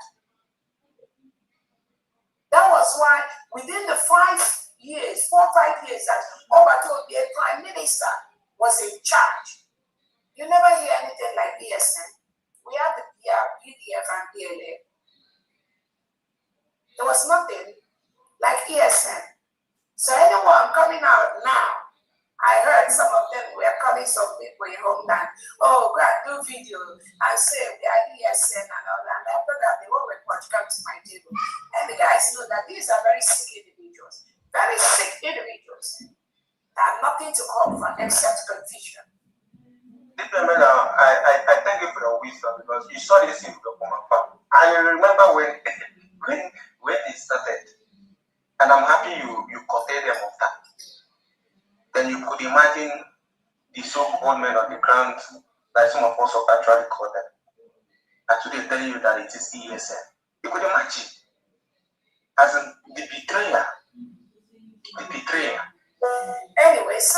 Anyway, but even when Obatobia was there, so you can see they were just taking money from Obatobia.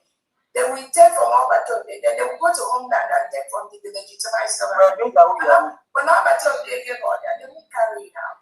And that was why most of the places Obatobia know that we are hindrance, where they are killing our people, like Tiger Base, some of these old people, they never do anything. Because you cannot change it, you can't be cool and hot at the same time. You must be one. And more days, the Biafrans will be seeing where and why you were doing what you were doing. For even some of them to come out publicly to say, oh, Obatobia was just giving some of these people money. Obatobia was not in control of what they were doing. And Onyenduna Betano was just giving them money or something. All those are just nonsense they were talking. No, nothing like that. Nothing like that. Batobia is not, nobody should call out Batobia's name at this time. Nobody. We are the ones that are out. We are the ones making decisions on what is going on. That is the way it's going to be. If you don't like it, you better pack your thing and move to the northern part of Nigeria. You can go to the Middle Belt or anywhere in the north. But as far as the foreign state of Biafra land is concerned, the buck stops at my table. I'm not missing word, and I'm not going to paint it for you to like it or not like it. As long as that power has been given to me by the Prime Minister as a surrogate, no one comes near, no one tampers with it, no one touches it. And in this freedom, in this final, what I say, what I propose, as far as this Biafra freedom is concerned, is final. It's final, whether you like it or not. You can go and cry from now to this. It's not going to make any difference. Yeah, this one is I would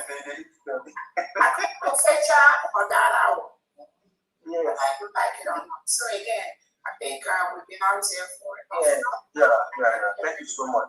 Thank you so much for what you do. Thank you so much. Again, I thank all the independent medias for what you do. And please continue doing what you're doing. And continue to be steadfast. Continue to follow the truth. Continue to talk what you know. I am the surrogate to the Prime Minister. Anything that I don't tell you does not exist. If you tweet it, if you follow another person that does not have the power and capacity to tell you anything about the Prime Minister, you will pay the price for that because you don't know about it. So on that note, I thank everyone. Do not be deceived by all this mediocre everywhere. I know where they're coming from. I see what many of you don't see. I have the report of what many of you don't have. So don't put yourself in an unnecessary risk because you're going to regret it. You are going to regret it. Remember, Obatobia is a lawyer. Some of you that think and keep saying things you don't know. If Obatobia come out, he will go and be calling everyone, calling Okike, calling Onyeka to work with it. Don't say what you don't know. Do not say what you don't know. Thank you so much, everyone, from me. On that note, every Biafran, thank you for calling in. Thank you to the Honorable Udrak and your team for what you did. Sorry, Honorable Pastor Ross, everyone on this department. Thank you for the Bujidor for been holding the ground before we are even getting already. Thank you to all the cabinet members, all the state governments. Thank you, my honorable. Thank you, Your Excellency, you're the best. And we'll see Thank you very much. Thank you so much. Bye-bye. Bye, everyone. Thank you so much, my dear Peter. God bless you all.